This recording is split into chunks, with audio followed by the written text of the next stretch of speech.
The Hound of the Baskervilles by Sir Arthur Conan Doyle. Chapter 1. Mr. Sherlock Holmes.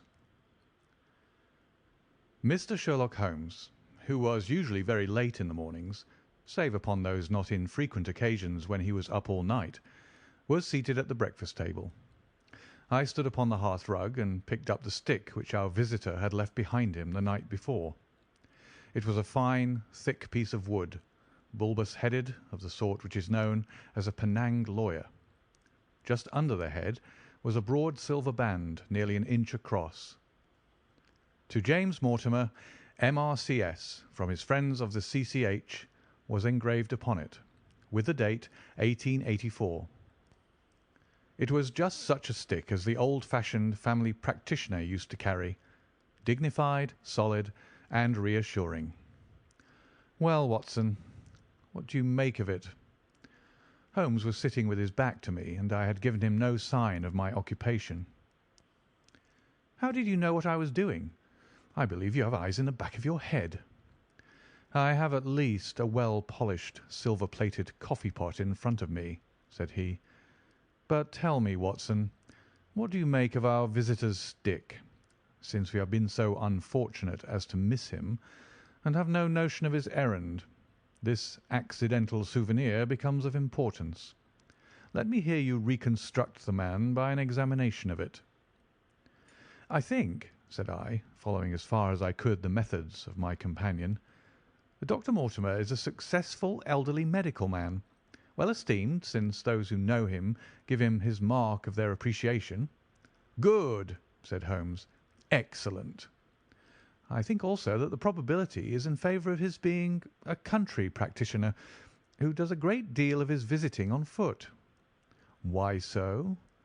"Because this stick, though originally a very handsome one, has been so knocked about that I can hardly imagine a town practitioner carrying it.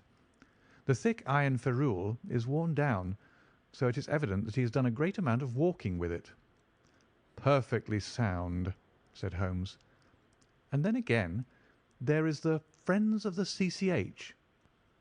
I should guess that to be the something hunt, the local hunt to whose members he has possibly given some surgical assistance, and which has made him a small presentation in return." "Really, Watson, you excel yourself," said Holmes, pushing back his chair and lighting a cigarette. "I am bound to say that in all the accounts which you have been so good as to give of my own small achievements, you have habitually underrated your own abilities. It may be that you are not yourself luminous, but you are a conductor of light. Some people, without possessing genius, have a remarkable power of stimulating it.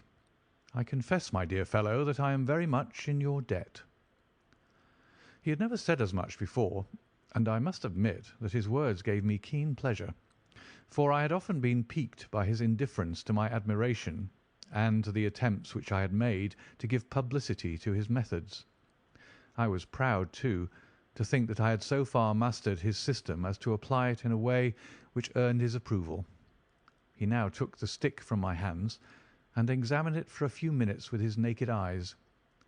Then, with an expression of interest, he laid down his cigarette, and carrying the cane to the window, he looked over it again with a convex lens. "Interesting, though elementary," said he as he returned to his favourite corner of the settee. "There are certainly one or two indications upon the stick. It gives us the basis for several deductions." "Has anything escaped me?" I asked with some self-importance. "I trust that there's nothing of consequence which I have overlooked." "I am afraid, my dear Watson, that most of your conclusions were erroneous. When I said that you stimulated me, I meant, to be frank, that in noting your fallacies I was occasionally guided towards the truth. Not that you are entirely wrong in this instance. The man is certainly a country practitioner, and he walks a great deal." "Then I was right." "To that extent." "But that was all?" "No, no, my dear Watson, not all, by no means all.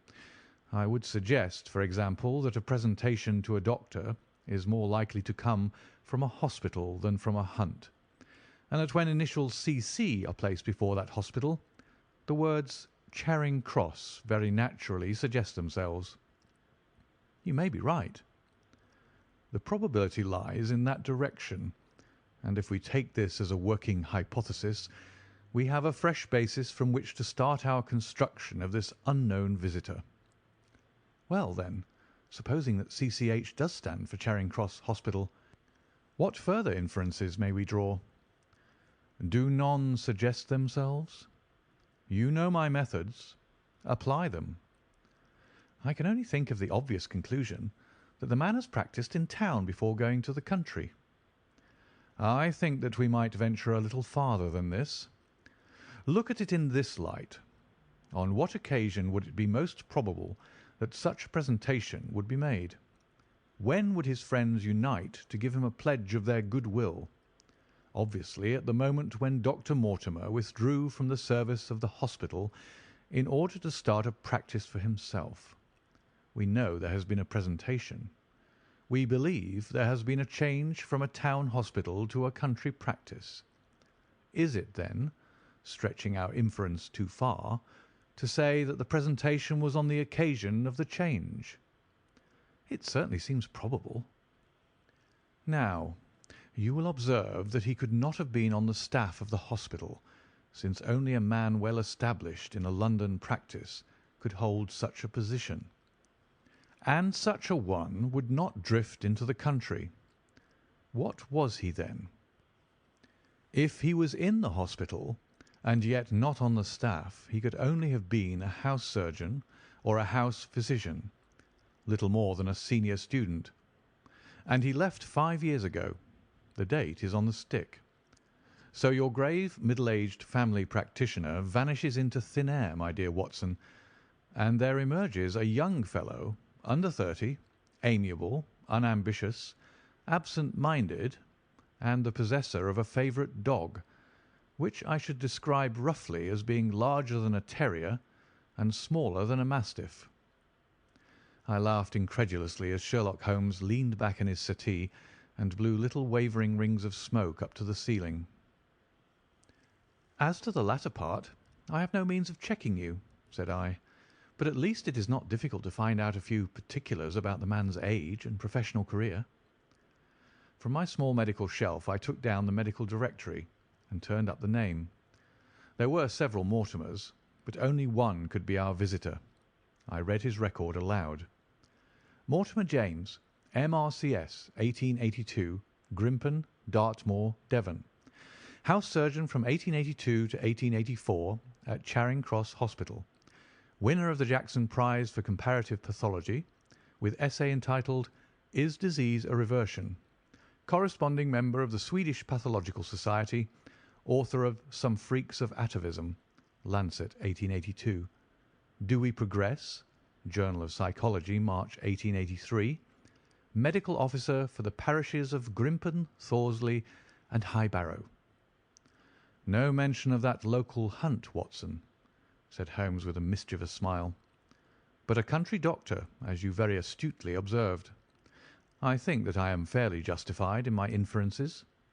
As to the adjectives, I said, if I remember right, amiable, unambitious, and absent-minded.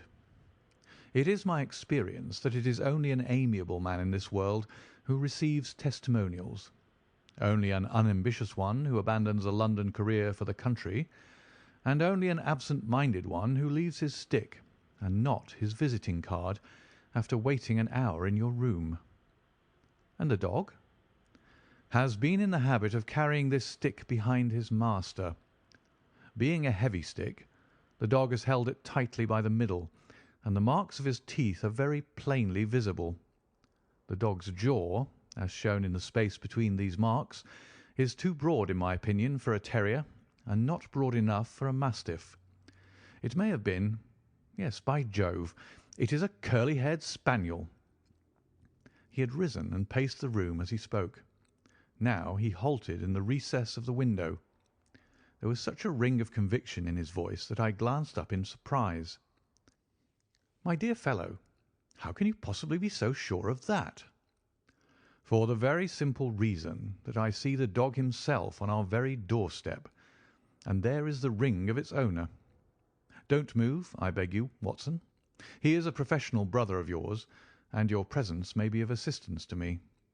Now is the dramatic moment of fate, Watson, when you hear a step upon the stair which is walking into your life, and you know not whether for good or ill. What does Dr. James Mortimer, the man of science, ask of Sherlock Holmes, the specialist in crime? Come in." The appearance of our visitor was a surprise to me, since I had expected a typical country practitioner. He was a very tall, thin man with a long nose like a beak, which jutted out between two keen grey eyes, set closely together and sparkling brightly from behind a pair of gold-rimmed glasses. He was clad in a professional but rather slovenly fashion, for his frock-coat was dingy and his trousers frayed. Though young, his long back was already bowed, and he walked with a forward thrust of his head and a general air of peering benevolence. As he entered, his eyes fell upon the stick in Holmes's hand, and he ran towards it with an exclamation of joy. "I'm so very glad," said he. "I was not so sure whether I had left it here or in the shipping office. I would not lose that stick for the world." "A presentation, I see," said Holmes. "Yes, sir." "From Charing Cross Hospital?" "From one or two friends there on the occasion of my marriage." "Dear, dear, that's bad," said Holmes, shaking his head. Dr. Mortimer blinked through his glasses in mild astonishment. "Why was it bad?" "Only that you have disarranged our little deductions. Your marriage, you say?" "Yes, sir. I married, and so left the hospital, and with it all hopes of a consulting practice. It was necessary to make a home of my own." "Come, come, we are not so far wrong after all," said Holmes. "And now, Dr. James Mortimer." "Mr., sir, Mr. A humble M.R.C.S." "And a man of precise mind, evidently." "A dabbler in science, Mr. Holmes. A picker-up of shells on the shores of the great unknown ocean. I presume that it is Mr. Sherlock Holmes who I am addressing, and not—" "No, this is my friend Dr. Watson." "Glad to meet you, sir. I have heard your name mentioned in connection with that of your friend." "You interest me very much, Mr. Holmes. I had hardly expected so dolichocephalic a skull of such well-marked supraorbital development. Would you have any objection to my running my finger along your parietal fissure? A cast of your skull, sir, until the original is available, would be an ornament to any anthropological museum. It is not my intention to be fulsome, but I confess that I covet your skull." Sherlock Holmes waved our strange visitor into a chair. "You are an enthusiast in your line of thought, I perceive, sir, as I am in mine," said he. "I observe from your forefinger that you make your own cigarettes. Have no hesitation in lighting one." The man drew out paper and tobacco and twirled the one up in the other with surprising dexterity. He had long, quivering fingers, as agile and restless as the antennae of an insect. Holmes was silent, but his little darting glances showed me the interest which he took in our curious companion. "I presume, sir," said he at last, "that it was not merely for the purpose of examining my skull that you have done me the honour to call here last night and again to-day." "No, sir, no, though I am happy to have had the opportunity of doing that as well. I came to you, Mr. Holmes, because I recognise that I am myself an unpractical man, and because I am suddenly confronted with a most serious and extraordinary problem. Recognising as I do that you are the second highest expert in Europe." "Indeed, sir. May I inquire who has the honour to be the first?" asked Holmes with some asperity. "To the man of precisely scientific mind, the work of Monsieur Bertillon must always appeal strongly." "Then had you not better consult him?" "I said, sir, to the precisely scientific mind. But as a practical man of affairs, it is acknowledged that you stand alone. I trust, sir, that I have not inadvertently—" "Just a little," said Holmes. "I think, Dr. Mortimer, you would do wisely if, without more ado, you would kindly tell me plainly what the exact nature of the problem is in which you demand my assistance. Chapter 2. The Curse of the Baskervilles. "I have in my pocket a manuscript," said Dr. James Mortimer.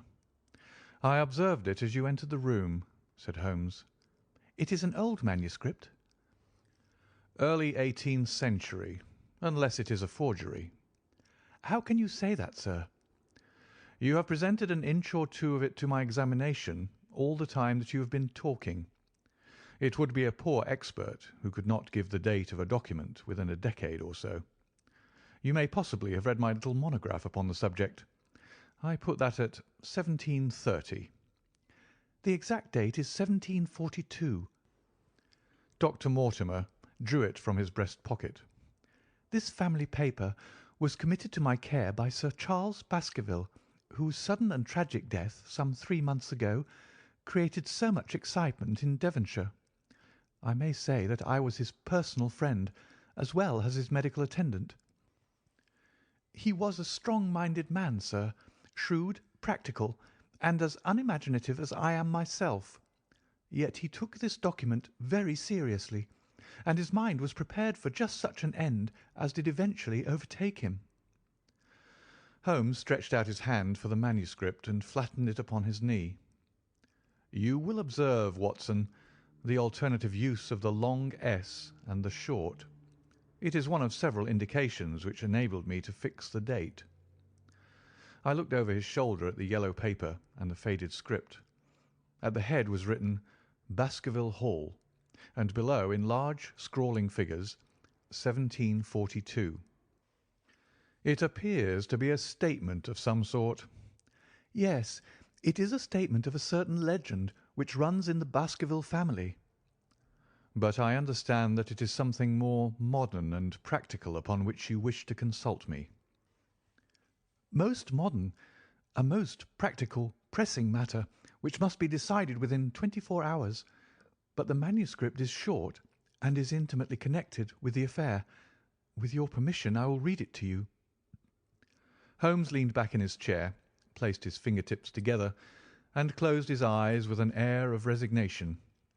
Dr. Mortimer turned the manuscript to the light and read in a high, cracking voice the following curious old-world narrative. "Of the origin of the Hound of the Baskervilles there have been many statements, yet as I come in a direct line from Hugo Baskerville, and as I had the story from my father, who also had it from his, I have set it down with all belief that it occurred even as is here set forth. And I would have you believe, my sons, that the same justice which punishes sin may also most graciously forgive it, and that no ban is so heavy but that by prayer and repentance it may be removed. Learn then from this story not to fear the fruits of the past, but rather to be circumspect in the future, that those foul passions whereby our family has suffered so grievously may not again be loosed to our undoing. Know then that in the time of the great rebellion, the history of which by the learned Lord Clarendon I most earnestly commend to your attention, this manor of Baskerville was held by Hugo of that name, nor can it be gainsaid that he was a most wild, profane, and godless man. This, in truth, his neighbours might have pardoned, seeing that saints have never flourished in those parts, but there was in him a certain wanton and cruel humour, which made his name a byword through the West. It chanced that this Hugo came to love, if indeed so dark a passion may be known under so bright a name, the daughter of a yeoman who held lands near the Baskerville estate. But the young maiden, being discreet and of good repute, would ever avoid him, for she feared his evil name. So it came to pass that one Michaelmas this Hugo, with 5 or 6 of his idle and wicked companions, stole down upon the farm and carried off the maiden, her father and brothers being from home, as he well knew. When they had brought her to the hall, the maiden was placed in an upper chamber, while Hugo and his friends sat down to a long carouse, as was their nightly custom. Now the poor lass, upstairs, was like to have her wits turned at the singing and shouting and terrible oaths which came up to her from below, for they say that the words used by Hugo Baskerville when he was in wine were such as might blast the man who said them. At last, in the stress of her fear, she did that which might have daunted the bravest or most active man, for by the aid of the growth of ivy which covered and still covers the south wall, she came down from under the eaves, and so homeward across the moor, there being 3 leagues betwixt the hall and her father's farm. It chanced that some little time later Hugo left his guests to carry food and drink, with other worse things perchance, to his captive, and so found the cage empty and the bird escaped. Then, as it would seem, he became as one that hath a devil, for rushing down the stairs into the dining hall, he sprang upon the great table, flagons and trenchers flying before him, and he cried aloud before all the company that he would that very night render his body and soul to the powers of evil, if he might not overtake the wench. And while the revellers stood aghast at the fury of the man, one more wicked, or it may be more drunken than the rest, cried out that they should put the hounds upon her, whereat Hugo ran from the house, crying to his grooms that they should saddle his mare and unkennel the pack, and giving the hounds a kerchief of the maid's, he swung them to the line, and so off full cry in the moonlight over the moor. Now, for some space the revellers stood agape, unable to understand all that had been done in such haste. But anon their bemused wits awoke to the nature of the deed which was like to be done upon the moorlands. Everything was now in an uproar, some calling for their pistols, some for their horses, and some for another flask of wine. But at length some sense came back to their crazed minds, and the whole of them, 13 in number, took horse and started in pursuit. The moon shone clear above them, and they rode swiftly abreast, taking that course which the maid must needs have taken if she were to reach her own home. They had gone a mile or 2 when they passed one of the night shepherds upon the moorlands, and they cried to him to know if he had seen the hunt. And the man, as the story goes, was so crazed with fear that he could scarce speak, but at last he said that he had indeed seen the unhappy maiden with the hounds upon her track. "But I have seen more than that," said he, "for Hugo Baskerville passed me upon his black mare, and there ran mute behind him such a hound of hell as God forbid should ever be at my heels." So the drunken squires cursed the shepherd and rode onward. But soon their skins turned cold, for there came a galloping across the moor, and the black mare, dabbled with white froth, went past with trailing bridle and empty saddle.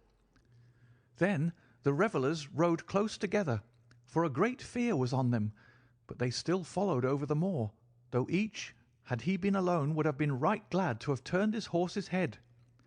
Riding slowly in this fashion, they came at last upon the hounds. These, though known for their valour and their breed, were whimpering in a cluster at the head of a deep dip or goyle, as we call it, upon the moor, some slinking away, and some with starting hackles and staring eyes, gazing down the narrow valley before them. The company had come to a halt, more sober men, as you may guess, than when they started. The most of them would by no means advance, but 3 of them, the boldest, or it may be the most drunken, rode forward down the goyle. Now it opened into a broad space in which stood 2 of those great stones, still to be seen there, which were set by certain forgotten peoples in the days of old. The moon was shining bright upon the clearing, and there in the centre lay the unhappy maid where she had fallen, dead of fear and of fatigue. But it was not the sight of her body, nor yet that of the body of Hugo Baskerville lying near her, which raised the hair upon the heads of these 3 daredevil roisterers, but it was that, standing over Hugo and plucking at his throat, there stood a foul thing, a great black beast, shaped like a hound, yet larger than any hound that ever mortal eye has rested upon. And even as they looked, The thing tore the throat out of Hugo Baskerville, on which, as it turned its blazing eyes and dripping jaws upon them, the three shrieked with fear and rode for dear life, still screaming across the moor. One, it is said, died that very night of what he had seen, and the other twain were but broken men for the rest of their days. Such is the tale, my sons, of the coming of the Hound, which is said to have plagued the family so sorely ever since. If I have set it down, it is because that which is clearly known hath less terror than that which is but hinted at and guessed. Nor can it be denied that many of the family have been unhappy in their deaths, which have been sudden, bloody, and mysterious. Yet may we shelter ourselves in the infinite goodness of Providence, which would not for ever punish the innocent beyond that third or fourth generation which is threatened in Holy Writ. To that Providence, my sons, I hereby commend you, and I counsel you by way of caution to forbear from crossing the moor in those dark hours when the powers of evil are exalted. This from Hugo Baskerville to his sons Roger and John, with instructions that they say nothing thereof to their sister Elizabeth. When Dr. Mortimer had finished reading this singular narrative, he pushed his spectacles up on his forehead and stared across at Mr. Sherlock Holmes. The latter yawned and tossed the end of his cigarette into the fire. "Well," said he, "do you not find it interesting?" "To a collector of fairy tales." Dr. Mortimer drew a folded newspaper out of his pocket.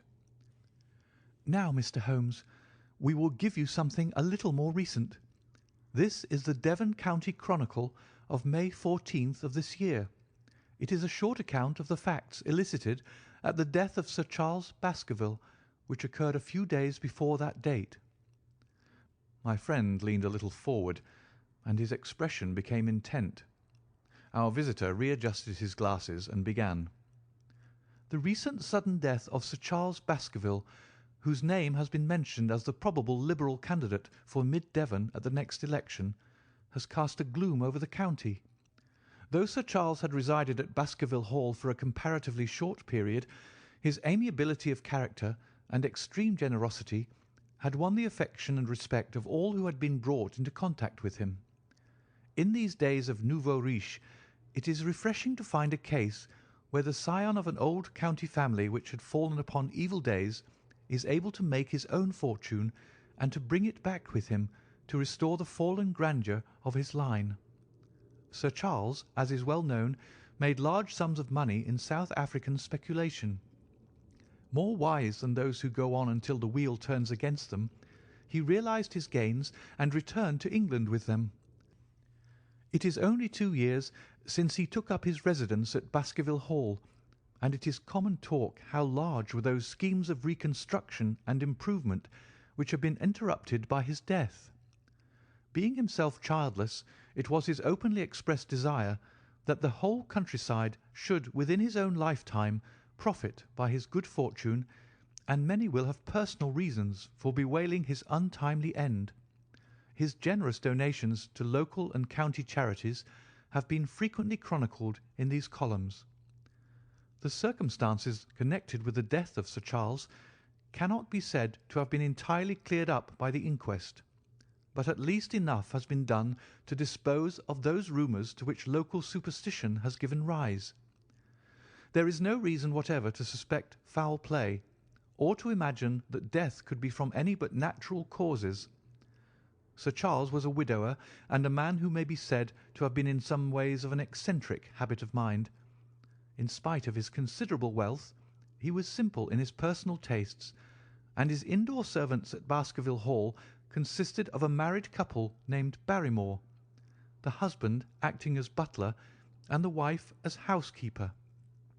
Their evidence, corroborated by that of several friends, tends to show that Sir Charles' health has for some time been impaired, and points especially to some affection of the heart, manifesting itself in changes of colour, breathlessness, and acute attacks of nervous depression. Dr. James Mortimer, the friend and medical attendant of the deceased, has given evidence to the same effect. The facts of the case are simple. Sir Charles Baskerville was in the habit every night before going to bed of walking down the famous yew alley of Baskerville Hall. The evidence of Barrymore's shows that this had been his custom. On the 4th of May, Sir Charles had declared his intention of starting next day for London, and had ordered Barrymore to prepare his luggage. That night he went out as usual for his nocturnal walk, in the course of which he was in the habit of smoking a cigar. He never returned. At 12 o'clock Barrymore, finding the hall door still open, became alarmed, and lighting a lantern went in search of his master. The day had been wet, and Sir Charles's footmarks were easily traced down the alley. Halfway down this walk there is a gate which leads out onto the moor. There were indications that Sir Charles had stood for some little time here. He then proceeded down the alley, and it was at the far end of it that his body was discovered. One fact which has not been explained is the statement of Barrymore that his master's footprints altered their character from the time that he passed the moor gate, that he appeared from thence onward to have been walking upon his toes. One Murphy, a gipsy horse dealer, was on the moor at no great distance at the time, but he appears by his own confession to have been the worse for drink. He declares that he heard cries, but is unable to state from what direction they came. No signs of violence were to be discovered upon Sir Charles's person, and though the doctor's evidence pointed to an almost incredible facial distortion, so great that Dr. Mortimer refused at first to believe that it was indeed his friend and patient who lay before him, it was explained that is a symptom which is not unusual in cases of dyspnea and death from cardiac exhaustion. This explanation was borne out by the post-mortem examination, which showed long-standing organic disease, and the coroner's jury returned a verdict in accordance with the medical evidence. It is well that this is so, for it is obviously of the utmost importance that Sir Charles's heir should settle at the Hall and continue the good work which has been so sadly interrupted. Had the prosaic finding of the coroner not finally put an end to the romantic stories which have been whispered in connection with the affair, it might have been difficult to find a tenant for Baskerville Hall. It is understood that the next of kin is Mr. Henry Baskerville, if he is still alive, the son of Sir Charles Baskerville's younger brother. The young man, when last heard of, was in America, and inquiries are being instituted with a view to informing him of his good fortune. Dr. Mortimer refolded his paper and replaced it in his pocket. Those are the public facts, Mr. Holmes, in connection with the death of Sir Charles Baskerville.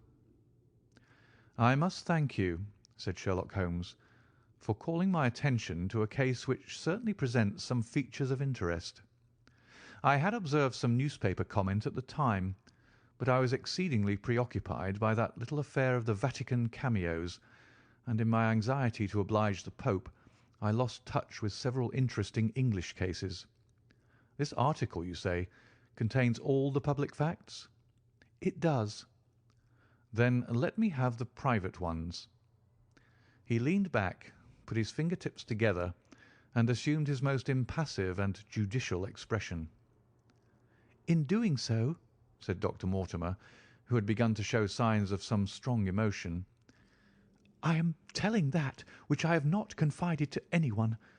My motive for withholding it from the coroner's inquiry is that a man of science shrinks from placing himself in the public position of seeming to endorse a popular superstition. I had the further motive that Baskerville Hall, as the paper says, would certainly remain untenanted if anything were done to increase its already rather grim reputation. For both these reasons, I thought that I was justified in telling rather less than I knew, since no practical good could result from it.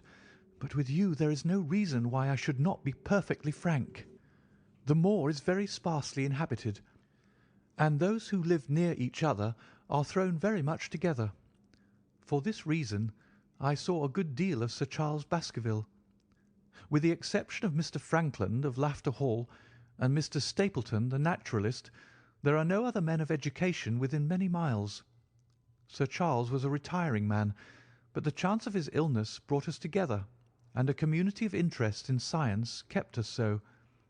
He had brought back much scientific information from South Africa, and many a charming evening we had spent together discussing the comparative anatomy of the Bushman and the Hottentot.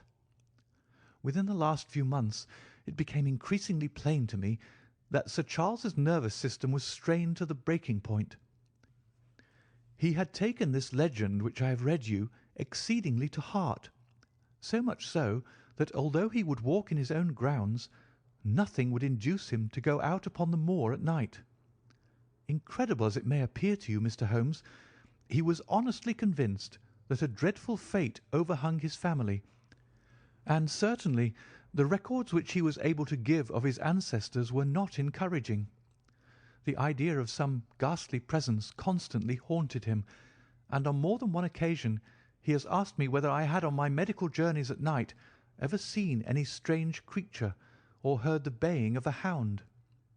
The latter question he put to me several times, and always with a voice which vibrated with excitement.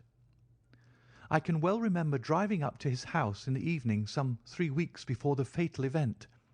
He chanced to be at his hall door. I had descended from my gig and was standing in front of him when I saw his eyes fix themselves over my shoulder and stare past me with an expression of the most dreadful horror. I whisked round and had just time to catch a glimpse of something which I took to be a large black calf passing at the head of the drive. So excited and alarmed was he that I was compelled to go down to the spot where the animal had been and look around for it. It was gone, however, and the incident appeared to make the worst impression upon his mind. I stayed with him all the evening, and it was on that occasion, to explain the emotion which he had shown, that he confided to my keeping that narrative which I read to you when I first came in. I mention this small episode because it assumes some importance in view of the tragedy which followed, but I was convinced at the time that the matter was entirely trivial, and that his excitement had no justification. I was at my advice that Sir Charles was about to go to London. His heart was, I knew, affected, and the constant anxiety in which he lived, however chimerical the cause of it might be, was evidently having a serious effect upon his health. I thought that a few months among the distractions of town would send him back a new man. Mr. Stapleton, a mutual friend who was much concerned at his state of health, was of the same opinion. At the last instant came this terrible catastrophe. On the night of Sir Charles's death, Barrymore the butler, who made the discovery, sent Perkins the groom on horseback to me, and as I was sitting up late, I was able to reach Baskerville Hall within an hour of the event. I checked and corroborated all the facts which were mentioned at the inquest. I followed the footsteps down the yew alley. I saw the spot at the moor-gate where he seemed to have waited. I remarked the change in the shape of the prints after that point. I noted that there were no other footsteps save those of Barrymore on the soft gravel. And finally, I carefully examined the body, which had not been touched until my arrival.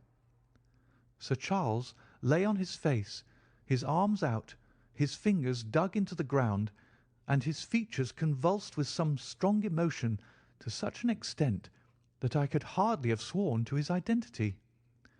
There was certainly no physical injury of any kind, but one false statement was made by Barrymore at the inquest. He said that there were no traces upon the ground round the body. He did not observe any, but I did, some little distance off, but fresh and clear. Footprints? Footprints. A man's or a woman's?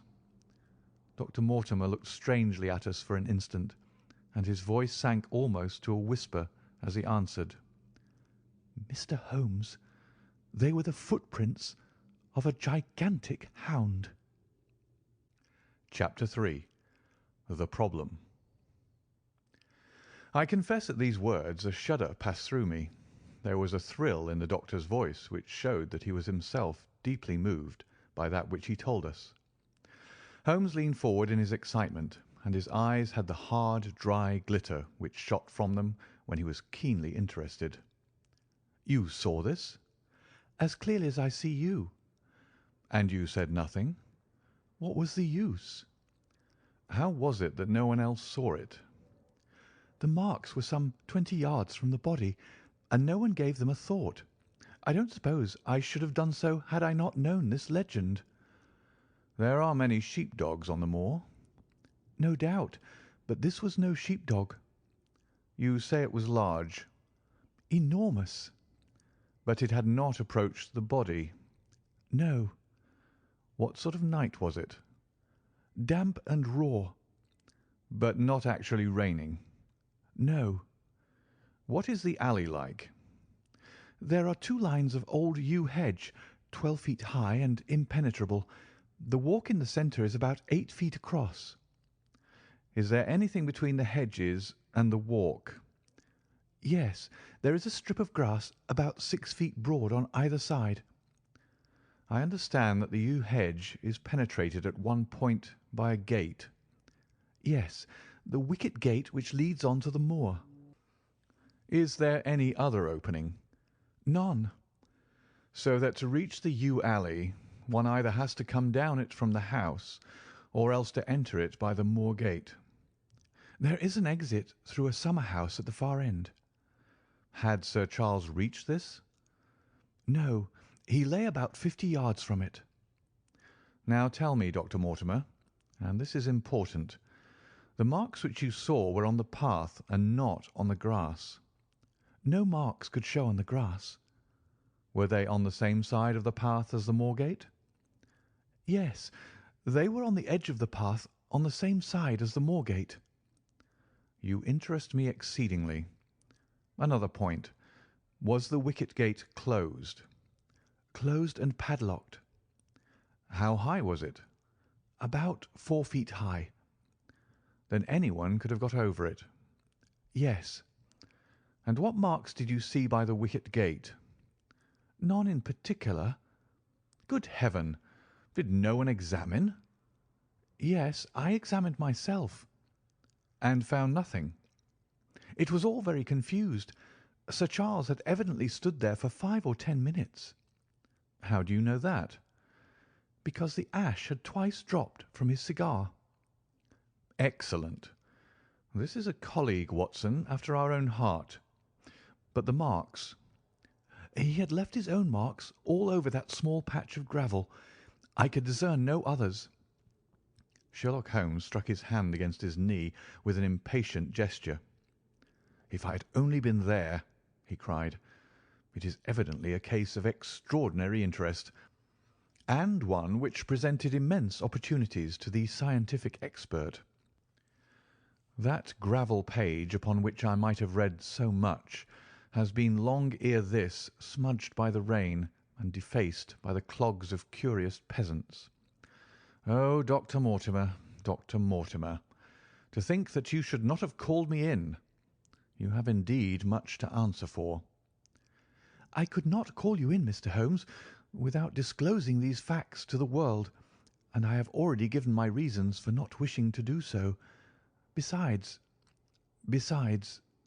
"Why do you hesitate?" "There is a realm in which the most acute and most experienced of detectives is helpless." "You mean that the thing is supernatural?" "I did not positively say so." "No, but you evidently think it." "Since the tragedy, Mr. Holmes, there have come to my ears several incidents which are hard to reconcile with the settled order of nature." "For example?" "I find that before the terrible event occurred, several people had seen a creature upon the moor which corresponds with this Baskerville demon, and which could not possibly be any animal known to science. They all agreed that it was a huge creature, luminous, ghastly, and spectral. I have cross-examined these men, one of them a hard-headed countryman, one a farrier, and one a moorland farmer, who all tell the same story of this dreadful apparition, exactly corresponding to the hell-hound of the legend. I assure you that there is a reign of terror in the district, and that it is a hardy man who will cross the moor at night." "And you, a trained man of science, believe it to be supernatural?" "I do not know what to believe." Holmes shrugged his shoulders. "I have hitherto confined my investigations to this world," said he. "In a modest way I have combated evil, but to take on the father of evil himself would, perhaps, be too ambitious a task. Yet you must admit that the footmark is material." "The original Hound was material enough to tug a man's throat out, and yet he was diabolical as well." "I see that you have quite gone over to the supernaturalists. But now, Dr. Mortimer, tell me this. If you hold these views, why have you come to consult me at all? You tell me in the same breath that it is useless to investigate Sir Charles's death, and that you desire me to do it." "I did not say that I desired you to do it." "Then how can I assist you?" "By advising me as to what I should do with Sir Henry Baskerville, who arrives at Waterloo Station." Dr. Mortimer looked at his watch. "In exactly 1 hour and a quarter." "He being the heir?" "Yes.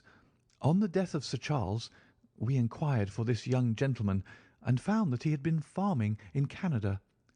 From the accounts which have reached us, he is an excellent fellow in every way.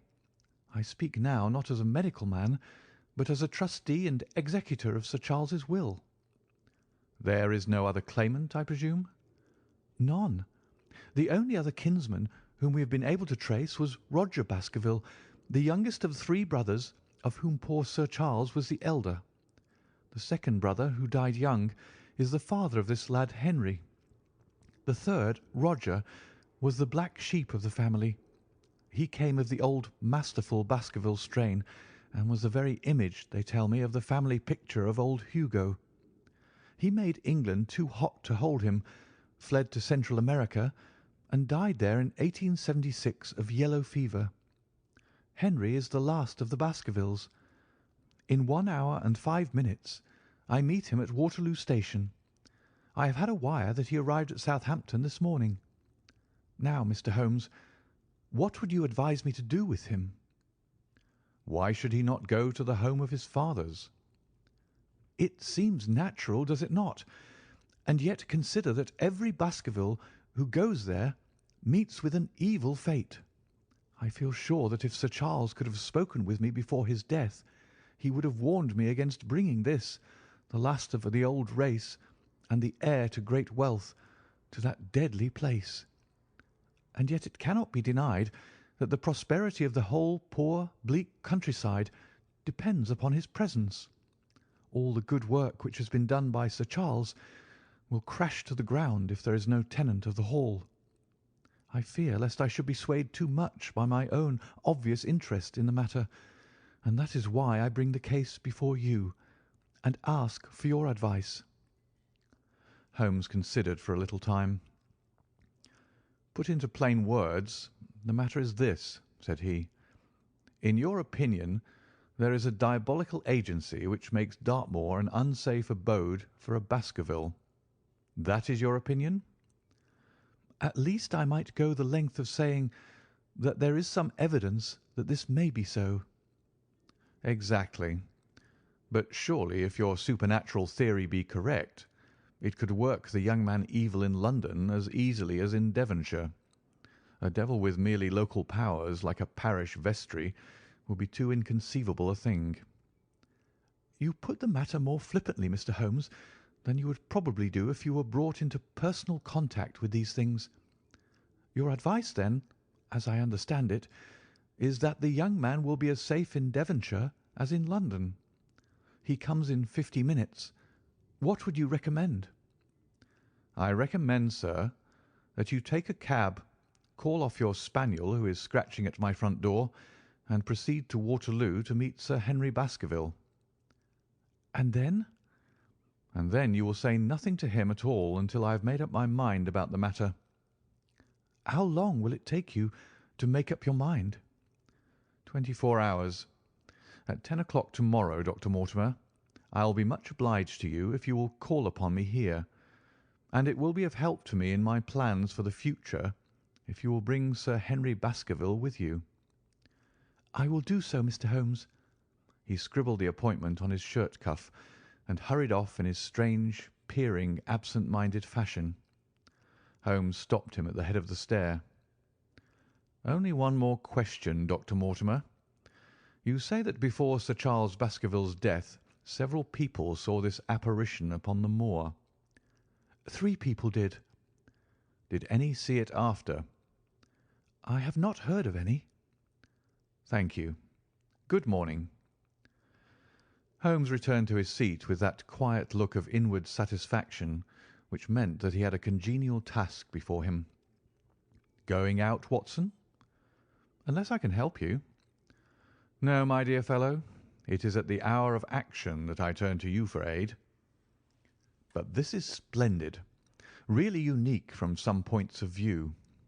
When you pass Bradley's, would you ask him to send up a pound of the strongest shag tobacco? Thank you. It would be as well if you could make it convenient not to return before evening. Then I shall be very glad to compare impressions as to this most interesting problem which has been submitted to us this morning." I knew that seclusion and solitude were very necessary for my friend in those hours of intense mental concentration during which he weighed every particle of evidence, constructed alternative theories, balanced one against the other, and made up his mind as to which points were essential and which immaterial. I therefore spent the day at my club, and did not return to Baker Street until evening. It was nearly 9 o'clock when I found myself in the sitting-room once more. My first impression as I opened the door was that a fire had broken out, for the room was so filled with smoke that the light of the lamp upon the table was blurred by it. As I entered, however, my fears were set at rest, for it was the acrid fumes of strong, coarse tobacco which took me by the throat and set me coughing. Through the haze I had a vague vision of Holmes in his dressing-gown, coiled up in an armchair with his black clay pipe between his lips. Several rolls of paper lay around him. "Caught cold, Watson?" said he. "No, it's this poisonous atmosphere." "I suppose it is pretty thick, now that you mention it." "Thick? It's intolerable." "Open the window, then. You've been at your club all day, I perceive." "My dear Holmes." "Am I right?" "Certainly, but how?" He laughed at my bewildered expression. "There is a delightful freshness about you, Watson, which makes it a pleasure to exercise any small powers which I possess at your expense. A gentleman goes forth on a showery and miry day. He returns immaculate in the evening, with a gloss still on his hat and his boots. He has been a fixture, therefore, all day. He is not a man with intimate friends. Where, then, could he have been? Is it not obvious?" "Well, it is rather obvious." "The world is full of obvious things which nobody by any chance ever observes. Where do you think that I have been?" "A fixture also." "On the contrary. I have been to Devonshire." "In spirit?" "Exactly. My body has remained in this armchair, and has, I regret to observe, consumed in my absence 2 large pots of coffee and an incredible amount of tobacco. After you left, I sent down to Stamford's for the ordnance map of this portion of the moor, and my spirit has hovered over it all day. I flatter myself that I could find my way about." "A large-scale map, I presume?" "Very large." He unrolled one section and held it over his knee. "Here you have the particular district which concerns us. That is Baskerville Hall in the middle." "With a wood around it?" "Exactly. I fancy the yew alley, though not marked under that name, must stretch along this line, with the moor, as you perceive, upon the right of it. This small clump of buildings here is the Hamlet of Grimpen, where our friend Dr. Mortimer has his headquarters. Within a radius of 5 miles there are, as you see, only a very few scattered dwellings. Here is Laughter Hall, which was mentioned in the narrative. There is a house indicated here, which may be the residence of the naturalist. Stapleton, if I remember right, was his name. Here are 2 moorland farmhouses, High Tor and Foulmire. Then 14 miles away, the great convict prison of Princetown. Between and around these scattered points extends the desolate, lifeless moor. This, then, is the stage upon which tragedy has been played, and upon which we may help to play it again. It must be a wild place. Yes, the setting is a worthy one. If the devil did desire to have a hand in the affairs of men, then you are yourself inclining to the supernatural explanation. The devil's agents may be of flesh and blood, may they not? There are two questions waiting for us at the outset. The one is whether any crime has been committed at all. The second is what is the crime and how was it committed? Of course, if Dr. Mortimer's surmise should be correct, and we are dealing with forces outside the ordinary laws of nature, there is an end of our investigation. But we are bound to exhaust all other hypotheses before falling back upon this one. I think we'll shut that window again, if you don't mind. It is a singular thing that I find that a concentrated atmosphere helps a concentration of thought. I have not pushed it to the length of getting into a box to think, but that is the logical outcome of my convictions. Have you turned the case over in your mind? Yes, I've thought a good deal of it in the course of the day. What do you make of it? It is very bewildering. It has certainly a character of its own. There are points of distinction about it. That change in the footprints, for example. What do you make of that? Mortimer said that the man had walked on tiptoe down that portion of the alley. He only repeated what some fool had said at the inquest. Why should a man walk on tiptoe down the alley? What then? He was running, Watson, running desperately, running for his life, running until he burst his heart and fell dead upon his face. Running from what? There lies our problem. There are indications that the man was crazed with fear before he ever began to run. How can you say that? I am presuming that the cause of his fears came to him across the moor. If that was so, and it seems most probable, only a man who had lost his wits would have run from the house instead of towards it. If the gipsy's evidence may be taken as true, he ran with cries for help in the direction where help was least likely to be. Then again, whom was he waiting for that night? And why was he waiting for him in the yew alley rather than in his own house? You think that he was waiting for someone? The man was elderly and infirm. We can understand his taking an evening stroll, but the ground was damp and the night inclement. Is it natural that he should stand for 5 or 10 minutes, as Dr. Mortimer, with more practical sense than I should have given him credit for, deduced from the cigar ash? But he went out every evening. I think it unlikely that he waited at the moor-gate every evening. On the contrary, the evidence is that he avoided the moor. That night he waited there. It was the night before he made his departure for London. The thing takes shape, Watson. It becomes coherent.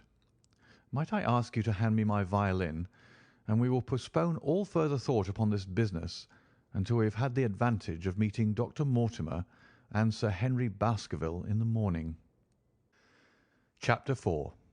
Sir Henry Baskerville. Our breakfast table was cleared early, and Holmes waited in his dressing gown for the promised interview. Our clients were punctual to their appointment, for the clock had just struck 10 when Dr. Mortimer was shown up, followed by the young baronet. The latter was a small, alert, dark-eyed man about 30 years of age, very sturdily built, with thick black eyebrows and a strong, pugnacious face. He wore a ruddy-tinted tweed suit and had the weather-beaten appearance of one who has spent most of his time in the open air. And yet there was something in his steady eye and the quiet assurance of his bearing which indicated the gentleman. "This is Sir Henry Baskerville," said Dr. Mortimer. "Why, yes," said he. "And the strange thing is, Mr. Sherlock Holmes, that if my friend here had not proposed coming round to you this morning, I should have come on my own account. I understand that you think out little puzzles, and I've had one this morning which wants more thinking out than I am able to give it." "Pray take a seat, Sir Henry. Do I understand you to say that you have yourself had some remarkable experience since you arrived in London?" "Nothing of much importance, Mr. Holmes. Only a joke, as like as not. It was this letter, if you can call it a letter, which reached me this morning." He laid an envelope upon the table, and we all bent over it. It was of common quality, greyish in colour. The address, Sir Henry Baskerville, Northumberland Hotel, was printed in rough characters. The postmark, Charing Cross, and the date of posting the preceding evening. "Who knew that you were going to the Northumberland Hotel?" asked Holmes, glancing keenly across at our visitor. "No one could have known. We only decided after I met Dr. Mortimer." "But Dr. Mortimer was no doubt already stopping there." "No, I had been staying with a friend," said the doctor. "There was no possible indication that we intended to go to this hotel." Someone seems to be very deeply interested in your movements." Out of the envelope he took a half sheet of foolscap paper folded into four. This he opened and spread flat upon the table. Across the middle of it a single sentence had been formed by the expedient of pasting printed words upon it. It ran, "As you value your life or your reason, keep away from the moor." The word moor only was printed in ink. "Now," said Sir Henry Baskerville, "perhaps you will tell me, Mr. Holmes, what in thunder is the meaning of that, and who it is that takes so much interest in my affairs?" "What do you make of it, Dr. Mortimer? You must allow that there is nothing supernatural about this, at any rate." "No, sir, but it might very well come from someone who was convinced that the business is supernatural." "What business?" asked Sir Henry sharply. "It seems to me that all you gentlemen know a great deal more than I do about my own affairs." "You shall share our knowledge before you leave this room, Sir Henry. I promise you that," said Sherlock Holmes. "We will confine ourselves for the present, with your permission, to this very interesting document, which must have been put together and posted yesterday evening. Have you yesterday's Times, Watson?" "It is here in the corner." "Might I trouble you for it? The inside page, please, with the leading articles." He glanced swiftly over it, running his eyes up and down the columns. "Capital article this on free trade. Permit me to give you an extract from it. You may be cajoled into imagining that your own special trade or your own industry will be encouraged by a protective tariff, but it stands to reason that such legislation must in the long run keep away wealth from the country, diminish the value of our imports, and lower the general conditions of life in this island. What do you think of that, Watson?" cried Holmes in high glee, rubbing his hands together with satisfaction. "Don't you think that is an admirable sentiment?" Dr. Mortimer looked at Holmes with an air of professional interest, and Sir Henry Baskerville turned a pair of puzzled dark eyes upon me. "I don't know much about the tariff and things of that kind," said he, "but it seems to me we've got a bit off the trail so far as that note is concerned." "On the contrary, I think we are particularly hot upon the trail, Sir Henry. Watson here knows more about my methods than you do, but I fear that even he has not quite grasped the significance of this sentence." "No, I confess that I see no connection." "And yet, my dear Watson, there is so very close a connection that the one is extracted out of the other. You, your life, reason, value, keep away from the— Don't you see now whence these words have been taken?" "By thunder, you're right. Well, if that isn't smart!" cried Sir Henry. "If any possible doubt remained, it is settled by the fact that keep away and from thee are cut out in one piece." "Well, now, so it is." "Really, Mr. Holmes, this exceeds anything which I could have imagined," said Dr. Mortimer, gazing at my friend in amazement.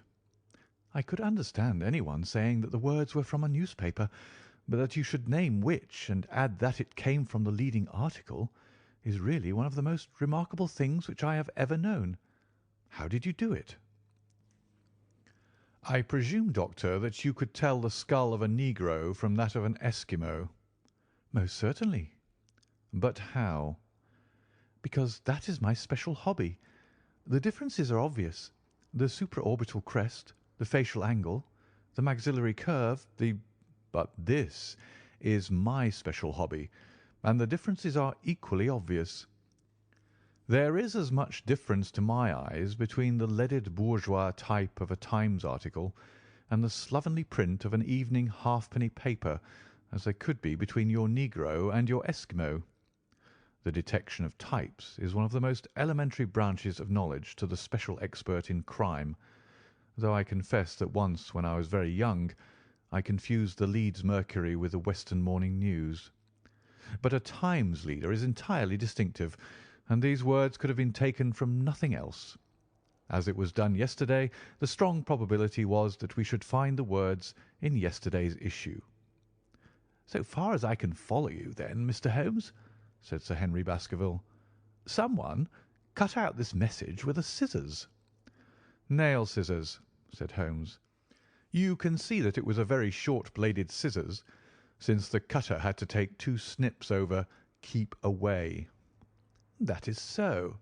Someone, then, cut out the message with a pair of short-bladed scissors, pasted it with paste—" "Gum," said Holmes. "With gum onto the paper. But I want to know why the word 'more' should have been written." "Because he could not find it in print. The other words were all simple and might be found in any issue, but 'more' would be less common." "Why, of course, that would explain it. Have you read anything else in this message, Mr. Holmes?" "There are 1 or 2 indications, and yet the utmost pains have been taken to remove all clues. The address, you observe, is printed in rough characters. But the Times is a paper which is seldom found in any hands but those of the highly educated.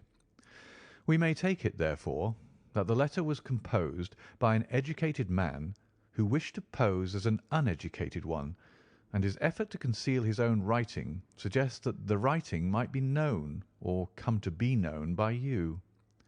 Again, you will observe that the words are not gummed on in an accurate line, but that some are much higher than others.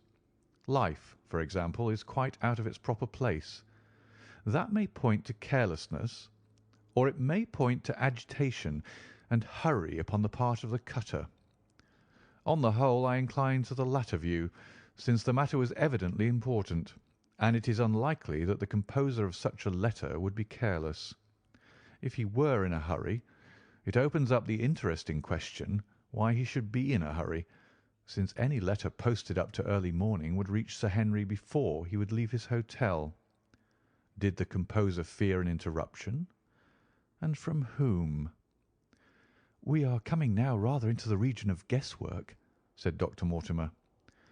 "Say rather into the region where we balance probabilities and choose the most likely. It is the scientific use of the imagination, but we have always some material basis on which to start our speculation. Now, you would call it a guess, no doubt, but I am almost certain that this address has been written in a hotel." "How in the world can you say that?" "If you examine it carefully, you will see that both the pen and the ink have given the writer trouble. The pen has spluttered twice in a single word, and has run dry 3 times in a short address, showing that there was very little ink in the bottle. Now, a private pen or ink bottle is seldom allowed to be in such a state, and the combination of the 2 must be quite rare. But you know the hotel ink and the hotel pen, where it is rare to get anything else. Yes, I have very little hesitation in saying that could we examine the waste-paper baskets of the hotels round Charing Cross until we found the remains of the mutilated Times leader, we could lay our hands straight upon the person who sent this singular message. Hullo! Hullo! What's this?" He was carefully examining the foolscap upon which the words were pasted, holding it only an inch or 2 from his eyes. "Well?" "Nothing," said he, throwing it down. "It is a blank half-sheet of paper without even a watermark upon it. I think we have drawn as much as we can from this curious letter. And now, Sir Henry, has anything else of interest happened to you since you have been in London?" "Why, no, Mr. Holmes. I think not. You have not observed anyone follow or watch you? I seem to have walked right into the thick of a dime novel, said our visitor. Why in thunder should anyone follow or watch me? We are coming to that. You have nothing else to report to us before we go into this matter? Well, it depends upon what you think worth reporting. I think anything out of the ordinary routine of life well worth reporting. Sir Henry smiled. I don't know much of British life yet, for I've spent nearly all my time in the States and in Canada, but I hope that to lose one of your boots is not part of the ordinary routine of life over here. You have lost one of your boots. My dear sir, cried Dr. Mortimer, it is only mislaid. You will find it when you return to the hotel. What is the use of troubling Mr. Holmes with trifles of this kind? Well, he asked me for anything outside the extraordinary. Exactly, said Holmes. However foolish the incident may seem, you have lost one of your boots, you say. Well, mislaid it anyhow. I put them both outside my door last night, and there was only one in the morning. I could get no sense out of the chap who cleans them. The worst of it is that I only bought the pair last night in the Strand, and I have never had them on. If you have never worn them, why did you put them out to be cleaned? They were tan boots and had never been varnished. That was why I put them out.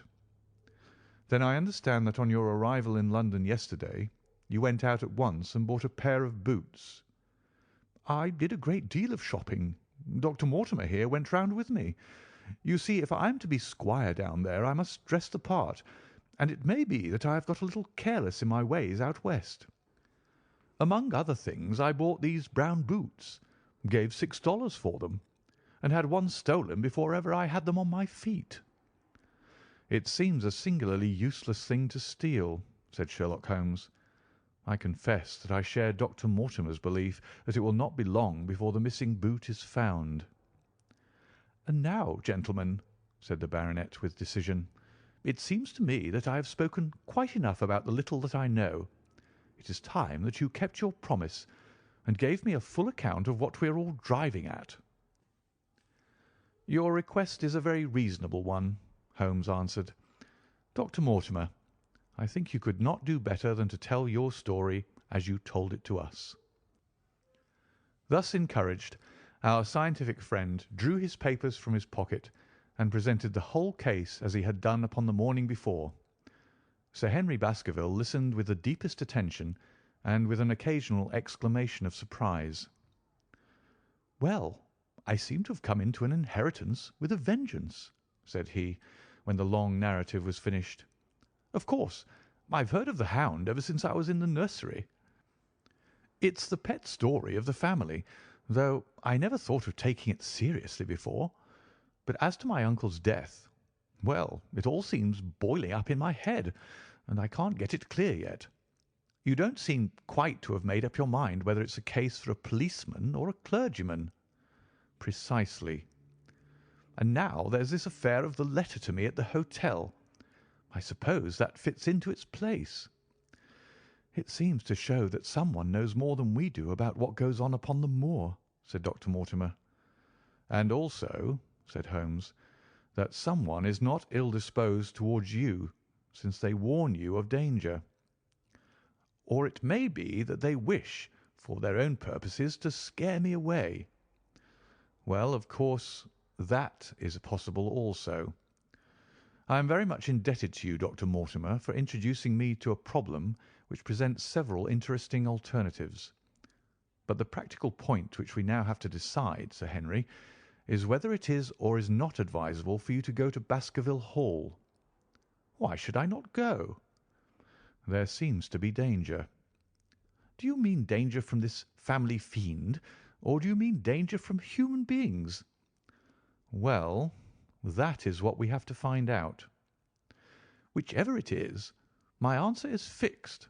There is no devil in hell, Mr. Holmes, and there is no man upon earth who can prevent me from going to the home of my own people, and you may take that to be my final answer."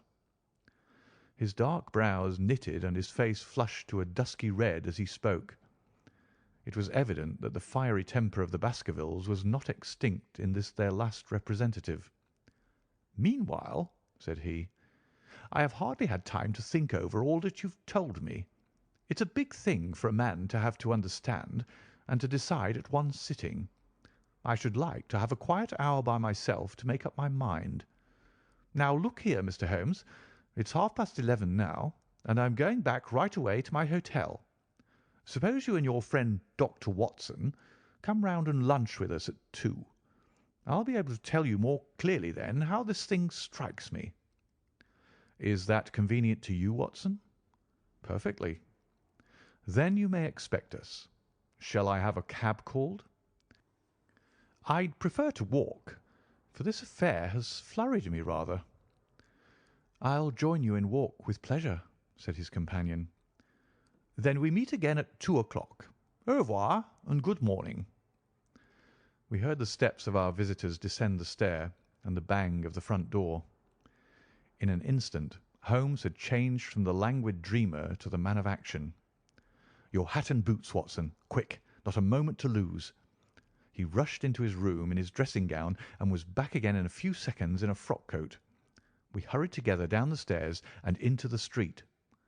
Dr. Mortimer and Baskerville were still visible about 200 yards ahead of us in the direction of Oxford Street. Shall I run and stop them? Not for the world, my dear Watson. I am perfectly satisfied with your company if you will tolerate mine. Our friends are wise, for it is certainly a very fine morning for a walk. He quickened his pace until we had decreased the distance which divided us by about half. Then, still keeping 100 yards behind, we followed into Oxford Street and so down Regent Street. Once our friend stopped and stared into a shop window, upon which Holmes did the same. An instant afterwards he gave a little cry of satisfaction, and, following the direction of his eager eyes, I saw that a hansom cab with a man inside, which had halted on the other side of the street, was now proceeding slowly onward again. "There's our man, Watson. Come along. We'll have a good look at him, even if we can do no more." At that instant I was aware of a bushy black beard and a pair of piercing eyes turned upon us through the side window of the cab. Instantly the trap door at the top flew up, something was screamed to the driver, and the cab flew madly off down Regent Street. Holmes looked eagerly around for another, but no empty one was in sight. Then he dashed in wild pursuit amid the stream of the traffic, but the start was too great, and already the cab was out of sight. "There now," said Holmes bitterly as he emerged panting and white with vexation from the tide of vehicles. "Was ever such bad luck, and such bad management too? Watson, Watson, if you're an honest man you will record this also and set it against my successes." "Who was the man?" "I have not an idea." "A spy?" "Well, it was evident from what we have heard that Baskerville has been very closely shadowed by someone since he has been in town. How else could it be known so quickly that it was the Northumberland Hotel which he had chosen? If they had followed him the first day, I argued that they would follow him also the second. You may have observed that I twice strolled over to the window while Dr. Mortimer was reading his legend." "Yes, I remember." "I was looking out for loiterers in the street, but I saw none. We are dealing with a clever man, Watson. This matter cuts very deep, and though I have not finally made up my mind whether it is a benevolent or a malevolent agency which is in touch with us, I am conscious always of power and design. When our friends left I at once followed them in the hopes of marking down their invisible attendant. So wily was he that he had not trusted himself upon foot, but he had availed himself of a cab so that he could loiter behind or dash past them and so escape their notice. His method had the additional advantage that if they were to take a cab he was all ready to follow them. It has, however, one obvious disadvantage." "It puts him in the power of the cabman?" "Exactly." "What a pity we didn't get the number." "My dear Watson, clumsy as I have been, you surely do not seriously imagine that I neglected to get the number. No, 2704 is our man, but that is no use to us for the moment. I fail to see how you could have done more." "On observing the cab I should have instantly turned and walked in the other direction. I should then at my leisure have hired a second cab and followed the first at a respectful distance, or, better still, have driven to the Northumberland Hotel and waited there. When our unknown had followed Baskerville home, we should have had the opportunity of playing his own game upon himself and seeing where he made for. As it is, by an indiscreet eagerness, which was taken advantage of with extraordinary quickness and energy by our opponent, we have betrayed ourselves and lost our man." We had been sauntering slowly down Regent Street during this conversation, and Dr. Mortimer with his companion had long vanished in front of us. "There is no object in our following them," said Holmes. "The shadow has departed and will not return. We must see what further cards we have in our hands and play them with decision. Could you swear to that man's face within the cab?" "I could swear only to the beard." "And so could I, from which I gather that in all probability it was a false one. A clever man upon so delicate an errand has no use for a beard save to conceal his features. Come in here, Watson." He turned into one of the district messenger offices, where he was warmly greeted by the manager. "Ah, Wilson, I see you have not forgotten the little case in which I had the good fortune to help you." "No, sir, indeed I have not. You saved my good name and perhaps my life." "My dear fellow, you exaggerate. I have some recollection, Wilson, that you had among your boys a lad named Cartwright, who showed some ability during the investigation." "Yes, sir. He's still with us." "Could you ring him up?" "Thank you, and I should be glad to have change of this £5 note." A lad of 14, with a bright, keen face, had obeyed the summons of the manager. He stood now gazing with great reverence at the famous detective. "Let me have the hotel directory," said Holmes. "Thank you. Now, Cartwright, there are the names of 23 hotels here, all in the immediate neighbourhood of Charing Cross. Do you see?" "Yes, sir." "You will visit each one of these in turn." "Yes, sir." "You will begin in each case by giving the outside porter 1 shilling. Here are 23 shillings." "Yes, sir." "You will tell him that you want to see the waste paper of yesterday. You will say that an important telegram has miscarried, and that you are looking for it. You understand?" "Yes, sir." "But what you are really looking for is the centre page of the Times with some holes cut in it with scissors. Here is a copy of the Times. It is this page. You could easily recognise it, could you not?" "Yes, sir." "In each case the outside porter will send for the hall porter, to whom also you will give 1 shilling. Here are 23 shillings. You will then learn in possibly 20 cases out of the 23 that the waste of the day before has been burned or removed. In the 3 other cases you will be shown a heap of paper, and you will look for this page of the Times among it. The odds are enormously against your finding it. There are 10 shillings over in case of emergencies.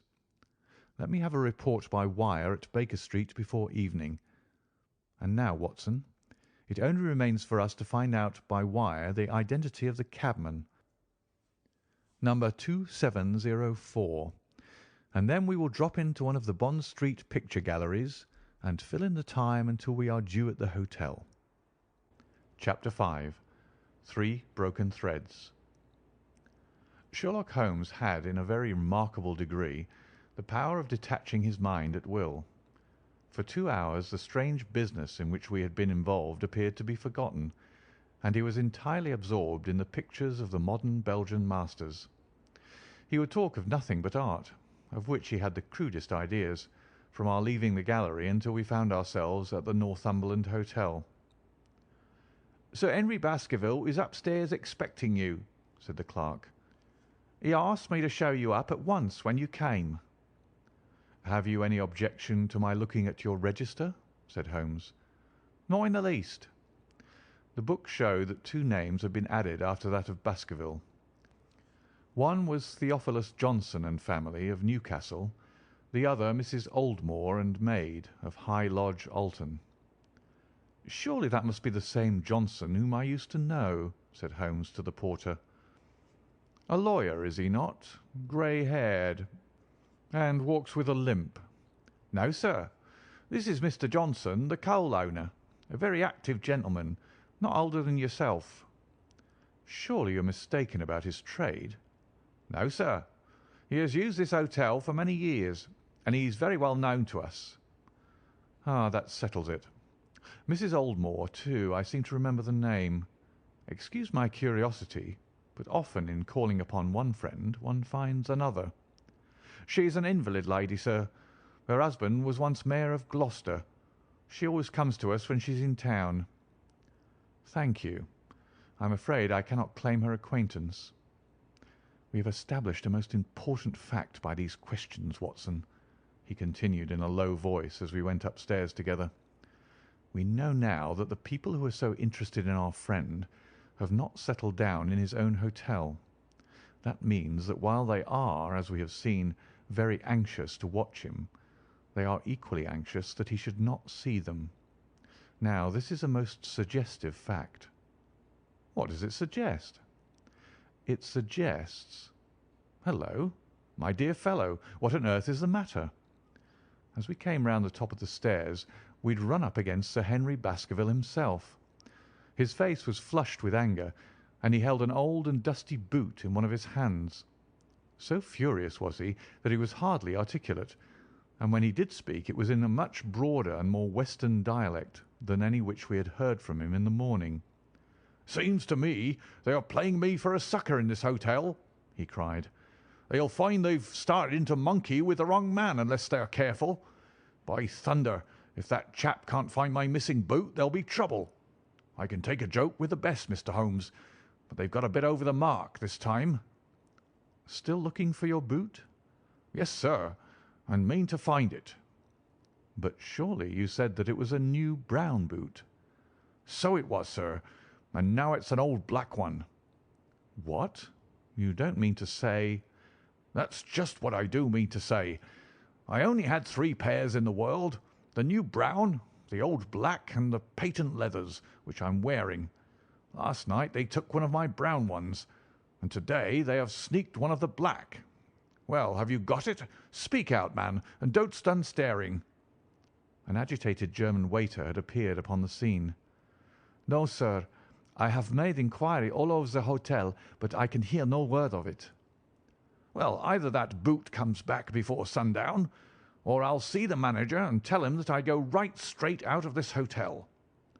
"It shall be found, sir. I promise you that if you'll have a little patience it will be found." "Mind it is, for it's the last thing of mine that I'll lose in this den of thieves. Well, well, Mr. Holmes, you'll excuse my troubling you about such a trifle."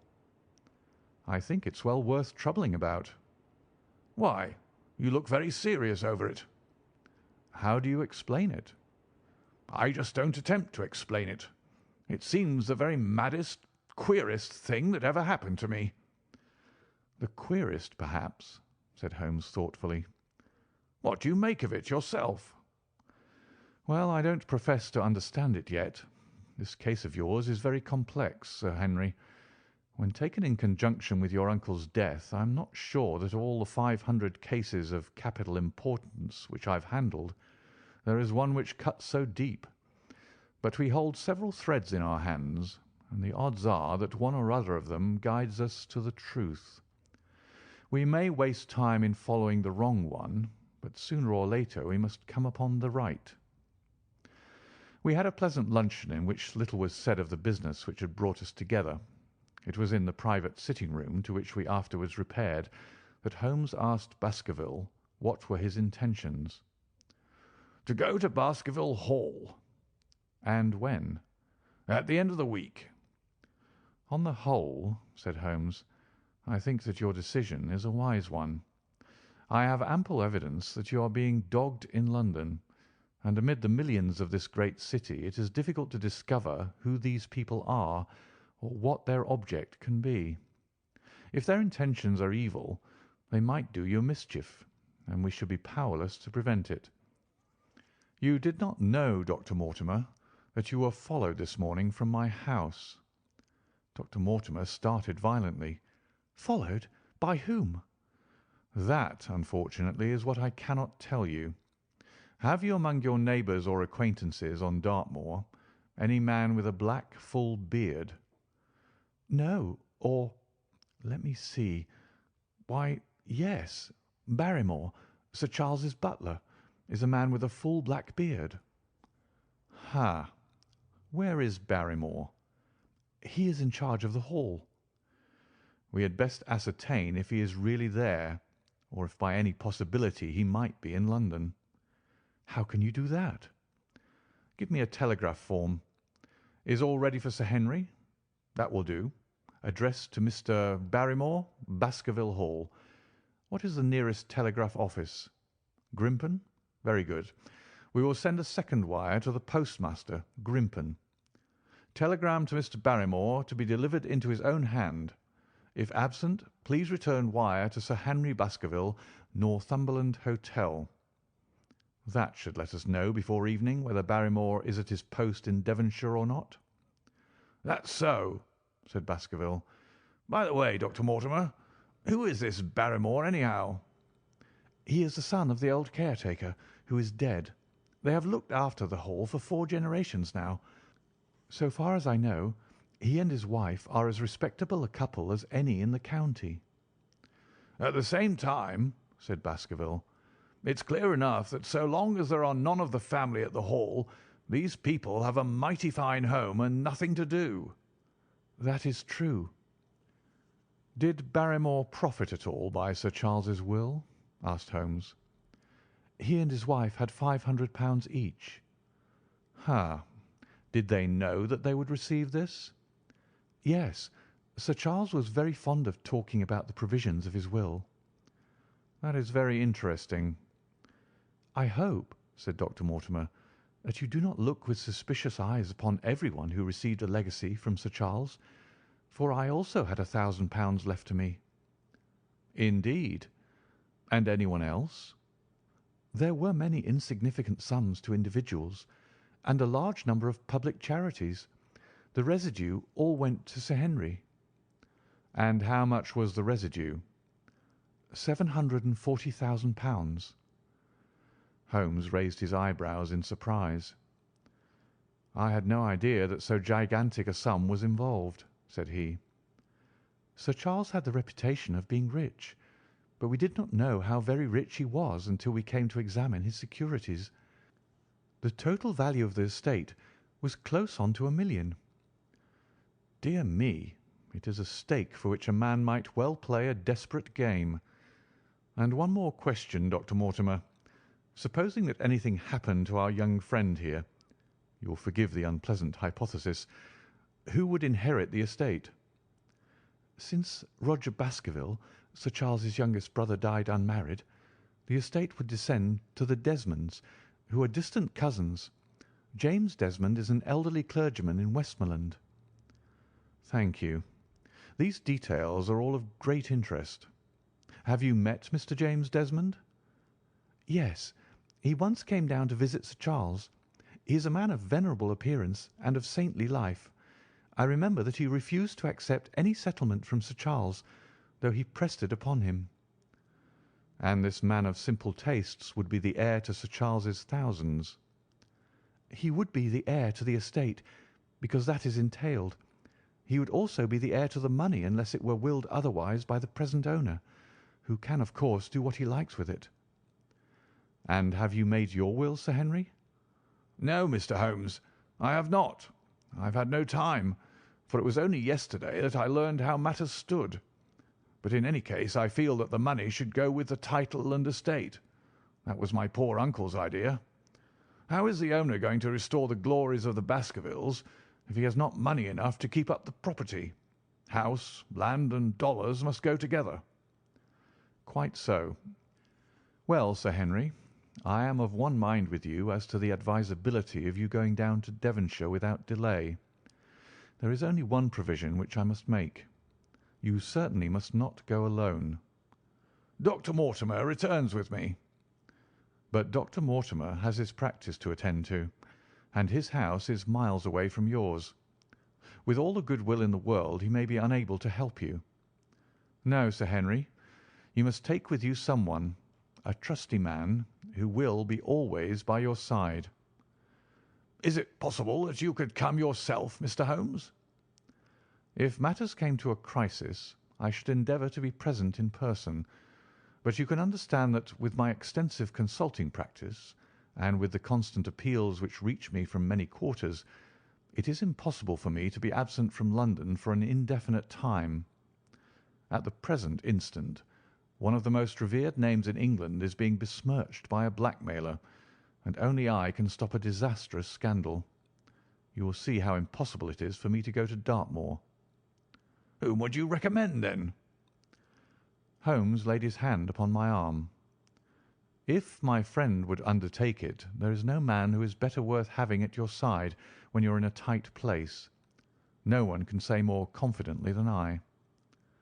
The proposition took me completely by surprise, but before I had time to answer, Baskerville seized me by the hand and wrung it heartily. "Well, now, that is real kind of you, Dr. Watson," said he. "You see how it is with me, and you know just as much about the matter as I do. If you will come down to Baskerville Hall and see me through, I'll never forget it." The promise of adventure had always a fascination for me, and I was complimented by the words of Holmes and by the eagerness with which the baronet hailed me as a companion. "I'll come with pleasure," said I. "I do not know how I could employ my time better." "And you will report very carefully to me," said Holmes. "When a crisis comes, as it will do, I will direct how you shall act. I suppose that by Saturday all might be ready." "Would that suit Dr. Watson?" "Perfectly." "Then on Saturday, unless you hear to the contrary, we shall meet at the 10:30 train from Paddington." We had risen to depart when Baskerville gave a cry of triumph, and diving into one of the corners of the room, he drew a brown boot from under a cabinet. "My missing boot!" he cried. "May all our difficulties vanish as easily," said Sherlock Holmes. "But it is a very singular thing," Dr. Mortimer remarked. "I searched this room carefully before lunch." "And so did I," said Baskerville. "Every inch of it." "There was certainly no boot in it then." "In that case, the waiter must have placed it there while we were lunching." The German was sent for, but professed to know nothing of the matter, nor could any inquiry clear it up. Another item had been added to that constant and apparently purposeless series of small mysteries which had succeeded each other so rapidly. Setting aside the whole grim story of Sir Charles's death, we had a line of inexplicable incidents all within the limits of 2 days, which included the receipt of the printed letter, the black-bearded spy in the hansom, the loss of the new brown boot, the loss of the old black boot, and now the return of the new brown boot. Holmes sat in silence in the cab as we drove back to Baker Street, and I knew from his drawn brows and keen face that his mind, like my own, was busy in endeavouring to frame some scheme into which all these strange and apparently disconnected episodes could be fitted. All afternoon and late into the evening he sat lost in tobacco and thought. Just before dinner 2 telegrams were handed in. The first ran, "Have just heard that Barrymore is at the Hall. Baskerville." The second, "Visited 23 hotels as directed, but sorry to report unable to trace cut sheet of Times. Cartwright." There go 2 of my threads, Watson. There is nothing more stimulating than a case where everything goes against you. We must cast around for another scent. We still have the cabman who drove the spy. Exactly. I have wired to get his name and address from the official registry. I should not be surprised if this were an answer to my question. The ring at the bell proved to be something even more satisfactory than an answer, however, for the door opened and a rough-looking fellow entered who was evidently the man himself. "I got a message from the head office that a gent at this address had been inquiring for number 2704, said he. "I've driven my cab this 7 years and never a word of complaint. I came here straight from the yard, to ask you to your face what you had against me." "I have nothing in the world against you, my good man," said Holmes. "On the contrary, I have half a sovereign for you if you will give me a clear answer to my questions." "Well, I have had a good day, and no mistake," said the cabman with a grin. "What was it you wanted to ask, sir?" "First of all, your name and address, in case I want you again." "John Clayton, 3 Turpey Street, the Borough. My cab is out of Shipley's Yard near Waterloo Station." Sherlock Holmes made a note of it. "Now, Clayton, tell me all about the fare who came and watched this house at 10 o'clock this morning, and afterwards followed the 2 gentlemen down Regent Street." The man looked surprised and a little embarrassed. "Why, there's no good my telling you things, for you seem to know as much as I do already," said he. "The truth is that the gentleman told me that he was a detective, and I was to say nothing about him to anyone."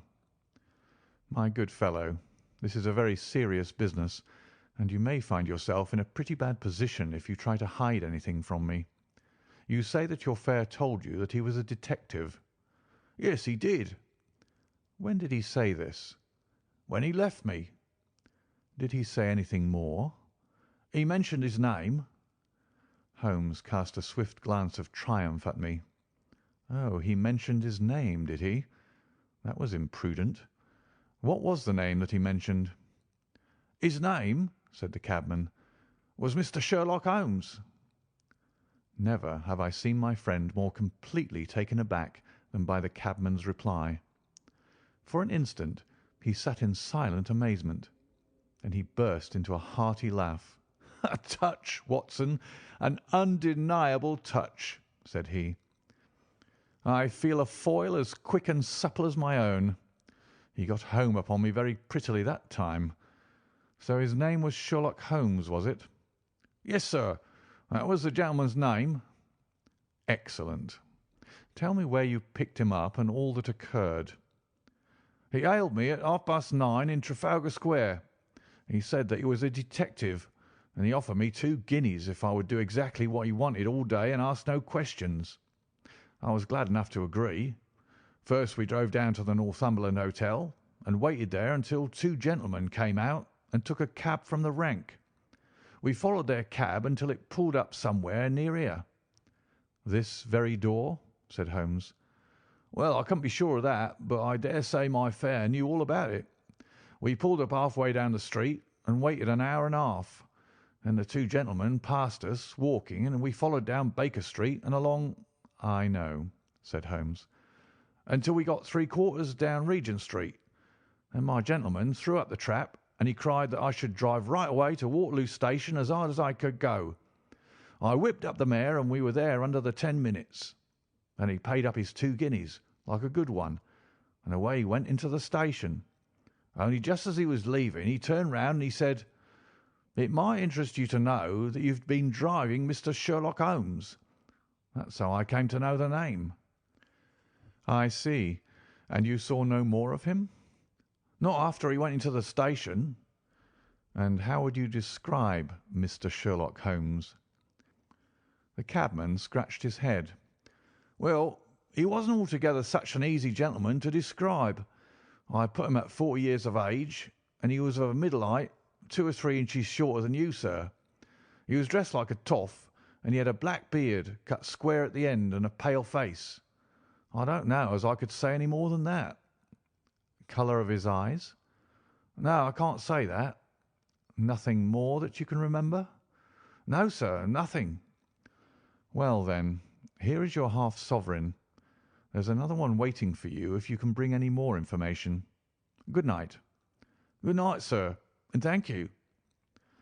John Clayton departed chuckling, and Holmes turned to me with a shrug of his shoulders and a rueful smile. "Snap goes our third thread, and we end where we began," said he. "The cunning rascal! He knew our number, knew that Sir Henry Baskerville had consulted me, spotted who I was in Regent Street, conjectured that I had got the number of the cab and would lay my hands on the driver, and so sent back this audacious message. I tell you, Watson, this time we have got a foeman who is worthy of our steel. I've been checkmated in London. I can only wish you better luck in Devonshire, but I'm not easy in my mind about it." "About what?" "About sending you. It's an ugly business, Watson, an ugly, dangerous business, and the more I see of it, the less I like it. Yes, my dear fellow, you may laugh, but I give you my word that I shall be very glad to have you back safe and sound in Baker Street once more." Chapter 6. Baskerville Hall. Sir Henry Baskerville and Dr. Mortimer were ready upon the appointed day, and we started as arranged for Devonshire. Mr. Sherlock Holmes drove with me to the station and gave me his last parting injunctions and advice. "I will not bias your mind by suggesting theories or suspicions, Watson," said he. "I wish you simply to report facts in the fullest possible manner to me, and you can leave me to do the theorising." "What sort of facts?" I asked. "Anything which may seem to have a bearing, however indirect, upon the case, and especially the relations between young Baskerville and his neighbours, or any fresh particulars concerning the death of Sir Charles. I have made some inquiries myself in the last few days, but the results have, I fear, been negative. One thing only appears to be certain, and that is that Mr. James Desmond, who is the next heir, is an elderly gentleman of a very amiable disposition, so that this persecution does not arise from him. I really think that we may eliminate him entirely from our calculations.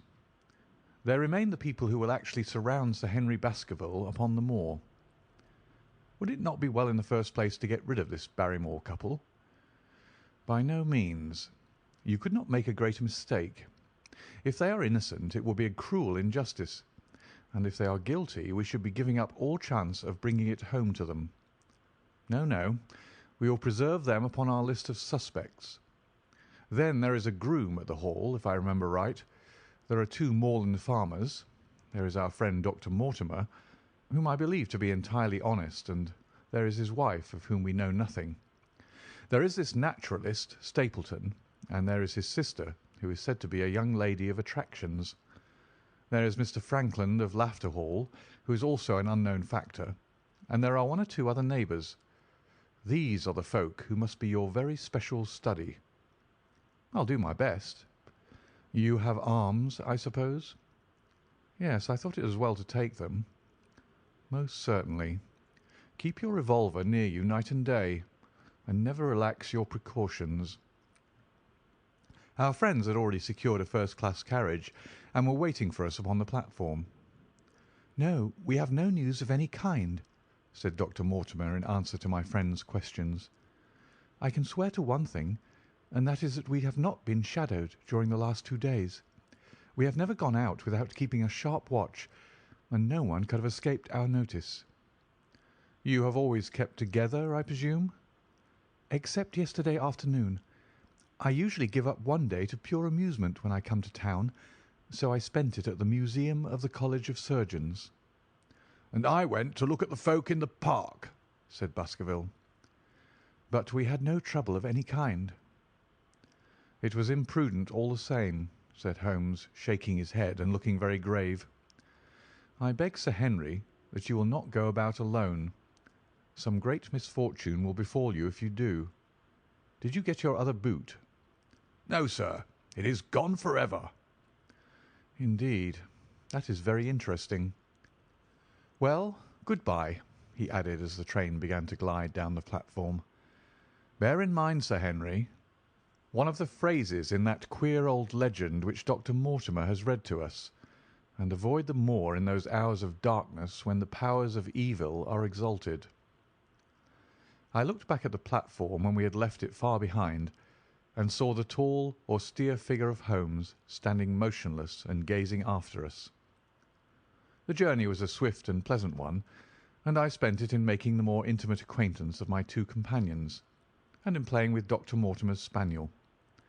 In a very few hours the brown earth had become ruddy, the brick had changed to granite, and red cows grazed in well-hedged fields, where the lush grasses and more luxuriant vegetation spoke of a richer, if a damper, climate. Young Baskerville stared eagerly out of the window and cried aloud with delight as he recognised the familiar features of the Devon scenery. "I've been over a good part of the world since I left it, Dr. Watson," said he, "but I've never seen a place to compare with it." "I never saw a Devonshire man who did not swear by his county," I remarked. "It depends upon the breed of men quite as much as on the county," said Dr. Mortimer. "A glance at our friend here reveals the rounded head of the Celt, which carries inside it the Celtic enthusiasm and power of attachment. Poor Sir Charles's head was of a very rare type, half Gaelic, half Ivernian in its characteristics. But you were very young when you last saw Baskerville Hall, were you not?" "I was a boy in my teens at the time of my father's death, and had never seen the Hall, for he lived in a little cottage on the south coast. Thence I went straight to a friend in America. I tell you it is all as new to me as it is to Dr. Watson, and I'm as keen as possible to see the moor." "Are you? Then your wish is easily granted, for there is your first sight of the moor," said Dr. Mortimer, pointing out of the carriage window. Over the green squares of the fields and the low curve of a wood there rose in the distance a grey, melancholy hill with a strange, jagged summit, dim and vague in the distance, like some fantastic landscape in a dream. Baskerville sat for a long time, his eyes fixed upon it, and I read upon his eager face how much it meant to him, this first sight of that strange spot where the men of his blood had held sway so long and left their mark so deep. There he sat with his tweed suit in the corner of a prosaic railway carriage, and yet as I looked at his dark and expressive face, I felt more than ever how true a descendant he was of that long line of high-blooded, fiery, and masterful men. There were pride, valour, and strength in his thick brows, his sensitive nostrils, and his large hazel eyes. If on that forbidding moor a difficult and dangerous quest should lie before us, this was at least a comrade for whom one might venture to take a risk with the certainty that he would bravely share it. The train pulled up at a small wayside station, and we all descended. Outside, beyond the low white fence, a wagonette with a pair of cobs was waiting. Our coming was evidently a great event, for station master and porters clustered round us to carry out our luggage. It was a sweet, simple country spot, but I was surprised to observe that by the gate there stood two soldierly men in dark uniforms, who leaned upon their short rifles and glanced keenly at us as we passed. The coachman, a hard-faced, gnarled little fellow, saluted Sir Henry Baskerville, and in a few minutes we were flying swiftly down the broad white road. Rolling pasture lands curved upward on either side of us, and old gabled houses peeped out from amid the thick green foliage. But behind the peaceful and sunlit countryside there rose ever, dark against the evening sky, the long, gloomy curve of the moor, broken by the jagged and sinister hills. The wagonette swung round into a side road, and we curved upward through deep lanes worn by centuries of wheels. High banks on either side, heavy with dripping moss and fleshy hart's-tongue ferns. Bronzing bracken and mottled bramble gleamed in the light of the sinking sun.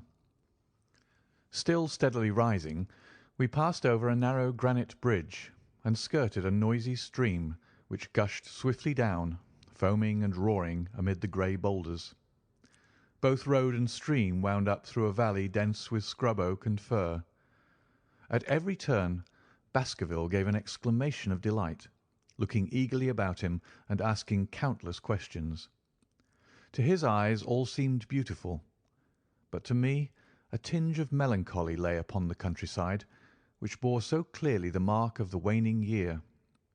Yellow leaves carpeted the lanes and fluttered down upon us as we passed. The rattle of our wheels died away as we drove through drifts of rotting vegetation, sad gifts, as it seemed to me, for nature to throw before the carriage of the returning heir of the Baskervilles. "Hullo!" cried Dr. Mortimer. "What is this?" A steep curve of heath-clad land, an outlying spur of the moor, lay in front of us. On the summit, hard and clear like an equestrian statue upon its pedestal, was a mounted soldier, dark and stern, his rifle poised ready over his forearm. He was watching the road along which we travelled. "What is this, Perkins?" asked Dr. Mortimer. Our driver half turned in his seat. "Here's a convict escaped from Princetown, sir. He's been out here 3 days now, and the warders watch every road and every station, but they've had no sight of him yet. The farmers about here don't like it, sir, and that's a fact." "Well, I understand that they get £5 if they can give information." "Yes, sir, but the chance of £5 is but a poor thing compared to the chance of having your throat cut. You see, it isn't like any ordinary convict. This is a man who would stick at nothing." "Who is he, then?" "It is Selden, the Notting Hill murderer." I remembered the case well, for it was one in which Holmes had taken an interest on account of the peculiar ferocity of the crime and the wanton brutality which had marked all the actions of the assassin. The commutation of his death sentence had been due to some doubts as to his complete sanity, so atrocious was his conduct. Our wagonette had topped a rise, and in front of us rose the huge expanse of the moor, mottled with gnarled and craggy cairns and tors. A cold wind swept down from it and set us shivering. Somewhere there on that desolate plain was lurking this fiendish man, hiding in a burrow like a wild beast, his heart full of malignancy against the whole race which had cast him out. It needed but this to complete the grim suggestiveness of the barren waste, the chilling wind, and the darkling sky. Even Baskerville fell silent and pulled his overcoat more closely around him. We had left the fertile country behind and beneath us. We looked back on it now. The slanting rays of a low sun, turning the streams to threads of gold and glowing on the red earth new turned by the plough and the broad tangle of the woodlands. The road in front of us grew bleaker and wilder over huge russet and olive slopes, sprinkled with giant boulders. Now and then we passed a moorland cottage, walled and roofed with stone, with no creeper to break its harsh outline. Suddenly we looked down into a cup-like depression, patched with stunted oaks and firs which had been twisted and bent by the fury of years of storm. 2 high, narrow towers rose over the trees. The driver pointed with his whip. "Baskerville Hall," said he. Its master had risen and was staring with flushed cheeks and shining eyes. A few minutes later we had reached the lodge gates, a maze of fantastic tracery in wrought iron, with weather-bitten pillars on either side, blotched with lichens, and surmounted by the boars' heads of the Baskervilles. The lodge was a ruin of black granite and bared ribs of rafters, but facing it was a new building, half constructed, the first fruit of Sir Charles's South African gold. Through the gateway we passed into the avenue, where the wheels were again hushed amid the leaves, and the old trees shot their branches in a sombre tunnel over our heads. Baskerville shuddered as we looked up the long, dark drive to where the house glimmered like a ghost at the farther end. "Was it here?" he asked in a low voice. No, the yew alley is on the other side." The young heir glanced round with a gloomy face. "It's no wonder my uncle felt as if trouble were coming on him in such a place as this," said he. "It's enough to scare any man. I'll have a row of electric lamps up here inside of 6 months, and you won't know it again with 1,000 candle power Swan and Edison right here in front of the hall door." The avenue opened into a broad expanse of turf, and the house lay before us. In the fading light I could see that the centre was a heavy block of building from which a porch projected. The whole front was draped in ivy, with a patch clipped bare here and there where a window or a coat of arms broke through the dark veil. From this central block rose the twin towers, ancient, crenellated, and pierced with many loopholes. To right and left of the turrets were more modern wings of black granite. A dull light shone through heavy mullioned windows, and from the high chimneys which rose from the steep, high-angled roof there sprang a single black column of smoke. "Welcome, Sir Henry! Welcome to Baskerville Hall!" A tall man had stepped from the shadow of the porch to open the door of the wagonette. The figure of a woman was silhouetted against the yellow light of the hall. She came out and helped the man to hand down our bags. "You don't mind my driving straight home, Sir Henry?" said Dr. Mortimer. "My wife is expecting me." "Surely you'll stay and have some dinner?" "No, I must go. I shall probably find some work awaiting me. I would stay to show you over the house, but Barrymore will be a better guide than I. Good-bye, and never hesitate, night or day, to send for me if I can be of service." The wheels died away down the drive while Sir Henry and I turned into the hall, and the door clanged heavily behind us. It was a fine apartment in which we found ourselves, large, lofty, and heavily raftered, with huge baulks of age-blackened oak. In the great old-fashioned fireplace behind the high iron dogs a log fire crackled and snapped. Sir Henry and I held out our hands to it, for we were numb from our long drive. Then we gazed round us at the high, thin window of old stained glass, the oak panelling, the stags' heads, the coats of arms upon the walls, all dim and sombre in the subdued light of the central lamp. "It's just as I imagined it," said Sir Henry. "Is it not the very picture of an old family home? To think that this should be the same hall in which for 500 years my people have lived. It strikes me solemn to think of it." I saw his dark face lit up with a boyish enthusiasm as he gazed about him. The light beat upon him where he stood, but long shadows trailed down the walls and hung like a black canopy above him. Barrymore had returned from taking our luggage to our rooms. He stood in front of us now with the subdued manner of a well-trained servant. He was a remarkable-looking man, tall, handsome, with a square black beard and pale, distinguished features. "Would you wish dinner to be served at once, sir?" "Is it ready?" "In a few minutes, sir. You will find hot water in your rooms. My wife and I will be happy, Sir Henry, to stay with you until you've made your fresh arrangements. But you will understand that under the new conditions this house will require a considerable staff." "What new conditions?" "I only meant it, sir, that Sir Charles led a very retired life, and we were able to look after his wants. You would naturally wish to have more company, and so you will need changes in your household." "Do you mean that your wife and you wish to leave?" "Only when it's quite convenient to you, sir." "But your family have been with us for several generations, have they not? I should be sorry to begin my life here by breaking an old family connection."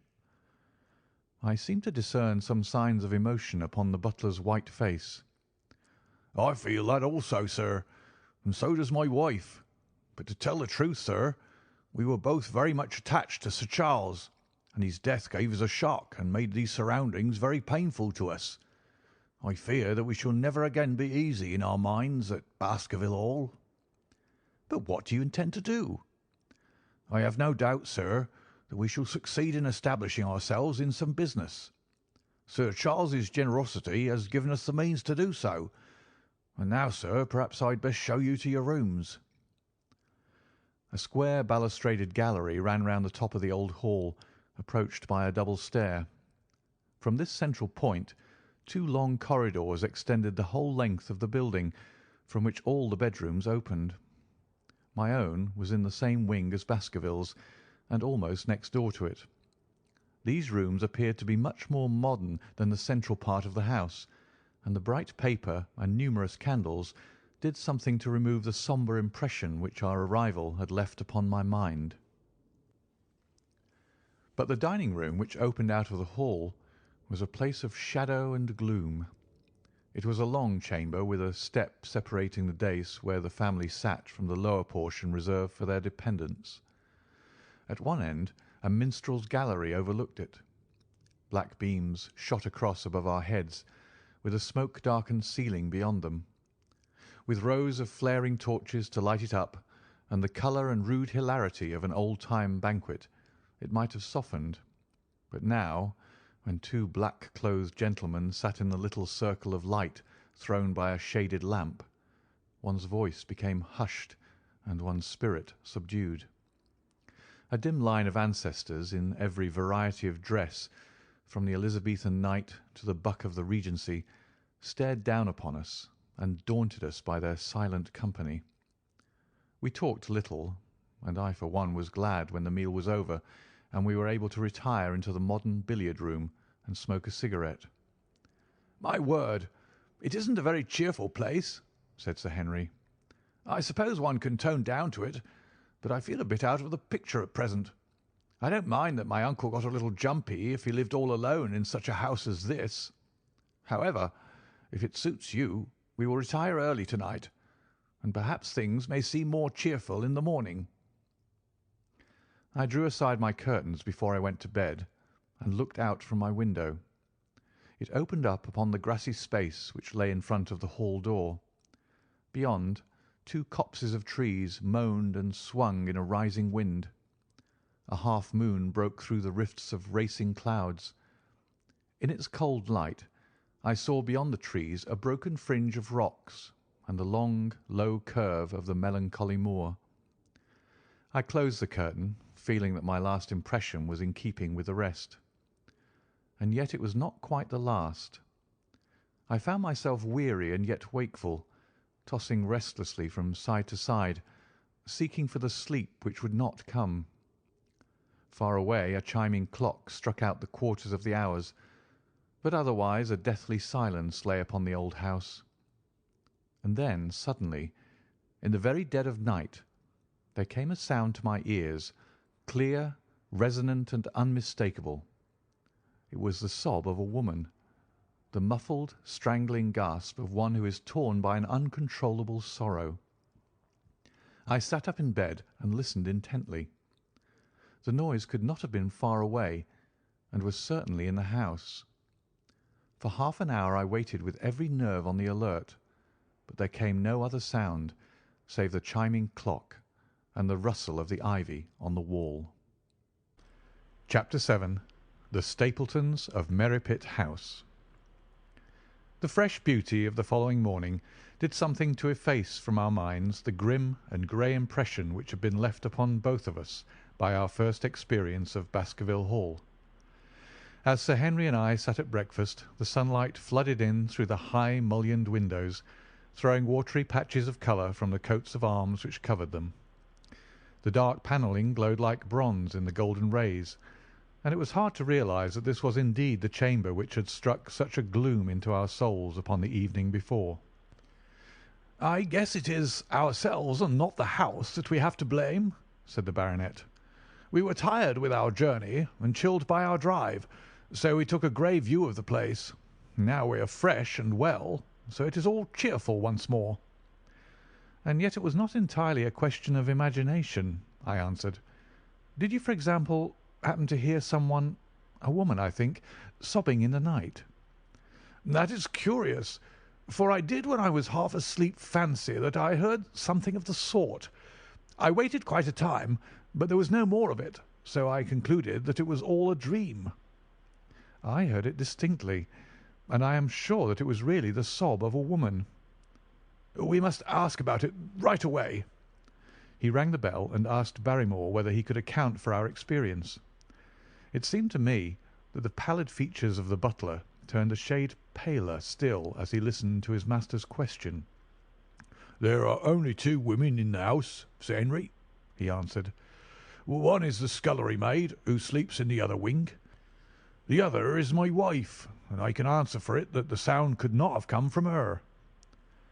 And yet he lied as he said it, for it chanced that after breakfast I met Mrs. Barrymore in the long corridor with the sun full upon her face. She was a large, impassive, heavy-featured woman with a stern, set expression of mouth, but her telltale eyes were red and glanced at me from between swollen lids. It was she, then, who wept in the night, and if she did so her husband must know it. Yet he had taken the obvious risk of discovery in declaring that it was not so. Why had he done this, and why did she weep so bitterly? Already round this pale-faced, handsome, black-bearded man there was gathering an atmosphere of mystery and of gloom. It was he who had been the first to discover the body of Sir Charles, and we had only his word for all the circumstances which led up to the old man's death. Was it possible that it was Barrymore after all whom we had seen in the cab in Regent Street? The beard might well have been the same. The cabman had described a somewhat shorter man, but such an impression might easily have been erroneous. How could I settle the point forever? Obviously the first thing to do was to see the Grimpen postmaster and find whether the test telegram had really been placed in Barrymore's own hands. Be the answer what it might, I should at least have something to report to Sherlock Holmes. Sir Henry had numerous papers to examine after breakfast, so that the time was propitious for my excursion. It was a pleasant walk of 4 miles along the edge of the moor, leading me at last to a small grey hamlet, in which 2 larger buildings, which proved to be the inn and the house of Dr. Mortimer, stood high above the rest. The postmaster, who was also the village grocer, had a clear recollection of the telegram. "Certainly, sir," said he. "I had the telegram delivered to Mr. Barrymore exactly as directed." "Who delivered it?" "My boy here, James. You delivered that telegram to Mr. Barrymore at the Hall last week, did you not?" "Yes, father, I delivered it." "Into his own hands?" I asked. "Well, he was up in the loft at the time, so that he could not put into his own hands, but I gave it into Mrs. Barrymore's hands, and she promised to deliver it at once." "Did you see Mr. Barrymore?" "No, sir. I tell you he was in the loft." "If you didn't see him, how do you know he was in the loft?" "Well, surely his own wife ought to know where he is," said the postmaster testily. "Didn't he get the telegram? If there's any mistake, it is for Mr. Barrymore himself to complain."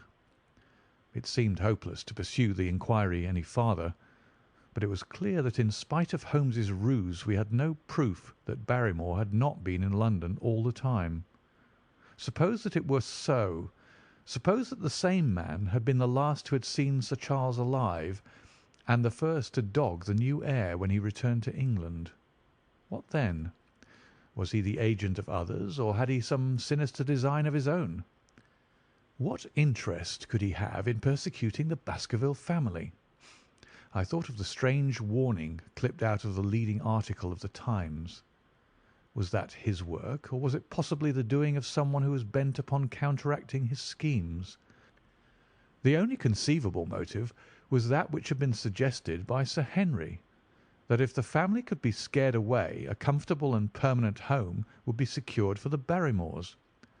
But surely such an explanation as that would be quite inadequate to account for the deep and subtle scheming which seemed to be weaving an invisible net around the young baronet. Holmes himself had said that no more complex case had come to him in all the long series of his sensational investigations. I prayed as I walked back along the grey, lonely road that my friend might soon be freed from his preoccupations and able to come down to take his heavy burden of responsibility from my shoulders. Suddenly my thoughts were interrupted by the sound of running feet behind me, and by a voice which called me by name. I turned, expecting to see Dr. Mortimer, but to my surprise it was a stranger who was pursuing me. He was a small, slim, clean-shaven, prim-faced man, flaxen-haired and lean-jawed, between 30 and 40 years of age, dressed in a grey suit and wearing a straw hat. A tin box for botanical specimens hung over his shoulder, and he carried a green butterfly net in one of his hands. "You will, I am sure, excuse my presumption, Dr. Watson," said he as he came panting up to where I stood. "Here on the moor we are a homely folk, and do not wait for formal introductions. You may possibly have heard my name from our mutual friend Mortimer. I am Stapleton of Merripit House." "Your net and box would have told me as much," said I, for I knew that Mr. Stapleton was a naturalist. "But how did you know me?" "I have been calling on Mortimer, and he pointed you out to me from the window of his surgery as you passed. As our road lay the same way, I thought that I could overtake you and introduce myself. I trust that Sir Henry is none the worse for his journey." "He's very well, thank you." "We were all rather afraid that after the sad death of Sir Charles The new baronet might refuse to live here. It is asking much of a wealthy man to come down and bury himself in a place of this kind, but I need not tell you that it means a very great deal to the countryside. Sir Henry has, I suppose, no superstitious fears in the matter?" "I do not think that it is likely." "Of course you know the legend of the fiend dog which haunts the family?" "I have heard of it." "It is extraordinary how credulous the peasants are about here. Any number of them are ready to swear that they have seen such a creature upon the moor." He spoke with a smile, but I seemed to read in his eyes that he took the matter more seriously. "The story took a great hold upon the imagination of Sir Charles, and I have no doubt that it led to his tragic end." "But how?" "His nerves were so worked up that the appearance of any dog might have had a fatal effect upon his diseased heart. I fancy that he really did see something of the kind upon that last night in the yew alley. I feared that some disaster might occur, for I was very fond of the old man, and I knew that his heart was weak." "How did you know that?" "My friend Mortimer told me." "You think, then, that some dog pursued Sir Charles, and that he died of fright in consequence?" "Have you any better explanation?" "I have not come to any conclusion." "Has Mr. Sherlock Holmes?" The words took away my breath for an instant, but a glance at the placid face and steadfast eyes of my companion showed that no surprise was intended. "It is useless for us to pretend that we do not know you, Dr. Watson," said he. "The records of your detective have reached us here, and you could not celebrate him without being known yourself. When Mortimer told me your name, he could not deny your identity. If you are here, then it follows that Mr. Sherlock Holmes is interesting himself in the matter, and I am naturally curious to know what view he may take." "I am afraid that I cannot answer that question." "May I ask him if he is going to honour us with a visit himself?" "He cannot leave town at present. He has other cases which engage his attention." "What a pity! He might throw some light on that which is so dark to us. But as to your own researches, if there is any possible way in which I can be of service to you, I trust that you will command me. If I had any indication of the nature of your suspicions, or how you propose to investigate the case, I might perhaps even now give you some aid or advice." "I assure you that I am simply here upon a visit to my friend Sir Henry, and that I need no help of any kind." "Excellent," said Stapleton. "You are perfectly right to be wary and discreet. I am justly reproved for what I feel was an unjustifiable intrusion, and I promise you that I will not mention the matter again." We had come to a point where a narrow grassy path struck off from the road and wound away across the moor. A steep, boulder-sprinkled hill lay upon the right, which had in bygone days been cut into a granite quarry. The face which was turned towards us formed a dark cliff, with ferns and brambles growing in its niches. From over a distant rise there floated a grey plume of smoke. "A moderate walk along this moor path brings us to Merrypit House," said he. "Perhaps you will spare an hour that I may have the pleasure of introducing you to my sister." My first thought was that I should be by Sir Henry's side, but then I remembered the pile of papers and bills with which his study table was littered.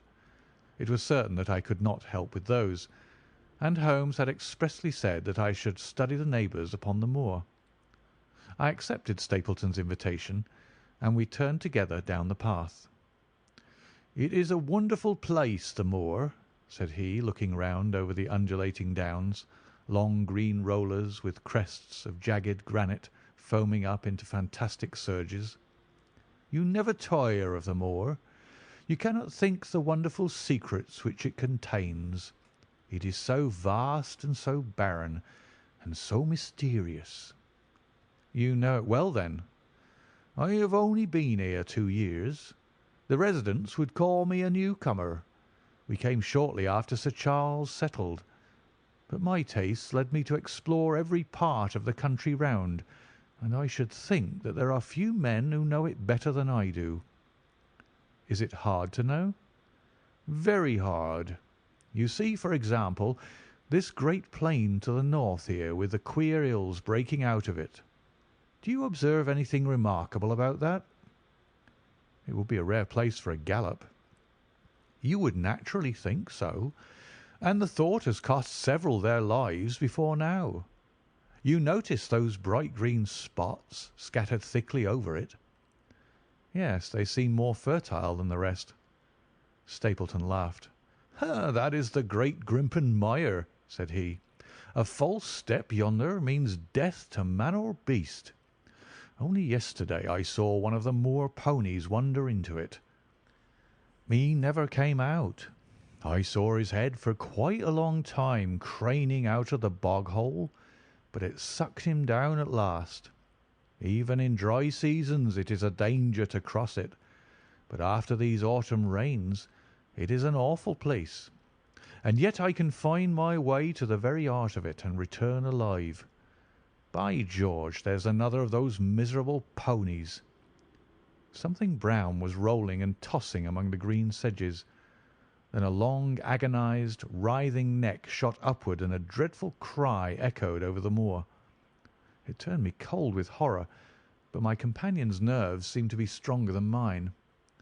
"It's gone," said he. "The mire has him. 2 in 2 days, and many more, perhaps, for they get in the way of going there in the dry weather, and never know the difference until the mire has them in its clutches. It's a bad place, the great Grimpen mire." "And you say you can penetrate it?" "Yes. There are 1 or 2 paths which a very active man can take. I have found them out." "But why should you wish to go into so horrible a place?" "Well, you see the hills beyond. They are really islands cut off on all sides by the impassable mire, which has crawled round them in the course of years. That is where the rare plants and the butterflies are, if you have the wit to reach 'em." "I shall try my luck some day." He looked at me with a surprised face. "For God's sake, put such an idea out of your mind," said he. "Your blood would be upon my head. I assure you that there would not be the least chance of your coming back alive. It is only by remembering certain complex landmarks that I am able to do it." "Hallo!" I cried. "What is that?" A long, low moan, indescribably sad, swept over the moor. It filled the whole air, and yet it was impossible to say whence it came. From a dull murmur it swelled into a deep roar, and then sank back into a melancholy, throbbing murmur once again. Stapleton looked at me with a curious expression in his face. "Queer place, the moor," said he. "But what is it?" "The peasants say it is the Hound of the Baskervilles calling for its prey. I've heard it once or twice before, but never quite so loud." I looked round with a chill of fear in my heart at the huge swelling plain mottled with the green patches of rushes. Nothing stirred over the vast expanse save a pair of ravens which croaked loudly from a tor behind us. "You are an educated man. You don't believe such nonsense as that," said I. "What do you think is the cause of so strange a sound?" "Bogs make queer noises sometimes. It's the mud settling or the water rising or something." "No, no, that was a living voice." "Well, perhaps it was. Did you ever hear a bittern booming?" "No, I never did." "It is a very rare bird, practically extinct in England now, but all things are possible upon the moor. Yes, I should not be surprised to learn that what we have heard is the cry of the last of the bitterns." "It's the weirdest, strangest thing that ever I heard in my life." "Yes, it's rather an uncanny place altogether. Look at the hillside yonder. What do you make of those?" The whole steep slope was covered with grey circular rings of stone, a score of them at least. What are they? Sheep pens? No, they are the homes of our worthy ancestors. Prehistoric man lived thickly on the moor, and as no one in particular has lived there since, we find all his little arrangements exactly as he left them. These are his wigwams, with the roofs off. You can even see his hearth and his couch if you have the curiosity to go inside. But it is quite a town. When was it inhabited? Neolithic man. No date. What did he do? He grazed his cattle on those slopes, and he learned to dig for tin when the bronze sword began to supersede the stone axe. Look at the great trench in the opposite hill. That is his mark. Yes, you will find some very singular points about the moor, Dr. Watson.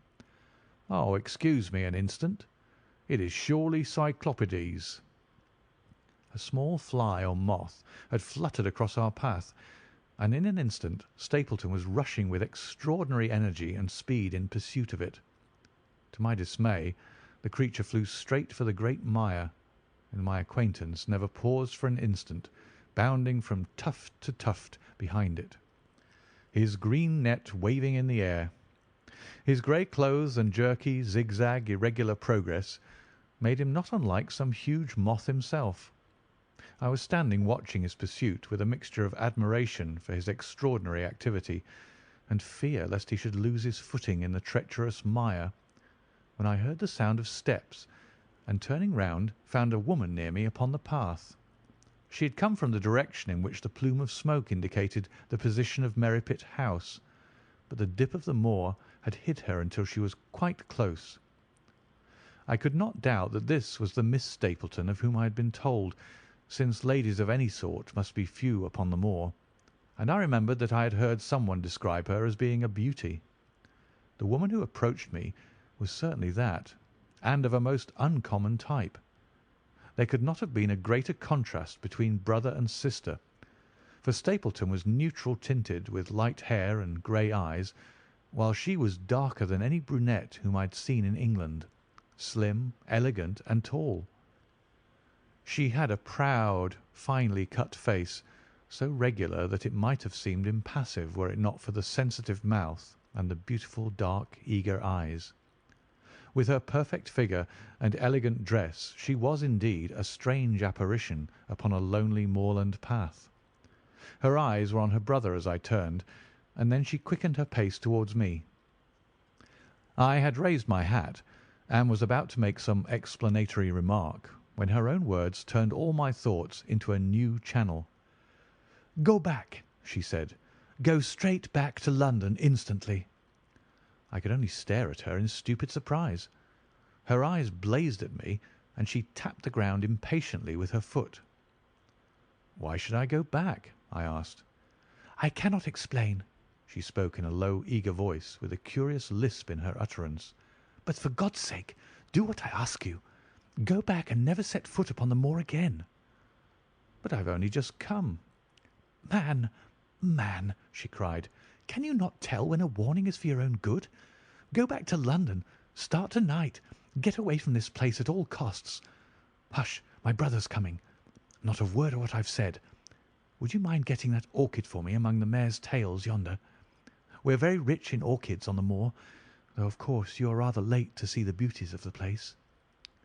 Stapleton had abandoned the chase and come back to us breathing hard and flushed with his exertions. "Hello, Beryl," said he, and it seemed to me that the tone of his greeting was not altogether a cordial one. "Well, Jack, you're very hot." "Yes, I was chasing a Cyclopides. He is very rare and seldom found in the late autumn. What a pity that I should have missed him." He spoke unconcernedly, but his small light eyes glanced incessantly from the girl to me. "You have introduced yourselves, I can see." "Yes, I was telling Sir Henry that it was rather late for him to see the true beauties of the moor." "Why, who do you think this is?" "I imagine that it must be Sir Henry Baskerville." No, said I. "Only a humble commoner, but his friend. My name is Dr. Watson." A flush of vexation passed over her expressive face. "We have been talking at cross purposes," said she. "Why, you had not very much time for talk," her brother remarked with the same questioning eyes. "I talked as if Dr. Watson were a resident instead of being merely a visitor," said she. "It cannot much matter to him whether it is early or late for the orchids. But you will come on, will you not, and see Merripit House?" A short walk brought us to it, a bleak moorland house, once the farm of some grazier in the old prosperous days, but now put into repair and turned into a modern dwelling. An orchard surrounded it, but the trees, as is usual upon the moor, were stunted and nipped, and the effect of the whole place was mean and melancholy. We were admitted by a strange, wizened, rusty-coated old manservant, who seemed in keeping with the house. Inside, however, there were large rooms furnished with an elegance in which I seemed to recognise the taste of the lady. As I looked from their windows at the interminable granite-flecked moor, rolling unbroken to the farthest horizon, I could not but marvel at what could have brought this highly educated man and this beautiful woman to live in such a place. "Queer spot to choose, is it not?" said he, as if in answer to my thought. "And yet we manage to make ourselves fairly happy, do we not, Beryl?" "Quite happy," said she, but there was no ring of conviction in her words. "I had a school," said Stapleton. "It was in the North Country. The work to a man of my temperament was mechanical and uninteresting, but the privilege of living with youth, of helping to mould those young minds, and of impressing them with one's own character and ideals was very dear to me.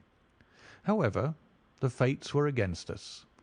A serious epidemic broke out in the school, and 3 of the boys died. It never recovered from the blow, and much of my capital was irretrievably swallowed up.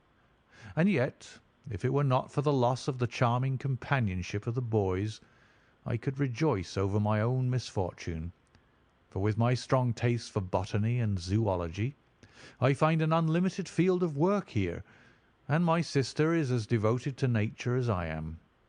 All this, Dr. Watson, has been brought upon your head by your expression as you surveyed the moor out of our window." "It certainly did cross my mind that it might be a little dull, less for you, perhaps, than for your sister." "No, no, I'm never dull," said she quickly.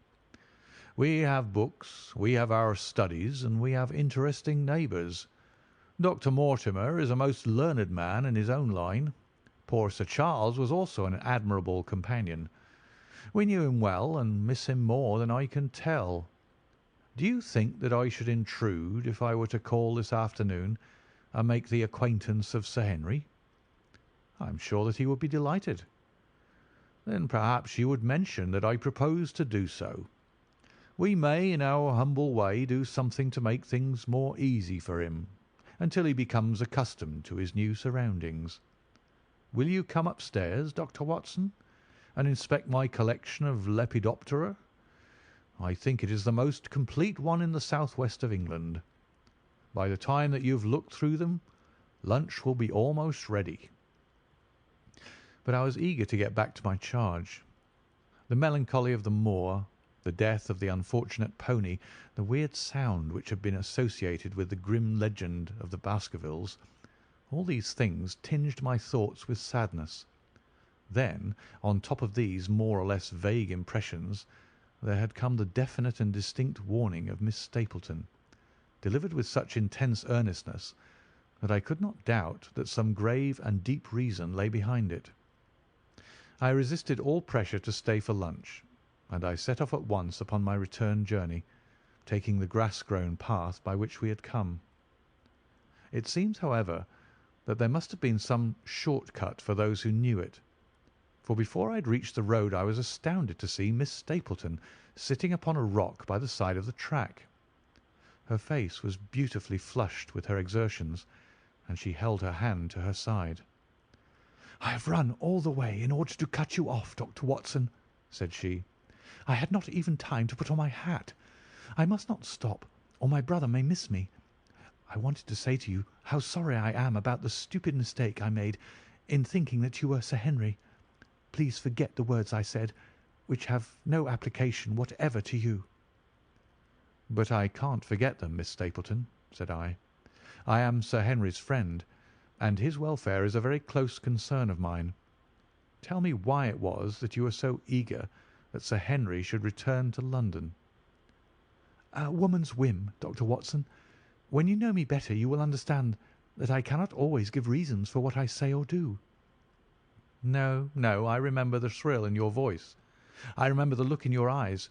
Please, please be frank with me, Miss Stapleton, for ever since I have been here I have been conscious of shadows all round me. Life has become like that great Grimpen mire, with little green patches everywhere into which one may sink, and with no guide to point the track. Tell me, then, what it was that you meant, and I will promise to convey your warning to Sir Henry." An expression of irresolution passed for an instant over her face, but her eyes had hardened again when she answered me. You make too much of it, Dr. Watson," said she. "My brother and I were very much shocked by the death of Sir Charles. We knew him very intimately, for his favourite walk was over the moor to our house.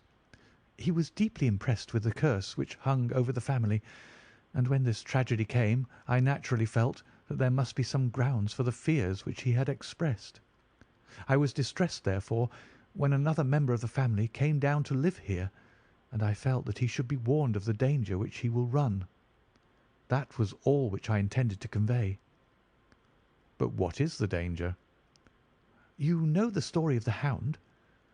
"I do not believe in such nonsense." "But I do. If you have any influence with Sir Henry, take him away from a place which has always been fatal to his family. The world is wide. Why should he wish to live at the place of danger?" "Because it is the place of danger. That is Sir Henry's nature. I fear that unless you can give me some more definite information than this, it would be impossible to get him to move." "I cannot say anything definite, for I do not know anything definite." "I would ask you one more question, Miss Stapleton. If you meant no more than this when you first spoke to me, why should you not wish your brother to overhear what you said? There's nothing to which he or anyone else could object."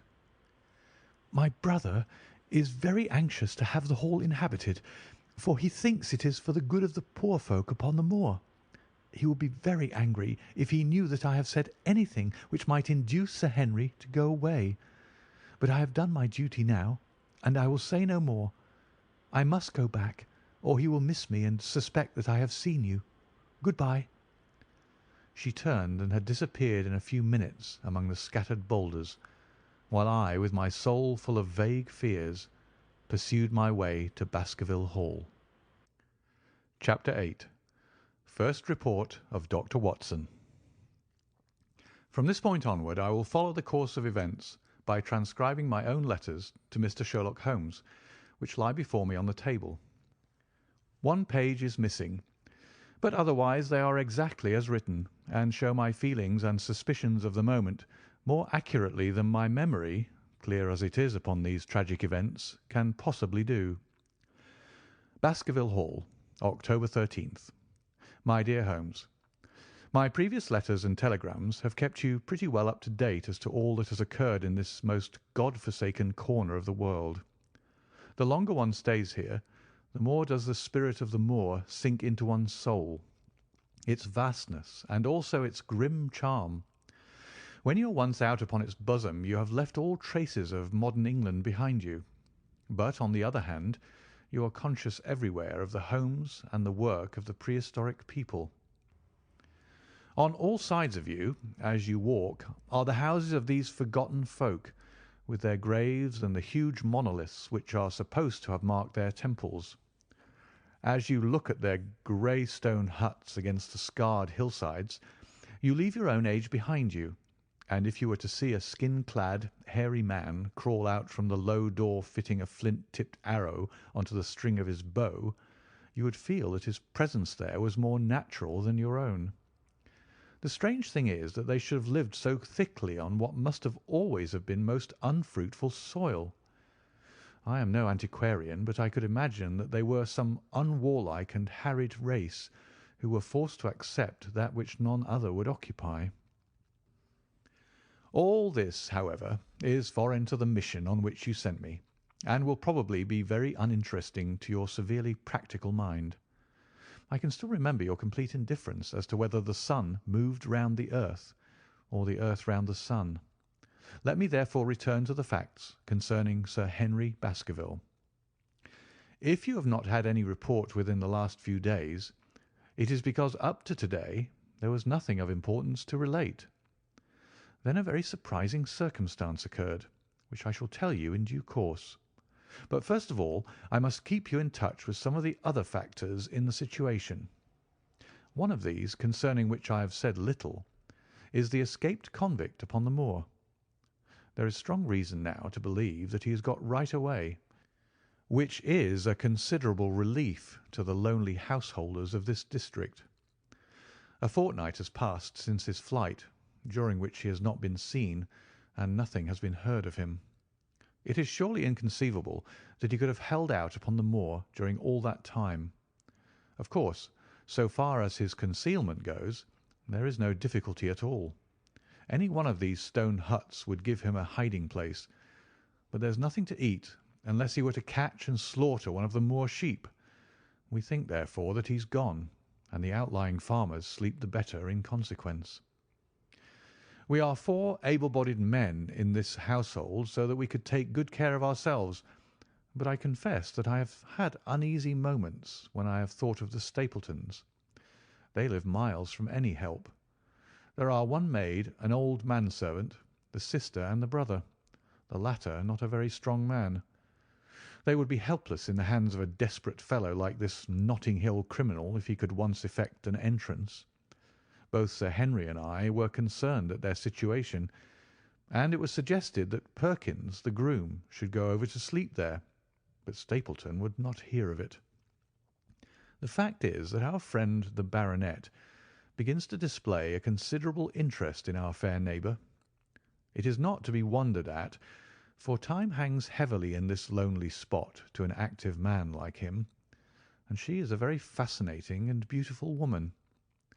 There is something tropical and exotic about her which forms a singular contrast to her cool and unemotional brother. Yet he also gives the idea of hidden fires. He has certainly a very marked influence over her, for I have seen her continually glance at him as she talked as if seeking approbation for what she said. I trust that he is kind to her. There is a dry glitter in his eyes and a firm set of his thin lips, which goes with a positive and possibly a harsh nature. You would find him an interesting study. He came over to call upon Baskerville on that first day, and the very next morning he took us both to show us the spot where the legend of the wicked Hugo is supposed to have had its origin. It was an excursion of some miles across the moor to a place which is so dismal that it might have suggested the story. We found a short valley between rugged tors, which led to an open, grassy space, flecked over with the white cotton grass. In the middle of it rose 2 great stones, worn and sharpened at the upper end until they looked like the huge corroding fangs of some monstrous beast. In every way it corresponded with the scene of the old tragedy. Sir Henry was much interested, and asked Stapleton more than once whether he did really believe in the possibility of the interference of the supernatural in the affairs of men. He spoke lightly, but it was evident that he was very much in earnest. Stapleton was guarded in his replies, but it was easy to see that he said less than he might, and that he would not express his whole opinion out of consideration for the feelings of the baronet. He told us of similar cases, where families had suffered from some evil influence, and he left us with the impression that he shared the popular view upon the matter. On our way back we stayed for lunch at Merripit House, and it was there that Sir Henry made the acquaintance of Miss Stapleton. From the first moment that he saw her, he appeared to be strongly attracted by her, and I am much mistaken if the feeling was not mutual. He referred to her again and again on our walk home, and since then hardly a day has passed that we have not seen something of the brother and sister. They dine here to-night, and there is some talk of our going to them next week. One would imagine that such a match would be very welcome to Stapleton, and yet I have more than once caught a look of the strongest disapprobation in his face when Sir Henry has been paying some attention to his sister. He is much attached to her, no doubt, and would lead a lonely life without her, but it would seem the height of selfishness if he were to stand in the way of her making so brilliant a marriage. Yet I am certain that he does not wish their intimacy to ripen into love, and I have several times observed that he has taken pains to prevent them from being tête-à-tête. By the way, your instructions to me never to allow Sir Henry to go out alone will become very much more onerous if a love affair were to be added to our other difficulties. My popularity would soon suffer if I were to carry out your orders to the letter. The other day, Thursday to be more exact, Dr. Mortimer lunched with us. He has been excavating a barrow at Long Down, and has got a prehistoric skull which fills him with great joy. Never was there such a single-minded enthusiast as he. The Stapletons came in afterwards, and the good doctor took us all to the yew alley at Sir Henry's request to show us exactly how everything occurred upon that fatal night. It is a long, dismal walk, the yew alley, between two high walls of clipped hedge, with a narrow band of grass upon either side. At the far end is an old tumble-down summer-house. Half-way down is the moor gate, where the old gentleman left his cigar-ash. It is a white wooden gate with a latch. Beyond it lies the wide moor. I remembered your theory of the affair and tried to picture all that had occurred. As the old man stood there, he saw something coming across the moor, something which terrified him so that he lost his wits and ran until he died of sheer horror and exhaustion. There was the long, gloomy tunnel down which he fled. And from what? A sheep-dog of the moor? Or a spectral hound, black, silent, and monstrous? Was there a human agency in the matter? Did the pale, watchful Barrymore know more than he cared to say? It was all dim and vague, but always there is the dark shadow of crime behind it. One other neighbour I've met since I wrote last. This is Mr. Frankland of Lafter Hall, who lives some 4 miles to the south of us. He is an elderly man, red-faced, white-haired, and choleric. His passion is for the British law, and he has spent a large fortune in litigation. He fights for the mere pleasure of fighting, and is equally ready to take up either side of a question, so that it is no wonder that he has found it a costly amusement. Sometimes he will shut up a right of way and defy the parish to make him open it. At others he will with his own hands tear down some other man's gate, and declare that a path existed there from time immemorial, defying the owner to prosecute him for trespass. He is learned in old manorial and communal rights, and he applies his knowledge sometimes in favour of the villagers of Fernworthy, and sometimes against them, so that he is periodically either carried in triumph down the village street, or else burned in effigy, according to his latest exploit. He is said to have about 7 lawsuits upon his hands at present, which will probably swallow up the remainder of his fortune, and so draw his sting and leave him harmless for the future.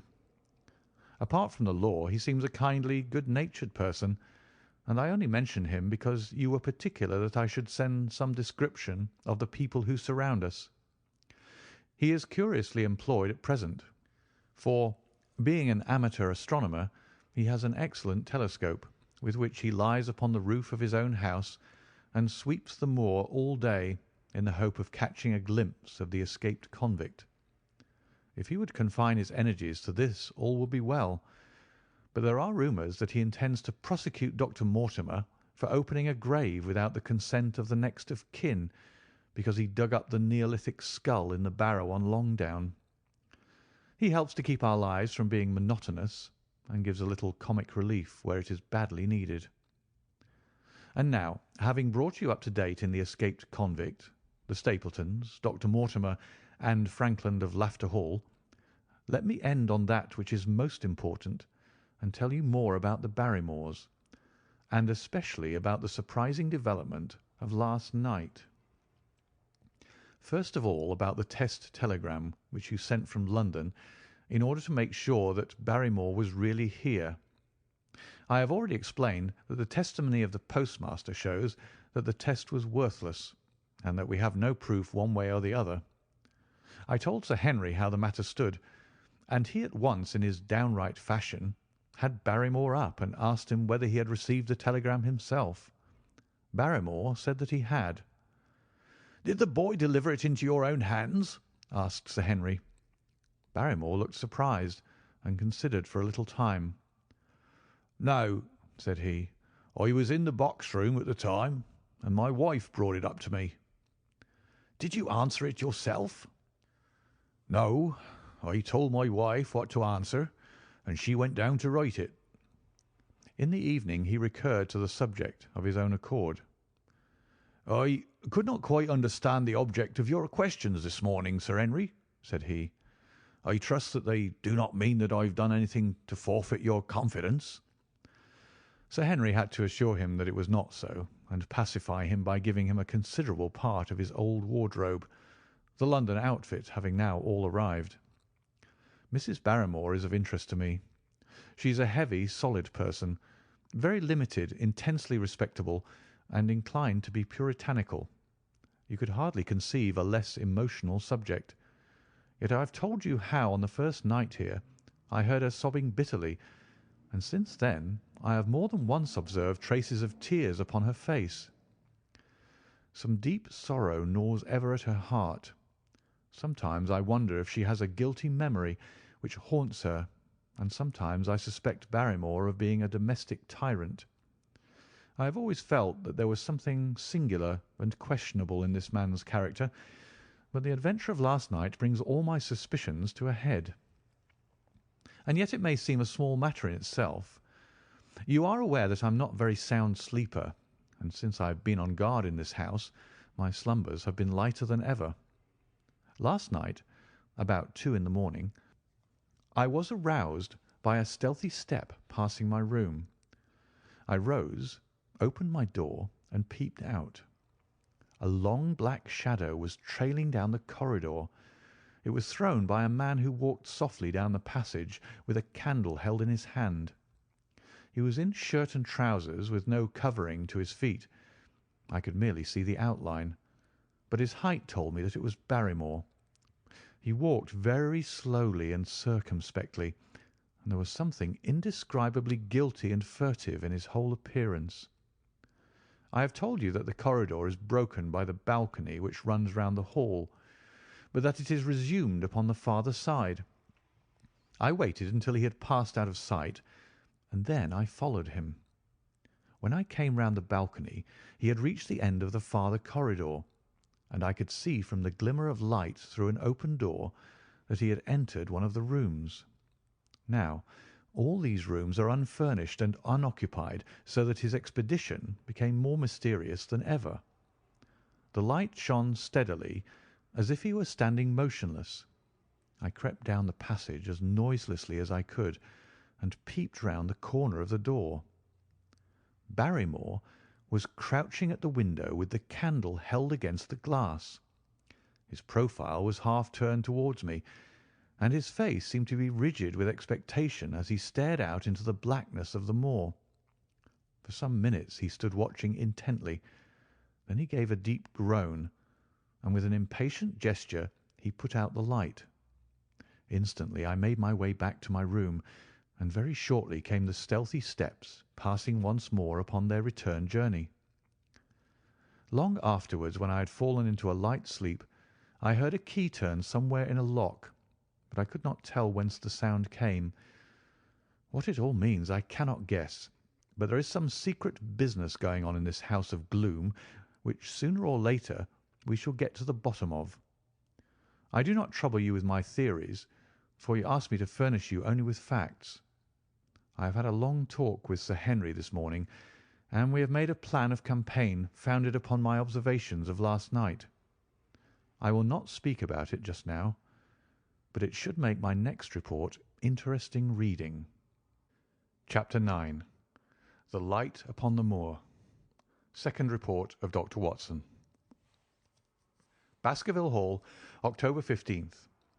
My dear Holmes, if I was compelled to leave you without much news during the early days of my mission, you must acknowledge that I am making up for lost time, and that events are now crowding thick and fast upon us. In my last report I ended up my top note with Barrymore at the window, and now I have quite a budget already which will, unless I am much mistaken, considerably surprise you. Things have taken a turn which I could not have anticipated. In some ways they have within the last 48 hours become much clearer, and in some ways they have become more complicated, but I will tell you all and you shall judge for yourself. Before breakfast on the morning following my adventure, I went down the corridor and examined the room in which Barrymore had been on the night before. The western window through which he had stared so intently has, I noticed, one peculiarity above all other windows in the house. It commands the nearest outlook onto the moor. There is an opening between two trees, which enables one from this point of view to look right down upon it, while from all the other windows it is only a distant glimpse which can be obtained. It follows, therefore, that Barrymore, since only this window would serve the purpose, must have been looking out for something or somebody upon the moor. The night was very dark, so that I can hardly imagine how he could have hoped to see anyone. It had struck me that it was possible that some love intrigue was on foot. That would have accounted for his stealthy movements, and also for the uneasiness of his wife. The man is a striking-looking fellow, very well equipped to steal the heart of a country girl, so that this theory seemed to have something to support it. That opening of the door which I had heard after I had returned to my room might mean that he had gone out to keep some clandestine appointment. So I reasoned with myself in the morning, and I tell you the direction of my suspicions, however much the result may have shown that they were unfounded. But whatever the true explanation of Barrymore's movements might be, I felt that the responsibility of keeping them to myself until I could explain them was more than I could bear. I had an interview with the baronet in his study after breakfast, and I told him all that I had seen. He was less surprised than I had expected. "I knew that Barrymore walked about nights, and I had a mind to speak to him about it," said he. "2 or 3 times I've heard his steps in the passage, coming and going just about the hour you name." "Perhaps, then, he pays a visit every night to that particular window," I suggested. "Perhaps he does. If so, we should be able to shadow him and see what it is that he's after. I wonder what your friend Holmes would do if he were here." "I believe that he would do exactly what you now suggest," said I. "He would follow Barrymore and see what he did." "Then we shall do it together." "But surely he would hear us." "The man is rather deaf, and in any case we must take our chance of that. We'll sit up in my room to-night and wait until he passes." Sir Henry rubbed his hands with pleasure, and it was evident that he hailed the adventure as a relief to his somewhat quiet life upon the moor. The baronet has been in communication with the architect who prepared the plans for Sir Charles, and with a contractor from London, so that we may expect great changes to begin here soon. There have been decorators and furnishers up from Plymouth, and it is evident that our friend has large ideas and means to spare no pains or expense to restore the grandeur of his family. When the house is renovated and refurnished, all that he will need will be a wife to make it complete. Between ourselves, there are pretty clear signs that this will not be wanting if the lady is willing, for I have seldom seen a man more infatuated with a woman than he is with our beautiful neighbour, Miss Stapleton. And yet the course of true love does not run quite as smoothly as one would, under the circumstances, expect. To-day, for example, its surface was broken by a very unexpected ripple, which has caused our friend considerable perplexity and annoyance. After the conversation which I have quoted about Barrymore, Sir Henry put on his hat and prepared to go out. As a matter of course, I did the same. "What, are you coming, Watson?" he asked, looking at me in a curious way. "It depends on whether you're going on the moor," said I. Yes, I am." "Well, you know what my instructions are. I am sorry to intrude, but you heard how earnestly Holmes insisted that I should not leave you, and especially that you should not go alone upon the moor." Sir Henry put his hand upon my shoulder with a pleasant smile. "My dear fellow," said he, "Holmes, with all his wisdom, did not foresee some things which have happened since I have been on the moor. You understand me? I am sure that you are the last man in the world who would wish to be a spoil-sport. I must go out alone." It put me in a most awkward position. I was at a loss what to say or what to do, and before I had made up my mind, he picked up his cane and was gone. But when I came to think the matter over, my conscience reproached me bitterly for having on any pretext allowed him to go out of my sight. I imagined what my feelings would be if I had to return to you and to confess that some misfortune had occurred through my disregard for your instructions. I assure you my cheeks flushed at the very thought. It might not even now be too late to overtake him, so I set off at once in the direction of Merripit House. I hurried along the road at the top of my speed without seeing anything of Sir Henry until I came to the point where the moor path branches off. There, fearing that perhaps I had come in the wrong direction after all, I mounted a hill from which I could command a view, the same hill which is cut into the dark quarry. Thence I saw him at once. He was on the moor path about a quarter of a mile off, and a lady was by his side, who could only be Miss Stapleton. It was clear that there was already an understanding between them, and that they had met by appointment. They were walking slowly along in deep conversation, and I saw her making quick little movements of her hands as if she were very earnest in what she was saying, while he listened intently, and once or twice shook his head in strong dissent. I stood among the rocks watching them, very much puzzled as to what I should do next. To follow them and break into their intimate conversation seemed to be an outrage, and yet my clear duty was never for an instant to let him out of my sight. To act the spy upon a friend was a hateful task. Still, I could see no better course than to observe him from the hill, and to clear my conscience by confessing to him afterwards what I had done. It is true that if any sudden danger had threatened him, I was too far away to be of use, and yet I am sure that you will agree with me that the position was very difficult, and that there was nothing more which I could do. Our friend Sir Henry and the lady had halted on the path, and were standing deeply absorbed in their conversation, when I was suddenly aware that I was not the only witness of their interview. A wisp of green floating in the air caught my eye, and another glance showed me that it was carried on a stick by a man who was moving among the broken ground. It was Stapleton with his butterfly net. He was very much closer to the pair than I was, and he appeared to be moving in their direction. At this instant, Sir Henry suddenly drew Miss Stapleton to his side. His arm was around her, but it seemed to me that she was straining away from him with her face averted. He stooped his head to hers, and she raised one hand as if in protest. Next moment I saw them spring apart and turn hurriedly around. Stapleton was the cause of the interruption. He was running wildly towards them, his absurd net dangling behind him. He gesticulated and almost danced with excitement in front of the lovers. What the scene meant I could not imagine, but it seemed to me that Stapleton was abusing Sir Henry, who offered explanations, which became more angry as the other refused to accept them. The lady stood by in haughty silence.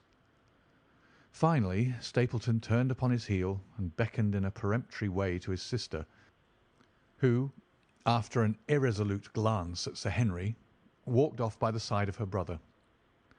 The naturalist's angry gestures showed that the lady was included in his displeasure. The baronet stood for a minute looking after them, and then he walked slowly back the way that he had come, his head hanging, the very picture of dejection. What all this meant I could not imagine, but I was deeply ashamed to have witnessed so intimate a scene without my friend's knowledge. I ran down the hill, therefore, and met the baronet at the bottom. His face was flushed with anger, and his brows were wrinkled like one who is at his wits' end what to do. "Hullo, Watson! Where have you dropped from?" said he. "You don't mean to say that you came after me in spite of all?" I explained everything to him, how I had found it impossible to remain behind, how I had followed him, and how I had witnessed all that had occurred.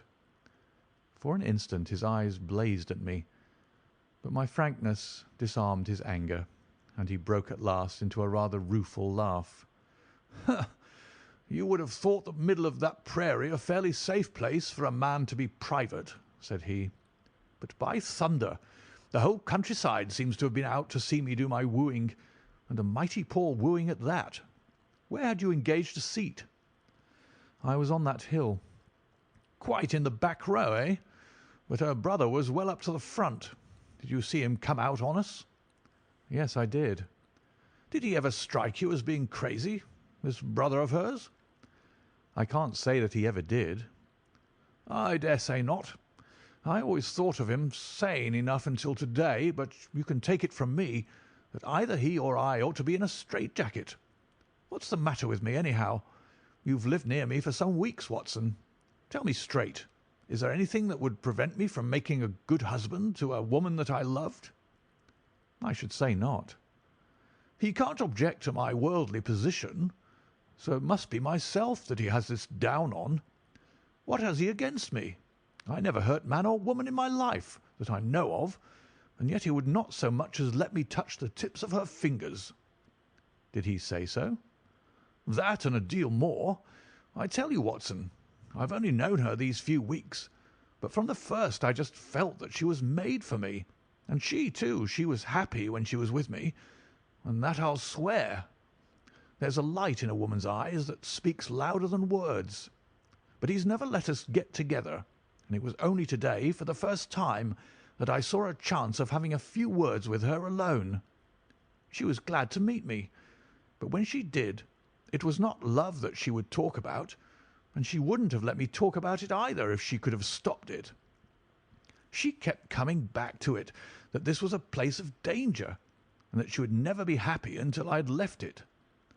I told her that since I had seen her I was in no hurry to leave it, and that if she really wanted me to go, the only way to work it was for her to arrange to go with me.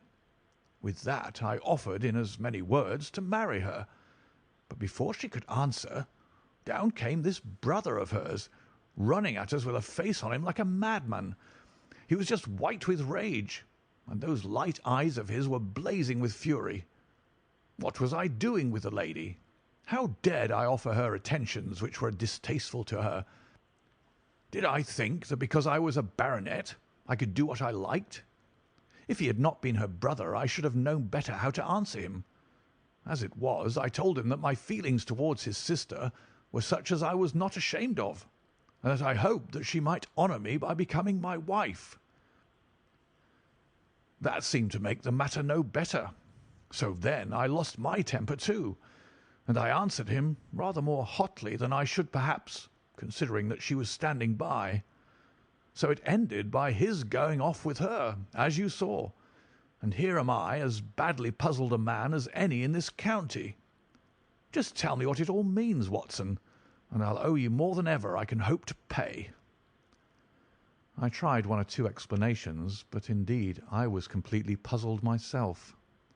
Our friend's title, his fortune, his age, his character, and his appearance are all in his favour, and I know nothing against him, unless it be this dark fate which runs in his family. That his advances should be rejected so brusquely without any reference to the lady's own wishes, and that the lady should accept the situation without protest, is very amazing. However, our conjectures were set at rest by a visit from Stapleton himself that very afternoon. He had come to offer apologies for his rudeness of the morning, and after a long private interview with Sir Henry in his study, the upshot of their conversation was that the breach is quite healed, and that we are to dine at Merripit House next Friday as a sign of it. "I don't say now that he isn't a crazy man," said Sir Henry. "I can't forget the look in his eyes when he ran at me this morning, but I must allow that no man could make a more handsome apology than he has done." Did he give any explanation of his conduct? "His sister is everything in his life, he says. That is natural enough, and I am glad that he should understand her value. They have always been together, and according to his account he has been a very lonely man with only her as a companion, so that the thought of losing her was really terrible to him. He had not understood, he said, that I was becoming attached to her, but when he saw with his own eyes that it was really so, and that she might be taken away from him, it gave him such a shock that for a time he was not responsible for what he said or did. He was very sorry for all that had passed, and he recognized how foolish and how selfish it was that he should imagine that he could hold a beautiful woman like his sister to himself for her whole life. If she had to leave him, he had rather it was to a neighbour like myself than to anyone else. But in any case it was a blow to him, and it would take him some time before he could prepare himself to meet it. He would withdraw all opposition upon his part if I would promise for 3 months to let the matter rest, and to be content with cultivating the lady's friendship during that time without claiming her love. This I promised, and so the matter rests." So there is one of our small mysteries cleared up. It is something to have touched bottom anywhere in this bog in which we are floundering. We know now why Stapleton looked with disfavour upon his sister's suitor, even when that suitor was so eligible a one as Sir Henry. And now I pass on to another thread which I have extricated out of the tangled skein, the mystery of the sobs in the night, of the tear-stained face of Mrs. Barrymore, of the secret journey of the butler to the western lattice window. Congratulate me, my dear Holmes, and tell me that I have not disappointed you as an agent, that you do not regret the confidence which you showed in me when you sent me down. All these things have by one night's work been thoroughly cleared. I have said by one night's work, but in truth it was by 2 nights' work, for on the first we drew entirely blank. I sat up with Sir Henry in his rooms until nearly 3 o'clock in the morning, but no sound of any sort did we hear except the chiming clock upon the stairs. It was a most melancholy vigil, and ended by each of us falling asleep in our chairs. Fortunately we were not discouraged, and we determined to try again. The next night we lowered the lamp and sat smoking cigarettes without making the least sound. It was incredible how slowly the hours crawled by, and yet we were helped through it by the same sort of patient interest which the hunter must feel as he watches the trap into which he hopes the game may wander. 1 struck, and 2, and we had almost for the second time given it up in despair, when in an instant we both sat bolt upright in our chairs, with all our weary senses keenly on the alert once more. We had heard the creak of a step in the passage. Very stealthily we heard it pass along until it died away in the distance. Then the baronet gently opened his door, and we set out in pursuit. Already our man had gone round the gallery, and the corridor was all in darkness. Softly we stole along until we had come into the other wing. We were just in time to catch a glimpse of the tall, black-bearded figure, his shoulders rounded as he tiptoed down the passage. Then he passed through the same door as before, and the light of the candle framed it in the darkness and shot one single yellow beam across the gloom of the corridor. We shuffled cautiously towards it, trying every plank before we dared to put our whole weight upon it. We had taken the precaution of leaving our boots behind us, but even so the old boards snapped and creaked beneath our tread. Sometimes it seemed impossible that he should fail to hear our approach, However, the man is fortunately rather deaf, and he was entirely preoccupied in that which he was doing. When at last we reached the door and peeped through, we found him crouching at the window, candle in hand, his white, intent face pressed against a pane, exactly as I had seen him 2 nights before. We had arranged no plan of campaign, but the baronet is a man to whom the most direct way is always the most natural. He walked into the room, and as he did so, Barrymore sprang up from the window with a sharp hiss of his breath and stood livid and trembling before us. His dark eyes, glaring out of the white mask of his face, were full of horror and astonishment as he gazed from Sir Henry to me. "What are you doing here, Barrymore?" "Nothing, sir." His agitation was so great that he could hardly speak, and the shadows sprang up and down from the shaking of his candle. "It was the window, sir. I go round at night to see that they're fastened." "On the second floor?" "Yes, sir, all the windows." "Look here, Barrymore," said Sir Henry sternly.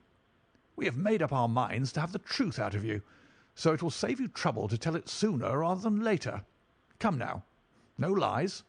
What were you doing at that window?"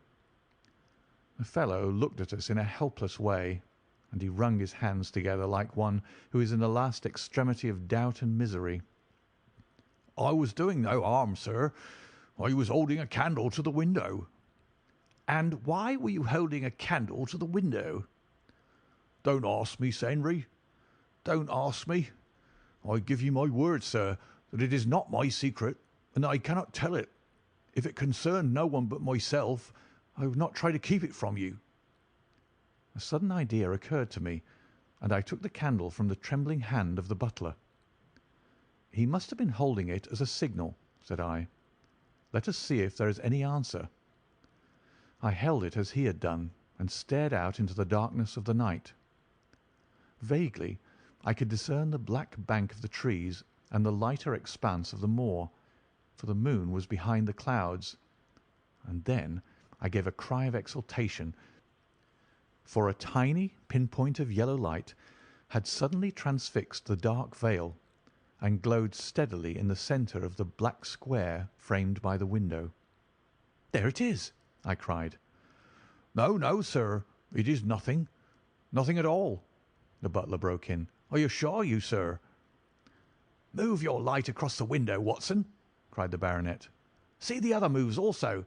Now, you rascal, do you deny that it is a signal? Come, speak up.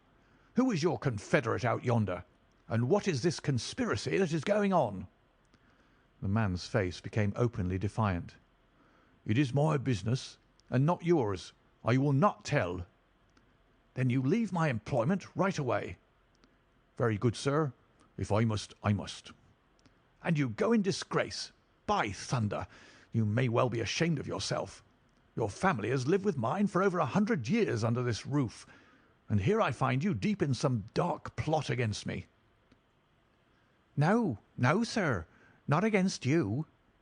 It was a woman's voice, and Mrs. Barrymore, paler and more horror-struck than her husband, was standing at the door. Her bulky figure in a shawl and skirt might have been comic were it not for the intensity of feeling upon her face. "We have to go, Eliza. This is the end of it. You can pack our things," said the butler. "Oh, John, John, have I brought you to this? It is my doing, Sir Henry, all mine.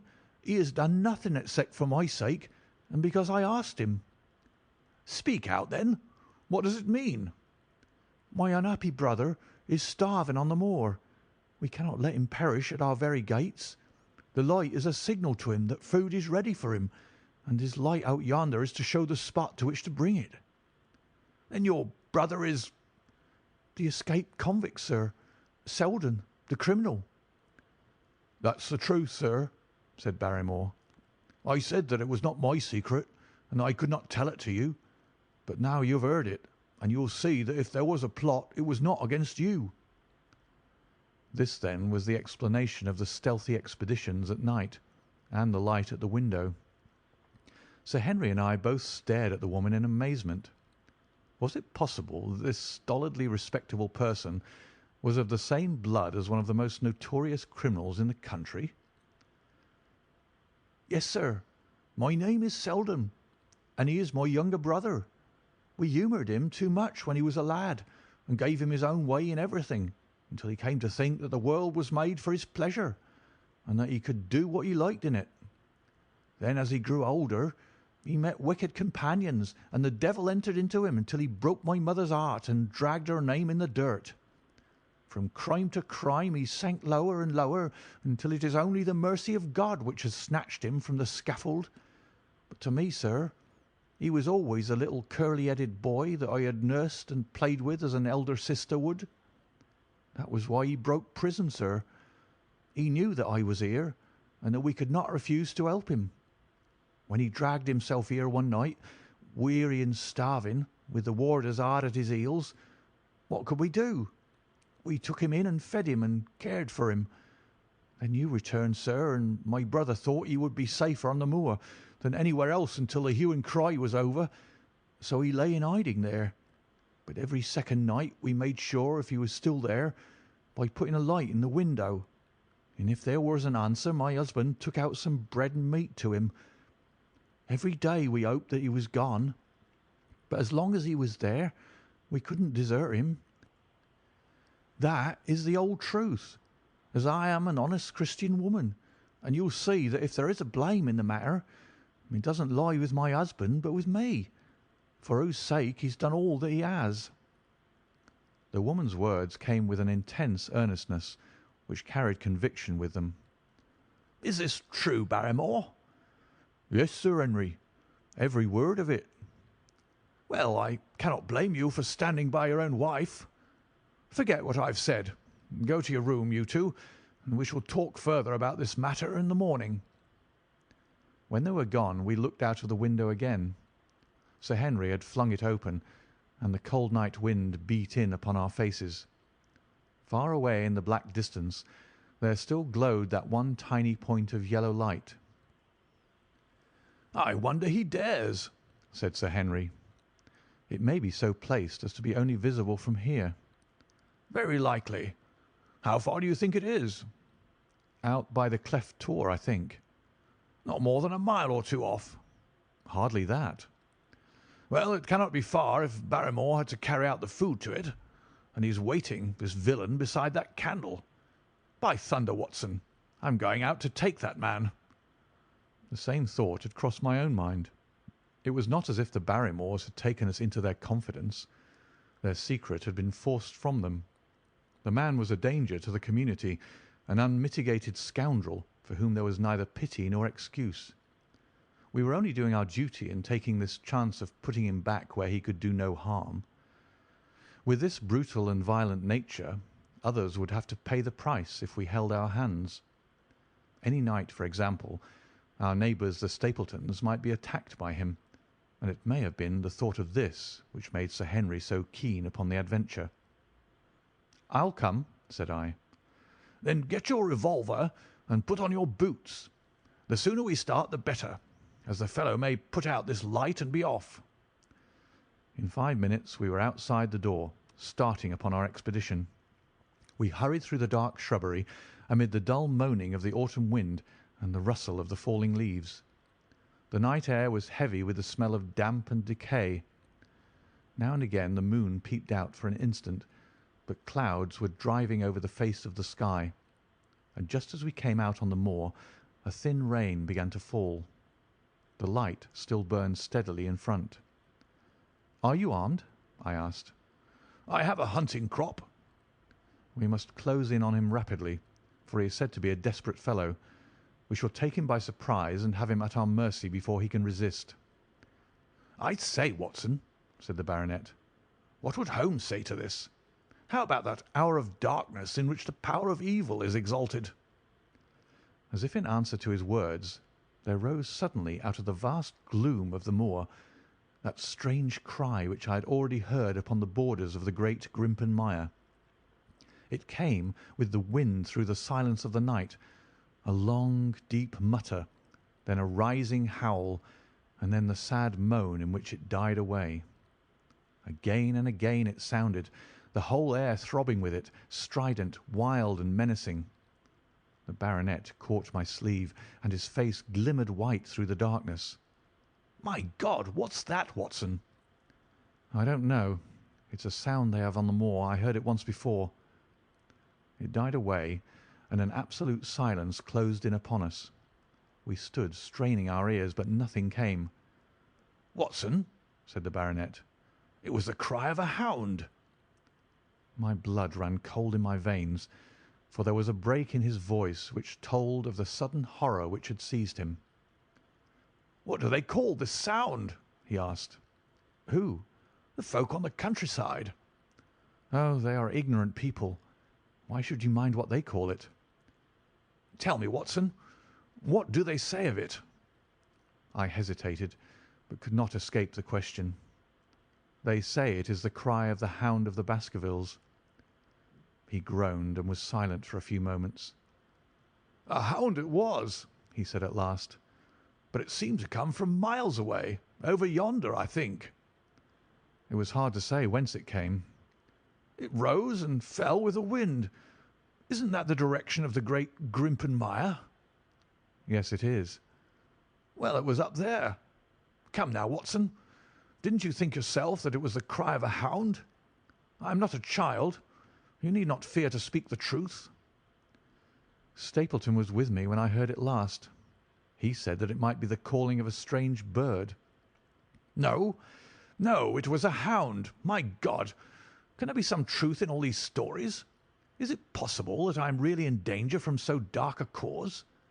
You don't believe it, do you, Watson?" "No, no."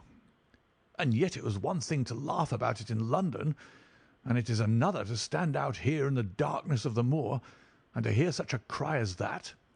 And my uncle! There was the footprint of the hound beside him as he lay. It all fits together.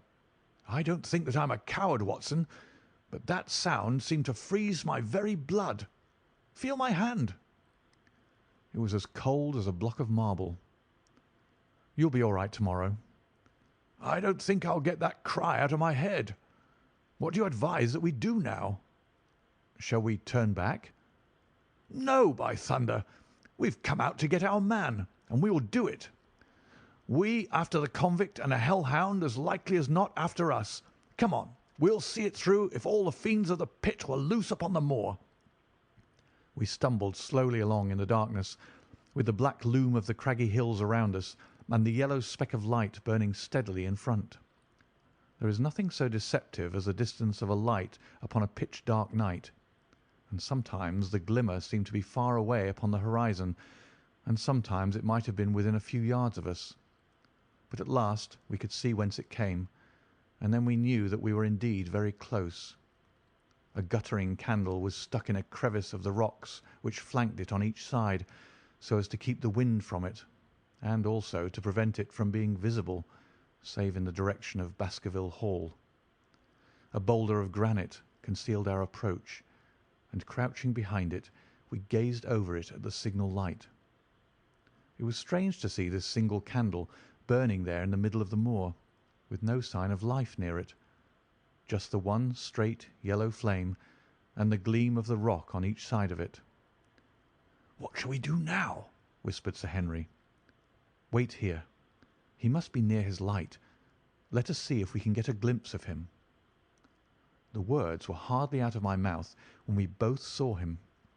Over the rocks, in the crevice of which the candle burned, there was thrust out an evil yellow face, a terrible animal face, all seamed and scored with vile passions, foul with mire, with a bristling beard and hung with matted hair. It might well have belonged to one of those old savages who dwelt in the burrows on the hillsides. The light beneath him was reflected in his small, cunning eyes, which peered fiercely to right and left through the darkness, like a crafty and savage animal who has heard the steps of the hunters.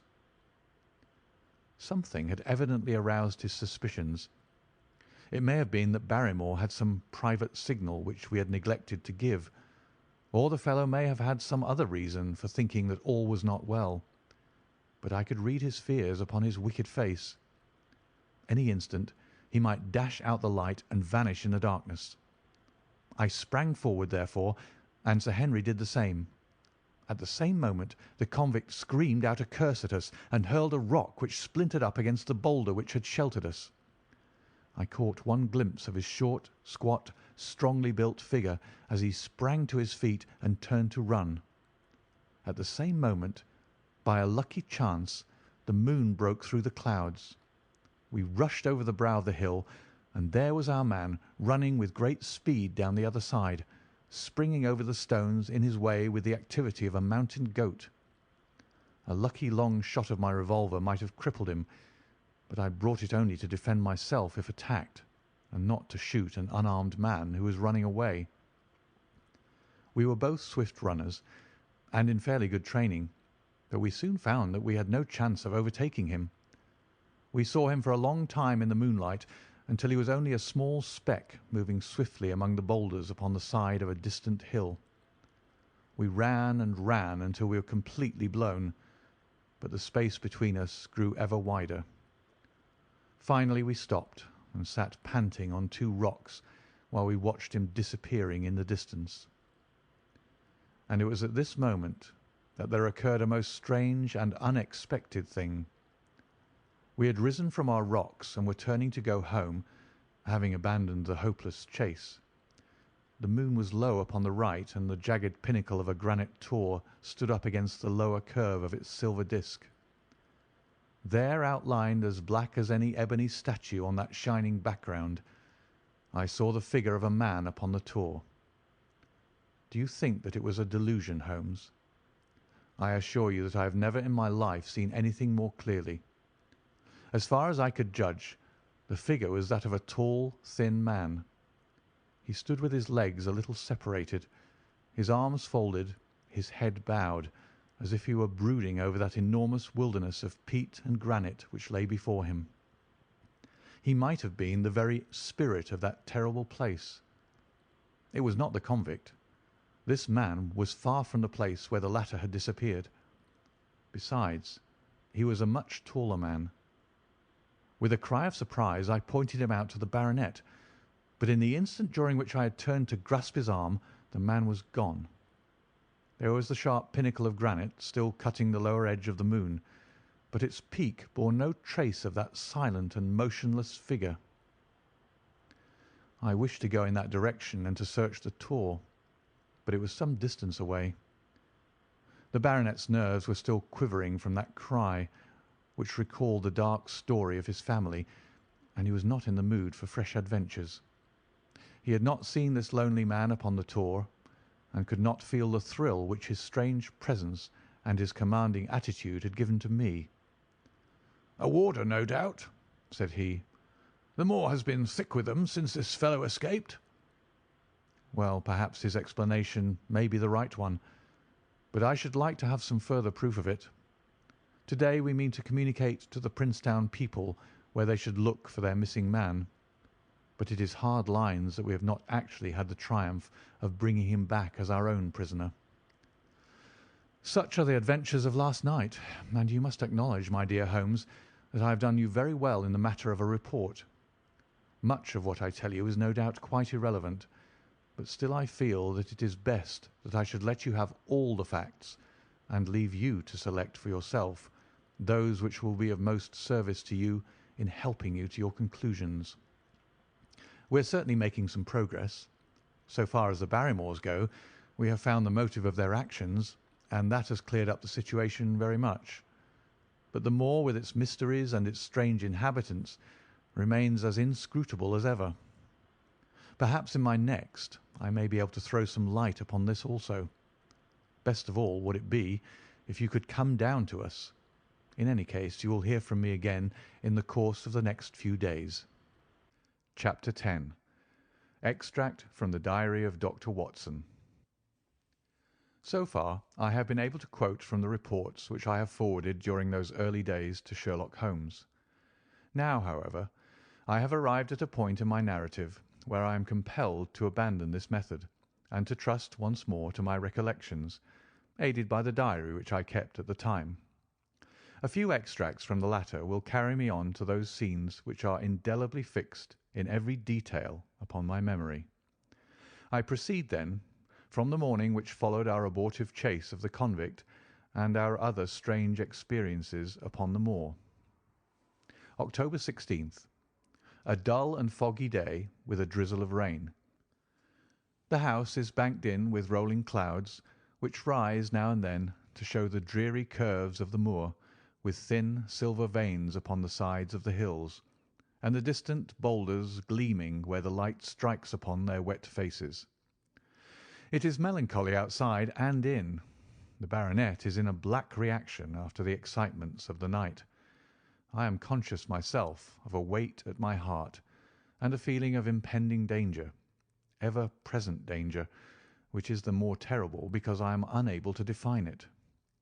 And have I not cause for such a feeling? Consider the long sequence of incidents which have all pointed to some sinister influence which is at work around us.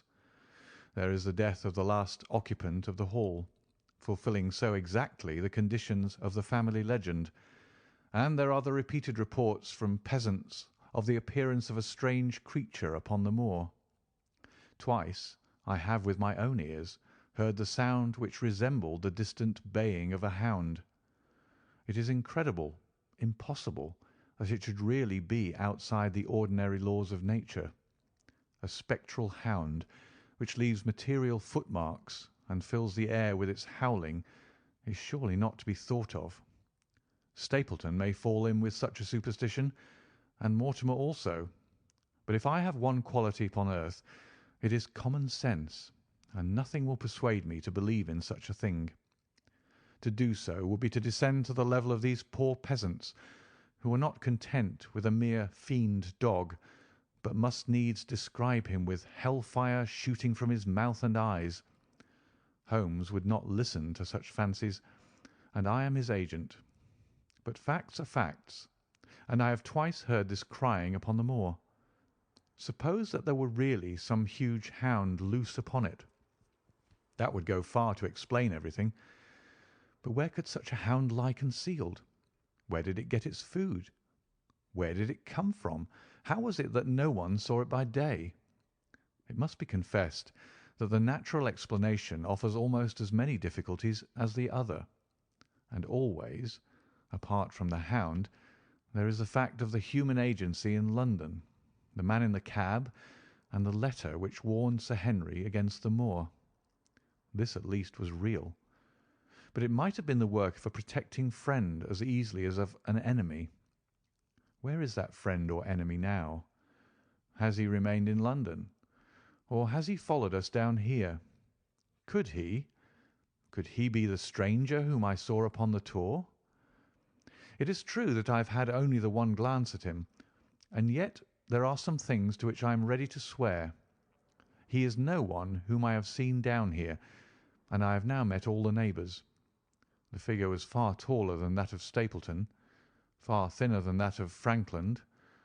Barrymore it might possibly have been, but we had left him behind us, and I am certain that he could not have followed us.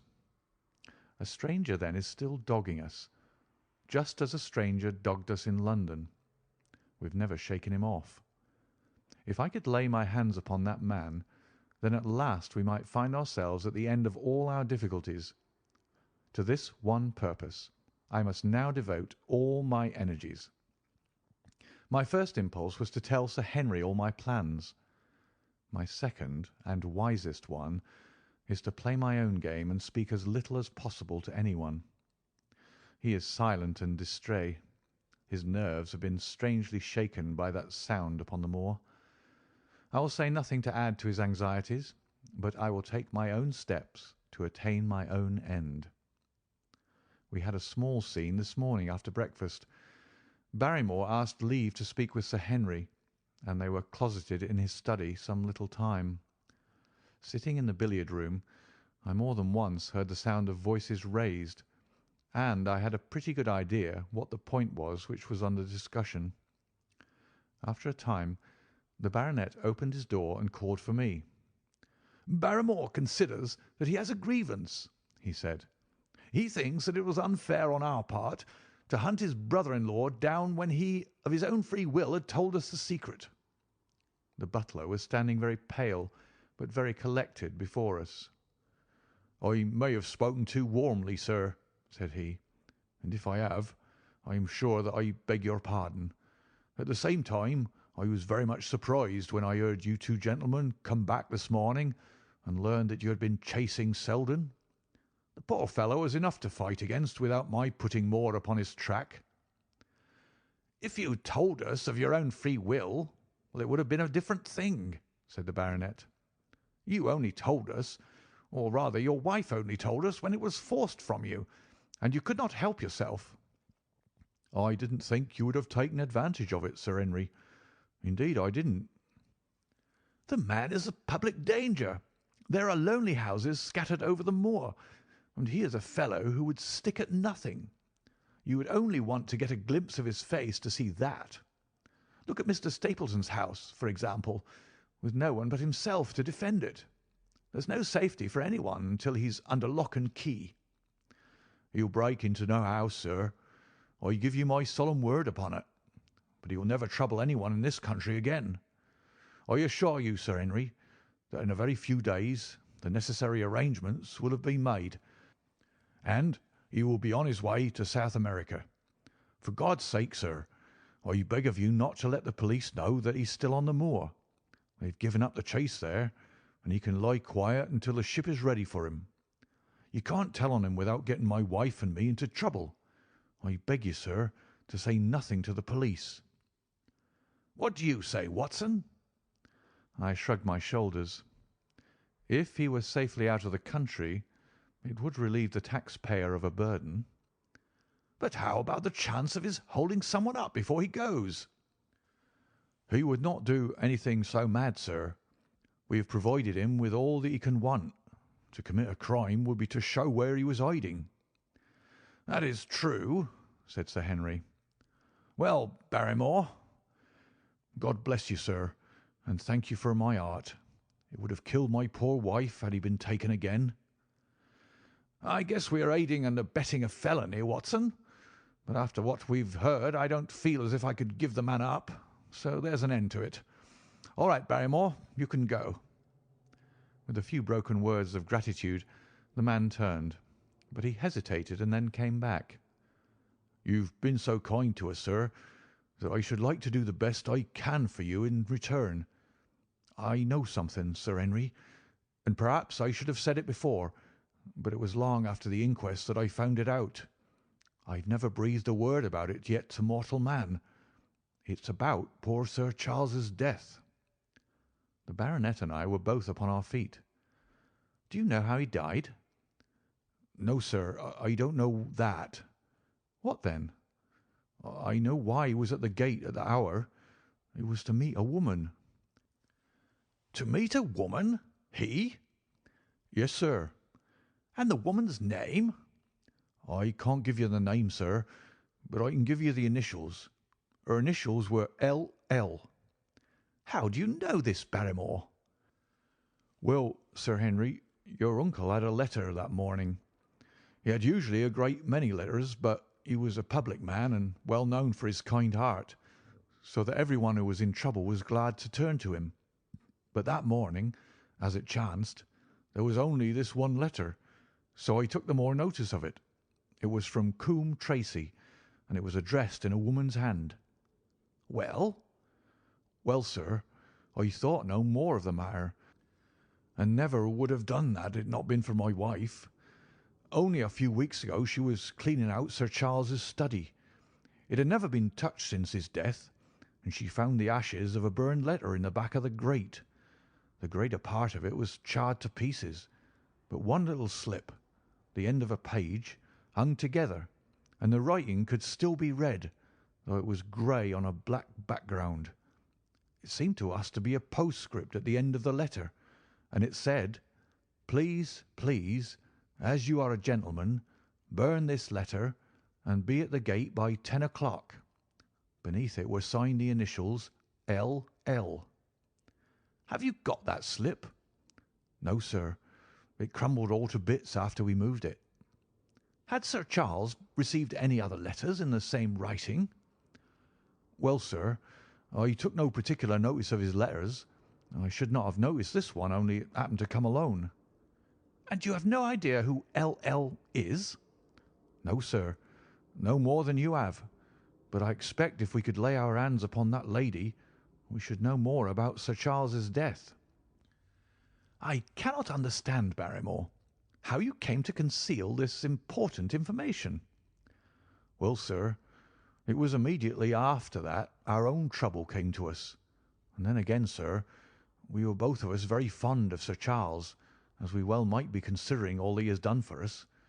To rake this up couldn't help our poor master, and it's well to go carefully when there's a lady in the case, even the best of us." "You thought it might injure his reputation?"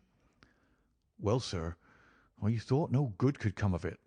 But now you've been kind to us, and I feel as if it would be treating you unfairly not to tell you all that I know about the matter." "Very good, Barrymore. You can go." When the butler had left us, Sir Henry turned to me. "Well, Watson, what do you think of this new light?" "It seems to leave the darkness rather blacker than before." "So I think. But if we can only trace L.L., it should clear up the whole business. We've gained that much. We know that there's someone who has the facts if we can only find her. What do you think we should do?" "Let Holmes know all about it at once. It'll give him the clue for which he has been seeking. I am much mistaken if it does not bring him down." I went at once to my room and drew up my report of the morning's conversation for Holmes. It was evident to me that he had been very busy of late, for the notes which I had from Baker Street were few and short, with no comments upon the information which I had supplied, and hardly any reference to my mission. No doubt his blackmailing case is absorbing all his faculties. And yet this new factor must surely arrest his attention and renew his interest. I wish that he were here. October 17th. All day today the rain poured down, rustling on the ivy and dripping from the eaves. I thought of the convict out upon the bleak, cold, shelterless moor. Poor devil! Whatever his crimes, he suffered something to atone for them. And then I thought of that other one, the face in the cab, the figure against the moon. Was he also out in that deluge, the unseen watcher, the man of darkness? In the evening I put on my waterproof, and I walked far upon the sodden moor, full of dark imaginings, the rain beating upon my face and the wind whistling about my ears. God help those who wander into the great mire now, for even the firm uplands are becoming a morass. I found the black tor upon which I had seen the solitary watcher, and from its craggy summit I looked out myself across the melancholy downs. Rain squalls drifted across their russet face, and the heavy, slate-coloured clouds hung low over the landscape, trailing in grey wreaths down the sides of the fantastic hills. In the distant hollow on the left, half hidden by the mist, the two thin towers of Baskerville Hall rose above the trees. They were the only signs of human life which I could see, save only those prehistoric huts which lay thickly upon the slopes of the hills. Nowhere was there any trace of that lonely man whom I had seen on the same spot 2 nights before. As I walked back I was overtaken by Dr. Mortimer, driving in his dog-cart over a rough moorland track which led from the outlying farmhouse of Foulmire. He has been very attentive to us, and hardly a day has passed that he has not called at the Hall to see how we are getting on. He insisted upon my climbing into his dog-cart, and he gave me a lift homeward. I found him much troubled over the disappearance of his little spaniel. It had wandered on to the moor and had never come back. I gave him such consolation as I might, but I thought of the pony on the Grimpen mire, and I do not fancy that he will see his little dog again. "By the way, Mortimer," said I, as we jolted along the rough road, "I suppose there are few people living within driving distance of this whom you do not know?" "Hardly any, I think." "Can you, then, tell me the name of any woman whose initials are L.L.?" He thought for a few minutes. "No," said he, There are a few gipsies and labouring folk for whom I can't answer, but among the farmers or gentry there is no one whose initials are those. Wait a bit, though," he added after a pause. "There is Laura Lyons. Her initials are L.L., but she lives in Coombe Tracey." "Who is she?" I asked. "She is Franklin's daughter." "What, old Franklin the Crank?" "Exactly. She married an artist named Lyons, who came sketching on the moor. He proved to be a blackguard and deserted her. The fault, from what I hear, may not have been entirely on one side. Her father refused to have anything to do with her because she had married without his consent, and perhaps for one or two other reasons as well. So between the old sinner and the young one, the girl has had a pretty bad time." "How does she live?" "I fancy old Franklin allows her a pittance, but it cannot be more, for his own affairs are considerably involved. Whatever she may have deserved, one could not allow her to go hopelessly to the bad. Her story got about, and several of the people here did something to enable her to earn an honest living. Stapleton did for one, and Sir Charles for another. I gave a trifle myself. It was to set her up in a typewriting business." He wanted to know the object of my inquiries, but I managed to satisfy his curiosity without telling him too much, for there is no reason why we should take anyone into our confidence. Tomorrow morning I shall find my way to Coombe Tracey, and if I can see this Mrs. Laura Lyons, of equivocal reputation, a long step will have been made towards clearing one incident in this chain of mysteries. I am certainly developing the wisdom of the serpent, for when Mortimer pressed his questions to an inconvenient extent, I asked him casually to what type Franklin's skull belonged, and so heard nothing but craniology for the rest of our drive. I have not lived for years with Sherlock Holmes for nothing. I have only one other incident to record upon this tempestuous and melancholy day. This was my conversation with Barrymore just now, which gives me one more strong card which I can play in due time. Mortimer had stayed to dinner, and he and the baronet played écarté afterwards. The butler brought me my coffee into the library, and I took the chance to ask him a few questions. "Well," said I, "has this precious relation of yours departed, or is he still lurking out yonder?" "I don't know, sir. I hope to heaven that he's gone, for he's brought nothing but trouble here. I've not heard of him since I left our food for him last, and that was 3 days ago." "Did you see him then?" "No, sir, but the food was gone when next I went that way." "Then he was certainly there." "So you would think, sir, unless it was the other man who took it." I sat with my coffee cup halfway to my lips and stared at Barrymore. "You know that there is another man, then?" "Yes, sir. There is another man upon the moor." "Have you seen him?" "No, sir."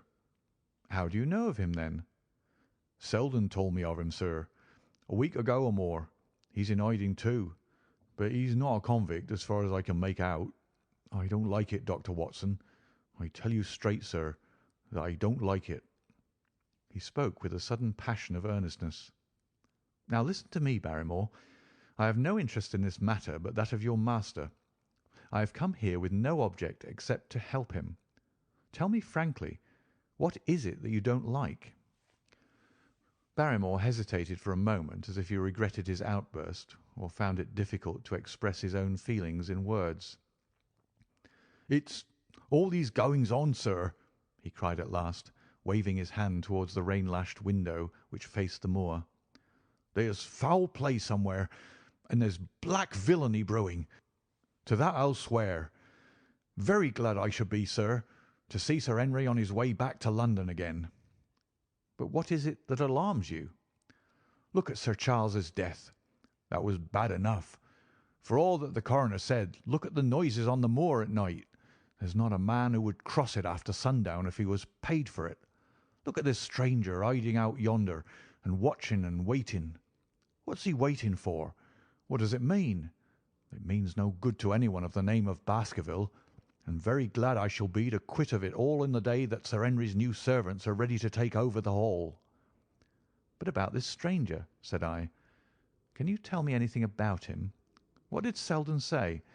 Did he find out where he hid, or what he was doing?" "He saw him once or twice, but he's a deep one and gives nothing away. At first he thought that he was the police, but soon he found that he had some lay of his own. A kind of gentleman he was, as far as he could see, but what he was doing he could not make out." "And where did he say that he lived?" "Among the old houses on the hillside, the stone huts where the old folk used to live." "But how about his food?" "Selden found out that he has got a lad who works for him and brings all he needs.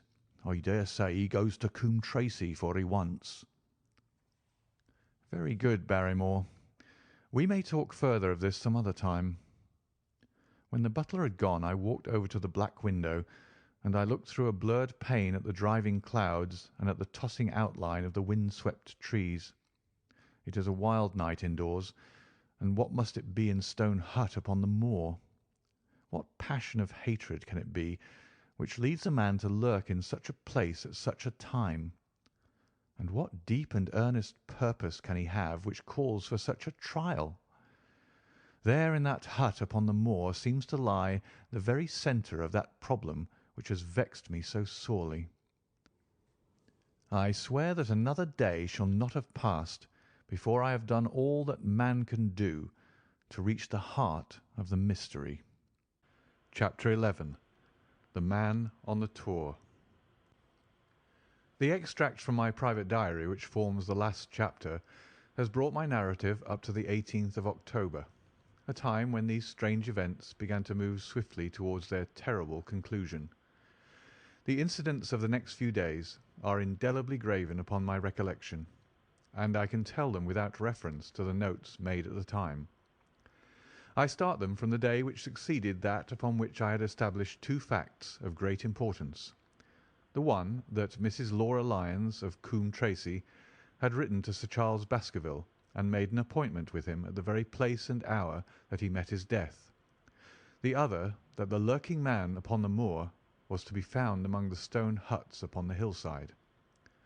With these two facts in my possession, I felt that either my intelligence or my courage must be deficient if I could not throw some further light upon these dark places. I had no opportunity to tell the baronet what I had learned about Mrs. Lyons upon the evening before, for Dr. Mortimer remained with him at cards until it was very late. At breakfast, however, I informed him about my discovery, and asked him whether he would care to accompany me to Coombe Tracey. At first he was very eager to come, but on second thoughts it seemed to both of us that if I went alone the results might be better. The more formal we made the visit, the less information we might obtain. I left Sir Henry behind, therefore, not without some prickings of conscience, and drove off upon my new quest. When I reached Coombe Tracey, I told Perkins to put up the horses, and I made inquiries for the lady whom I had come to interrogate. I had no difficulty in finding her rooms, which were central and well appointed. A maid showed me in without ceremony, and as I entered the sitting-room, a lady who was sitting before a Remington typewriter sprang up with a pleasant smile of welcome. Her face fell, however, when she saw that I was a stranger, and she sat down again and asked me the object of my visit. The first impression left by Mrs. Lyons was one of extreme beauty. Her eyes and hair were of the same rich hazel colour, and her cheeks, though considerably freckled, were flushed with the exquisite bloom of the brunette, the dainty pink which lurks at the heart of the sulphur rose. Admiration was, I repeat, the first impression, but the second was criticism. There was something subtly wrong with the face, some coarseness of expression, some hardness, perhaps, of eye, some looseness of lip, which marred its perfect beauty. But these, of course, are afterthoughts. At the moment I was simply conscious that I was in the presence of a very handsome woman, and that she was asking me the reasons for my visit. I had not quite understood until that instant how delicate my mission was. "I have the pleasure," said I, "of knowing your father." It was a clumsy introduction, and the lady made me feel it. There is nothing in common between my father and me," she said. "I owe him nothing, and his friends are not mine. If it were not for the late Sir Charles Baskerville and some other kind hearts, I might have starved for all that my father cared." "It was about the late Sir Charles Baskerville that I have come here to see you." The freckles started out on the lady's face. "What can I tell you about him?" she asked, and her fingers played nervously over the stops of her typewriter. "You knew him, did you not?" "I have already said that I owe a great deal to his kindness. If I am able to support myself, it is largely due to the interest which he took in my unhappy situation." "Did you correspond with him?" The lady looked quickly up with an angry gleam in her hazel eyes. "What is the object of these questions?" she asked sharply. "The object is to avoid a public scandal. It is better that I should ask them here than that the matter should pass outside our control." She was silent, and her face was still very pale. At last she looked up with something reckless and defiant in her manner. "Well, I'll answer," she said. "What are your questions?" "Did you correspond with Sir Charles?" "I certainly wrote to him once or twice, to acknowledge his delicacy and his generosity." "Have you the dates of these letters?" "No." "Have you ever met him?" "Yes, once or twice, when he came into Coombe Tracey. He was a very retiring man, and he preferred to do good by stealth." "But if you saw him so seldom and wrote so seldom, how did he know enough about your affairs to be able to help you, as you say that he has done?" She met my difficulty with the utmost readiness. "There were several gentlemen who knew my sad history and united to help me. One was Mr. Stapleton, a neighbour and intimate friend of Sir Charles's. He was exceedingly kind, and it was through him that Sir Charles learned about my affairs." I knew already that Sir Charles Baskerville had made Stapleton his almoner upon several occasions, so the lady's statement bore the impress of truth upon it. "Did you ever write to Sir Charles asking him to meet you?" I continued. Mrs. Lyons flushed with anger again. "Really, sir, this is a very extraordinary question." "I am sorry, madam, but I must repeat it." "Then I answer, certainly not." "Not on the very day of Sir Charles's death?" The flush had faded in an instant, and a deathly face was before me. Her dry lips could not speak the "no" which I saw rather than heard. "Surely your memory deceives you," said I. "I could even quote a passage of your letter. It ran, 'Please, please, as you are a gentleman, burn this letter and be at the gate by 10 o'clock.'" I thought that she had fainted, but she recovered herself by a supreme effort. "Is there no such thing as a gentleman?" she gasped. "You do Sir Charles an injustice. He did burn the letter, but sometimes a letter may be legible even when burned. You acknowledge now that you wrote it." "Yes, I did write it," she cried, pouring out her soul in a torrent of words. "I did write it. Why should I deny it? I have no reason to be ashamed of it. I wished him to help me. I believed that if I had an interview I could gain his help, so I asked him to meet me." "But why at such an hour?" "Because I had only just learned that he was going to London next day and might be away for months. There were reasons why I could not get there earlier." "But why a rendezvous in the garden instead of a visit to the house?" "Do you think a woman could go alone at that hour to a bachelor's house?" "Well, what happened when you did get there?" "I never went." "Mrs. Lyons!" "No, I swear it to you on all I hold sacred. I never went. Something intervened to prevent me going." "What was that?" "That is a private matter. I cannot tell it." "You acknowledge, then, that you made an appointment with Sir Charles at the very hour and place at which he met his death, but you deny that you kept the appointment?" "That is the truth."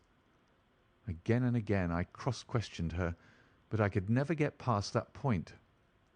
"Mrs. Lyons," said I as I rose from this long and inconclusive interview, "you are taking a very great responsibility and putting yourself in a very false position by not making an absolute clean breast of all that you know. If I have to call in the aid of the police, you will find how seriously you are compromised. If your position is innocent, why did you in the first instance deny having written to Sir Charles upon that date?" "Because I feared that some false conclusion might be drawn from it, and that I might find myself involved in a scandal." "And why were you so pressing that Sir Charles should destroy your letter?" "If you had read the letter, you will know."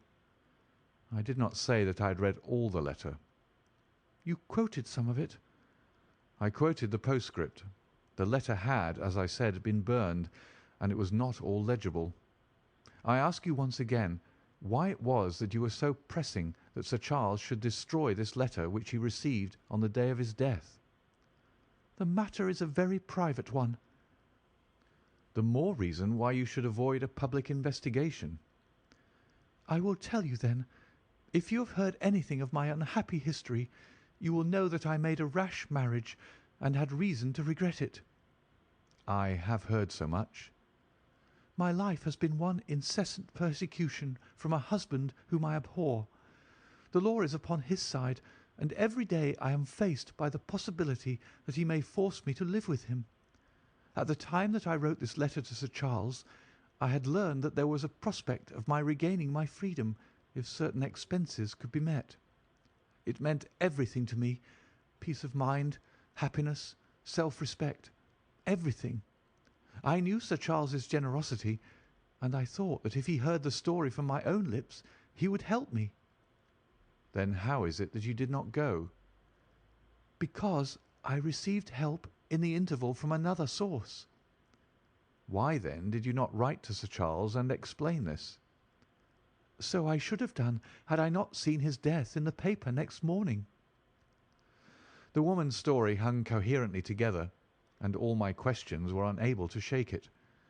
I could only check it by finding if she had indeed instituted divorce proceedings against her husband at or about the time of the tragedy.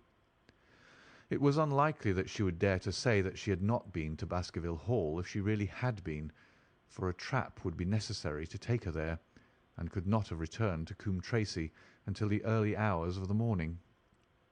Such an excursion could not be kept secret. The probability was, therefore, that she was telling the truth, or at least a part of the truth. I came away baffled and disheartened. Once again I had reached that dead wall which seemed to be built across every path by which I tried to get at the object of my mission. And yet the more I thought of the lady's face and of her manner, the more I felt that something was being held back from me. Why should she turn so pale?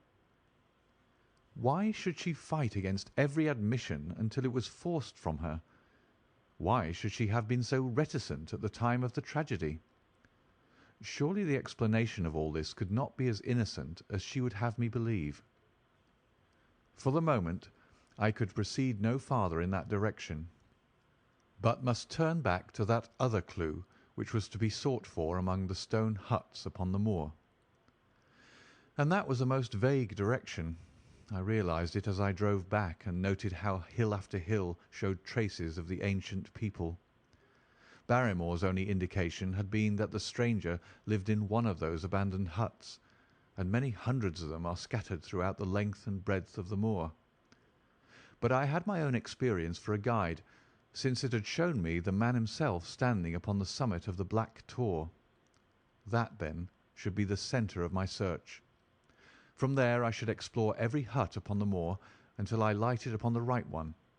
If this man were inside it, I should find out from his own lips, at the point of my revolver, if necessary, who he was and why he had dogged us so long.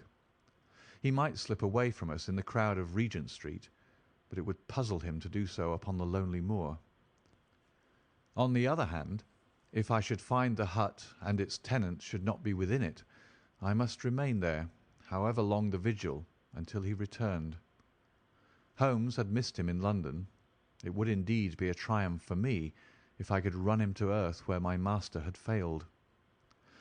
Luck had been against us again and again in this inquiry, but now at last it came to my aid, and the messenger of good fortune was none other than Mr. Frankland, who was standing grey-whiskered and red-faced outside the gate of his garden, which opened onto the high road along which I travelled.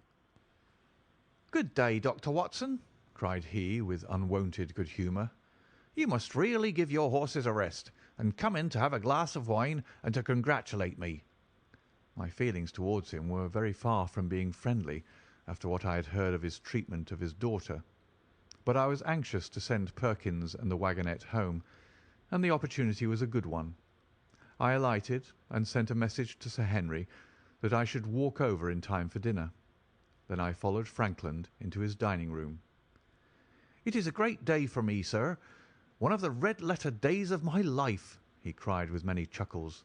"I've brought off a double event. I mean to teach them in these parts that law is law, and that there is a man here who does not fear to invoke it. I have established a right of way through the centre of old Middleton's Park, slap across it, sir, within 100 yards of his own front door. What do you think of that? We'll teach these magnates that they cannot ride roughshod over the rights of the commoners, confound them. And I've closed the wood where the Fernworthy folk used to picnic. These infernal people seem to think that there are no rights of property, and that they can swarm where they like with their papers and their bottles. Both cases decided, Dr. Watson, and both in my favour. I haven't had such a day since I'd Sir John Moorland for trespass because he shot in his own warren." "How on earth did you do that?" "Look it up in the book, sir. It'll repay reading. Frankland versus Moorland, Court of Queen's Bench.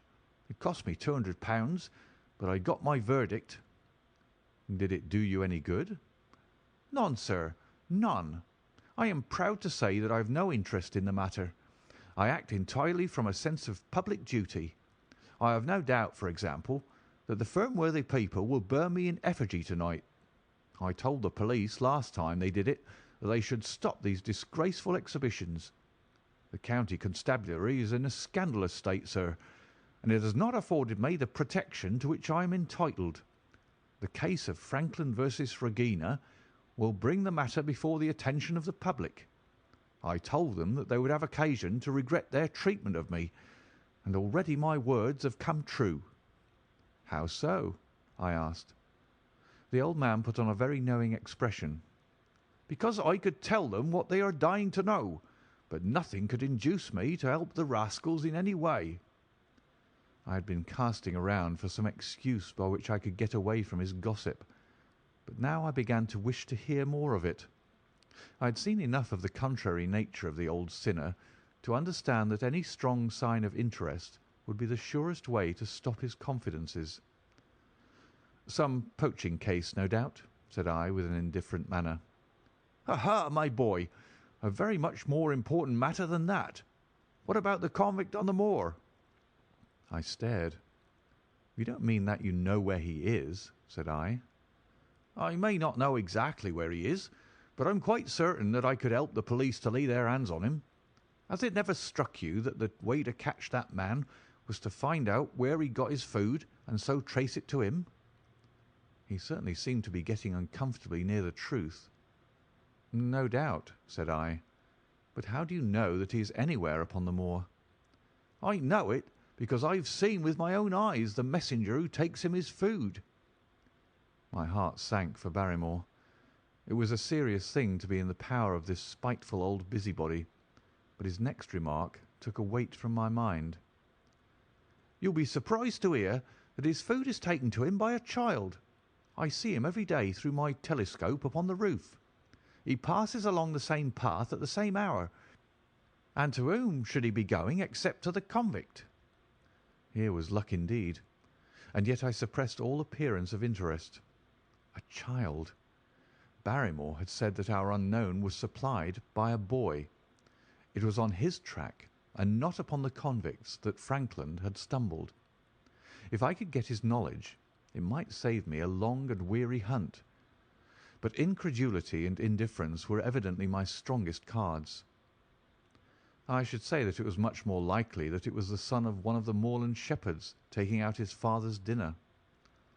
The least appearance of opposition struck fire out of the old autocrat. His eyes looked malignantly at me, and his grey whiskers bristled like those of an angry cat.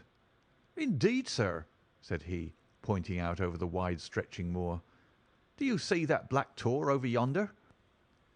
Well, do you see the low hill beyond with the thorn bush upon it? It is the stoniest part of the whole moor. Is that a place where a shepherd would be likely to take his station? Your suggestion, sir, is a most absurd one." I meekly answered that I had spoken without knowing all the facts. My submission pleased him, and led him to further confidences. "You may be sure, sir, that I have very good grounds before I came to an opinion.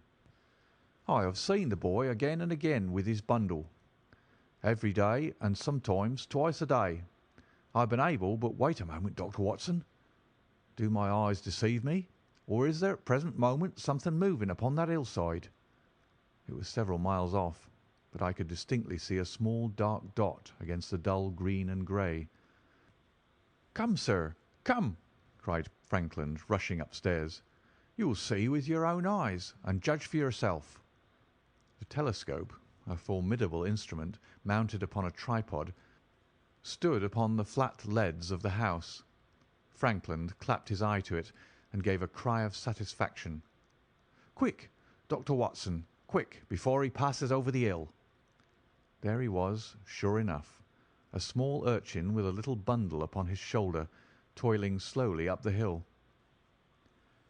When he reached the crest, I saw the ragged, uncouth figure outlined for an instant against the cold blue sky.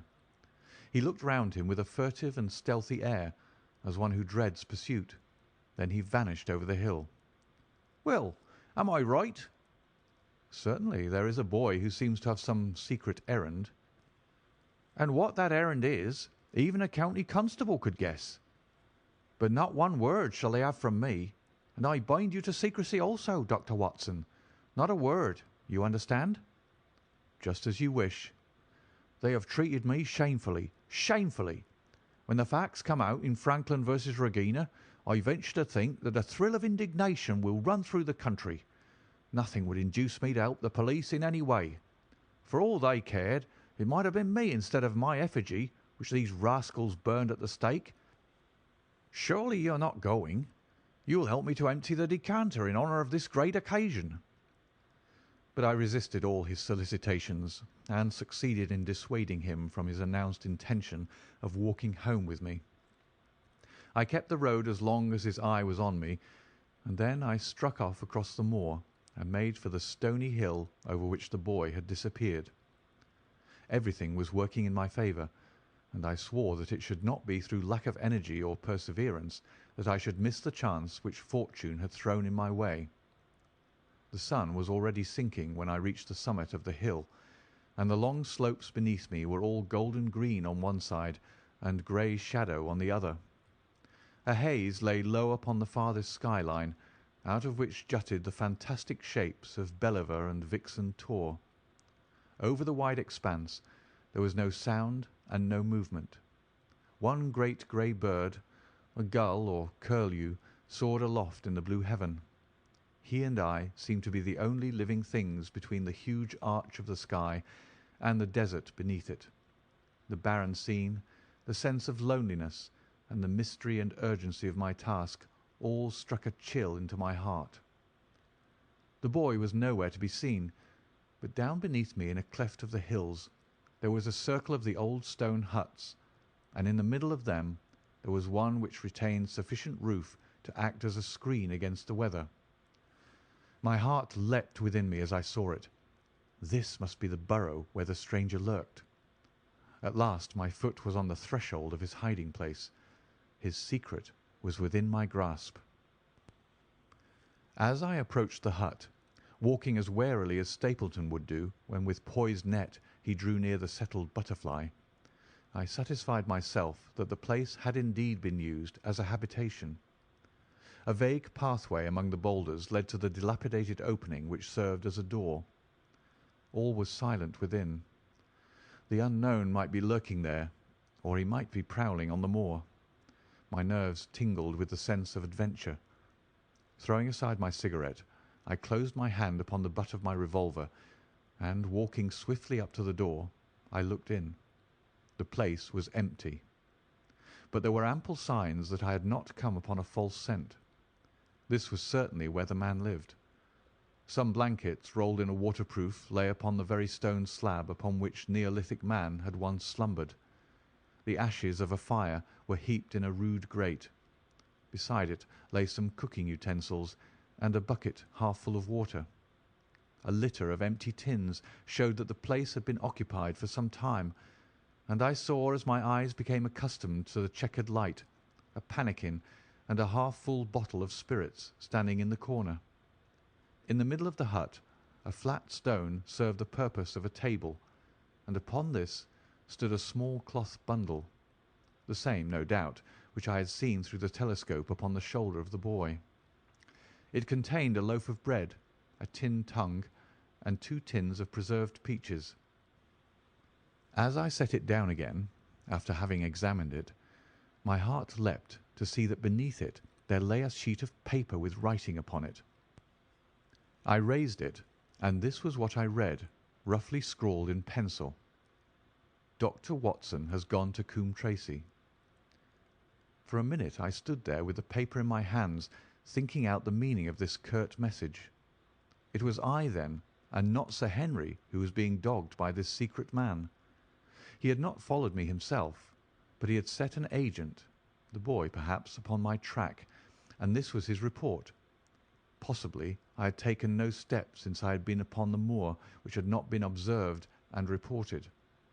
Always there was this feeling of an unseen force, a fine net drawn round us with infinite skill and delicacy, holding us so lightly that it was only at some supreme moment that one realized that one was indeed entangled in its meshes. If there was one report, there might be others, so I looked around the hut in search of them. There was no trace, however, of anything of the kind, nor could I discover any sign which might indicate the character or intentions of the man who lived in this singular place, save that he must be of Spartan habits and cared little for the comforts of life. When I thought of the heavy rains and looked at the gaping roof, I understood how strong and immutable must be the purpose which had kept him in that inhospitable abode. Was he our malignant enemy, or was he by chance our guardian angel? I swore that I would not leave the hut until I knew. Outside the sun was sinking low, and the west was blazing with scarlet and gold. Its reflection was shot back in ruddy patches by the distant pools which lay amid the great Grimpen mire. There were the 2 towers of Baskerville Hall, and there a distant blur of smoke which marked the village of Grimpen. Between the two, behind the hill, was the house of the Stapletons.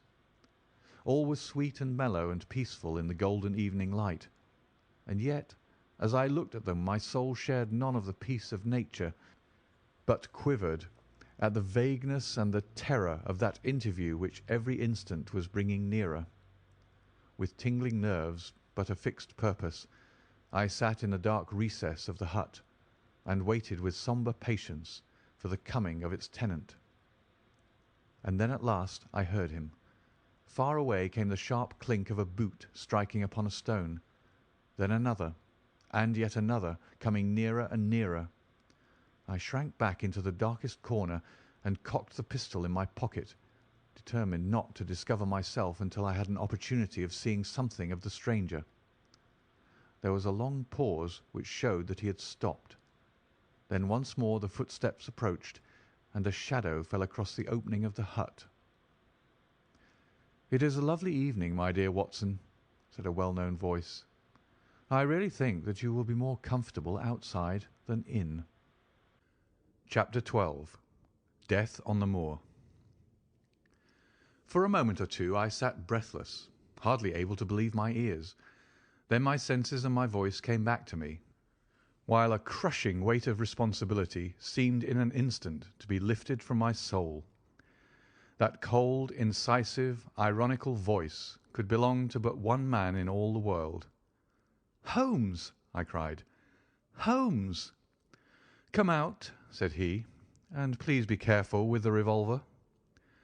I stooped under the rude lintel, and there he sat upon a stone outside, his grey eyes dancing with amusement as they fell upon my astonished features. He was thin and worn, but clear and alert, his keen face bronzed by the sun, and roughened by the wind.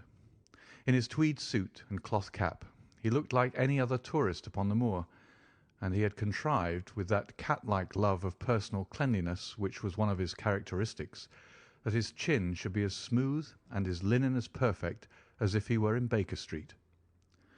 "I never was more glad to see anyone in my life," said I, as I wrung him by the hand. "Or more astonished, eh?" "Well, I must confess to it." "The surprise was not all on one side, I assure you. I had no idea that you had found my occasional retreat, still less that you were inside it, until I was within 20 paces of the door." "My footprint, I presume?" "No, Watson. I fear that I could not undertake to recognize your footprint amid all the footprints of the world. If you seriously desire to deceive me, you must change your tobacconist, for when I see the stub of a cigarette marked Bradley, Oxford Street, I know that my friend Watson is in the neighbourhood. You will see it there beside the path. You threw it down, no doubt, at that supreme moment when you charged into the empty hut." "Exactly." "I thought as much, and knowing your admirable tenacity, I was convinced that you were sitting in ambush, a weapon within reach, waiting for the tenant to return. So you actually thought that I was the criminal?" "I did not know who you were, but I was determined to find out." "Excellent, Watson. And how did you localize me? You saw me, perhaps, on the night of the convict hunt, when I was so imprudent as to allow the moon to rise behind me?" "Yes, I saw you then." "And have no doubt searched all the huts until you came to this one?" "No, your boy has been observed, and that gave me a guide where to look." "The old gentleman with the telescope, no doubt." "I could not make it out when first I saw the light flashing upon the lens." He rose and peeped into the hut. "Ha! I see that Cartwright has brought up some supplies. What's this paper? So you've been to Coombe Tracey, have you?" "Yes." "To see Mrs. Laura Lyons?" "Exactly." "Well done. Our researches have evidently been running on parallel lines, and when we unite our results I expect we shall have a fairly full knowledge of the case."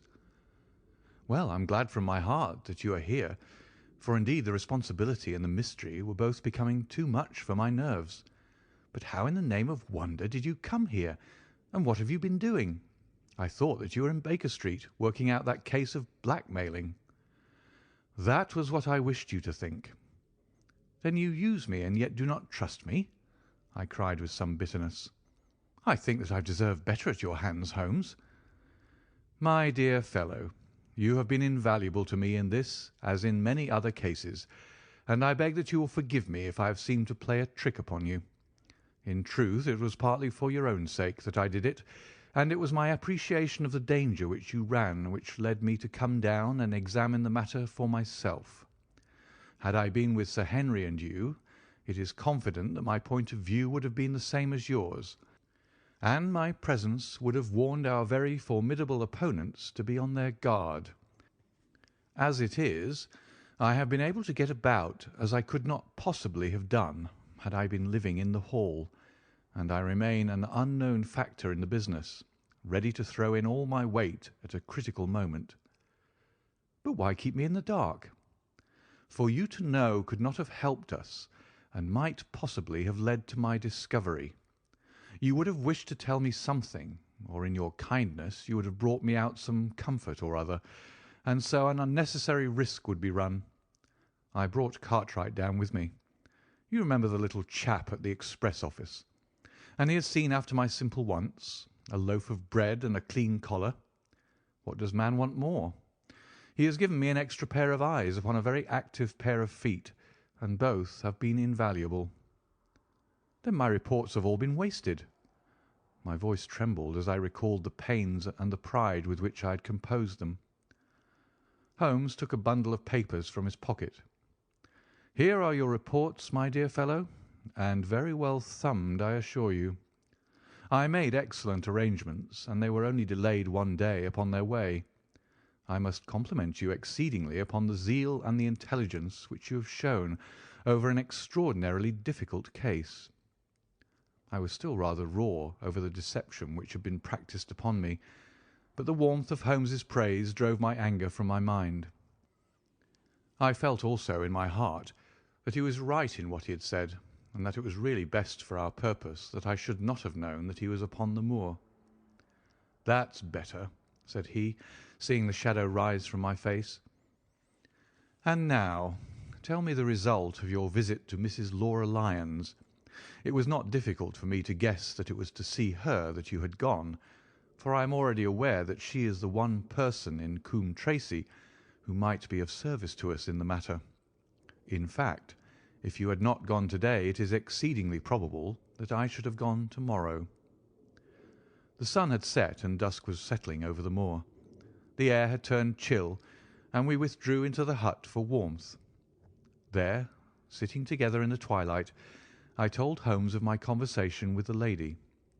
So interested was he that I had to repeat some of it twice before he was satisfied.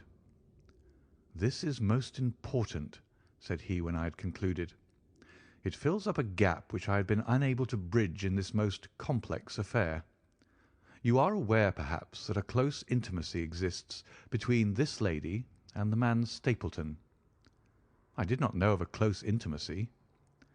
"There can be no doubt about the matter.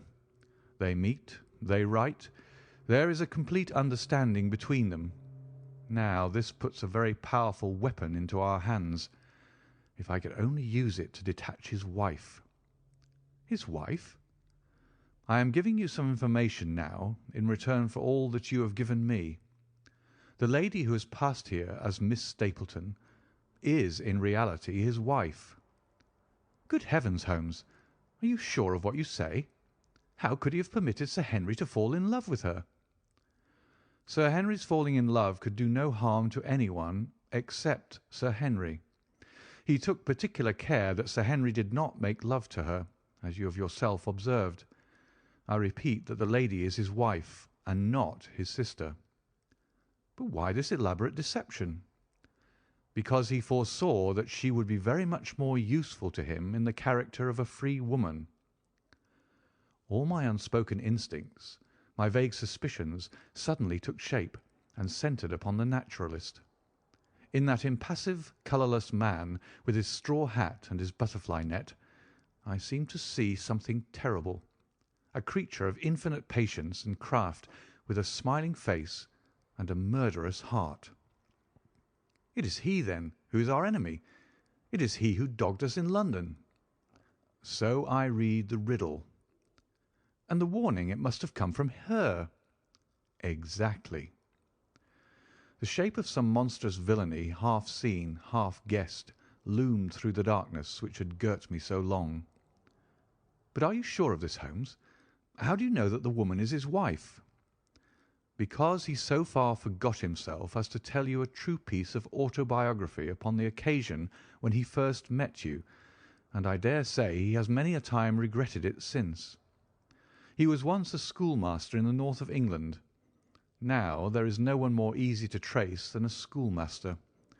There are scholastic agencies by which one may identify any man who has been in the profession. A little investigation showed me that a school had come to grief under atrocious circumstances, and that the man who had owned it, the name was different, had disappeared with his wife. The descriptions agreed. When I learned that the missing man was devoted to entomology, the identification was complete. The darkness was rising, but much was still hidden by the shadows. If this woman is in truth his wife, where does Mrs. Laura Lyons come in? I asked. That is one of the points upon which your own researches have shed a light. Your interview with the lady has cleared the situation very much. I did not know about a projected divorce between herself and her husband. In that case, regarding Stapleton as an unmarried man, she counted no doubt upon becoming his wife. And when she is undeceived, why, then we may find the lady of service. It must be our first duty to see her, both of us, to-morrow. Don't you think, Watson, that you are away from your charge rather long? Your place should be at Baskerville Hall. The last red streaks had faded away in the west, and night had settled upon the moor. A few faint stars were gleaming in a violet sky. "One last question, Holmes," I said as I rose. "Surely there's no need of secrecy between you and me. What is the meaning of it all? What is he after?" Holmes' voice sank as he answered. "It is murder, Watson. Refined, cold-blooded, deliberate murder. Do not ask me for particulars. My nets are closing upon him even as his are upon Sir Henry, and with your help he is already almost at my mercy. There is but one danger which can threaten us. It is that he should strike before we are ready to do so. Another day, 2 at the most, and I have my case complete. But until then guard your charge as closely as ever a fond mother watched her ailing child. Your mission to-day has justified itself, and yet I could almost wish that you had not left his side. Hark!" A terrible scream, a prolonged yell of horror and anguish, burst out of the silence of the moor. That frightful cry turned the blood to ice in my veins. "Oh, my God!" I gasped.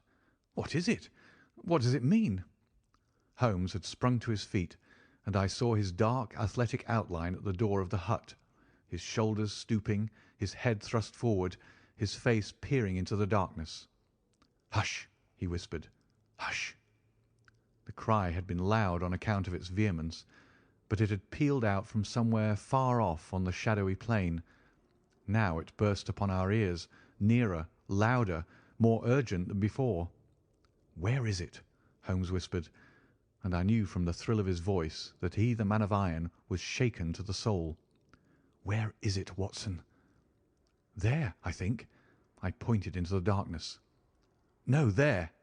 Again the agonized cry swept through the silent night, louder and much nearer than ever. And a new sound mingled with it, a deep muttered rumble, musical and yet menacing, rising and falling like the low, constant murmur of the sea. "The Hound!" cried Holmes. "Come, Watson, come. Great heavens, if we are too late!" He had started running swiftly over the moor, and I had followed at his heels.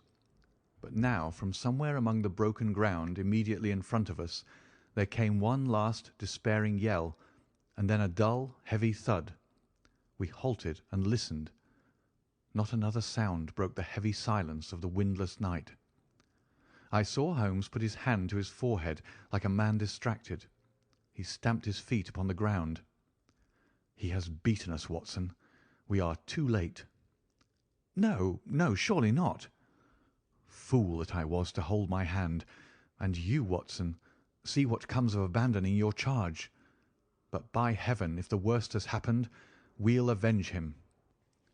Blindly we ran through the gloom, blundering against boulders, forcing our way through gorse bushes, panting up hills and rushing down slopes, heading always in the direction whence those dreadful sounds had come. At every rise Holmes looked eagerly around him, but the shadows were thick upon the moor, and nothing moved upon its dreary face. "Can you see anything?" "Nothing." "But hark! What is that?" A low moan had fallen upon our ears. There it was again upon our left.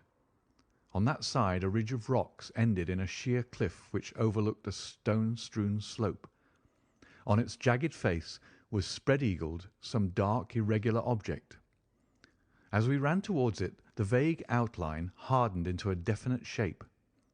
It was a prostrate man, face downward upon the ground, the head doubled under him at a horrible angle, the shoulders rounded, and the body hunched together as if in the act of throwing a somersault. So grotesque was the attitude that I could not for the instant realize that that moan had been the passing of his soul. Not a whisper, not a rustle rose now from the dark figure over which we stooped. Holmes laid his hand upon him and held it up again with an exclamation of horror. The gleam of the match which he struck shone upon his clotted fingers and upon the ghastly pool which widened slowly from the crushed skull of the victim. And it shone upon something else which turned our hearts sick and faint within us. The body of Sir Henry Baskerville. There was no chance of either of us forgetting that peculiar ruddy tweed suit, the very one which he had worn on the first morning that we had seen him in Baker Street. We caught the one clear glimpse of it, and then the match flickered and went out, even as the hope had gone out of our souls. Holmes groaned, and his face glimmered white through the darkness. "The brute! The brute!" I cried with clenched hands. "Oh, Holmes, I shall never forgive myself for having left him to his fate." "I am more to blame than you, Watson. In order to have my case well rounded and complete, I have thrown away the life of my client. It is the greatest blow which has befallen me in my career. But how could I know? How could I know that he would risk his life alone upon the moor in the face of all my warnings? That we should have heard the screams, my God, those screams, and yet have been unable to save him. Where is this brute of a hound which drove him to his death? It may be lurking among those rocks at this instant. And Stapleton, where is he? He shall answer for this deed." "He shall. I will see to that. Uncle and nephew have been murdered, the one frightened to death by the very sight of a beast which he thought to be supernatural, the other driven to his end in this wild flight to escape from it. But now we have to prove the connection between the man and the beast. Save from what we heard, we cannot even swear to the existence of the latter, since Sir Henry has evidently died from the fall. But by heavens, cunning as he is, the fellow shall be in my power before another day is passed." We stood with bitter hearts on either side of the mangled body, overwhelmed by this sudden and irrevocable disaster which had brought all our long and weary labours to so piteous an end. Then, as the moon rose, we climbed to the top of the rocks over which our poor friend had fallen, and from the summit we gazed out over the shadowy moor, half silver and half gloom.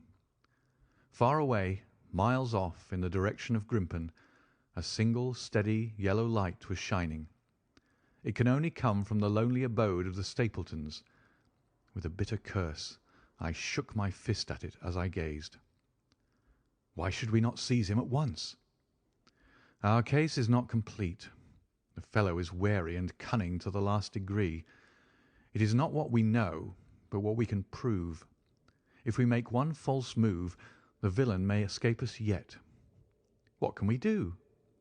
There will be plenty for us to do tomorrow.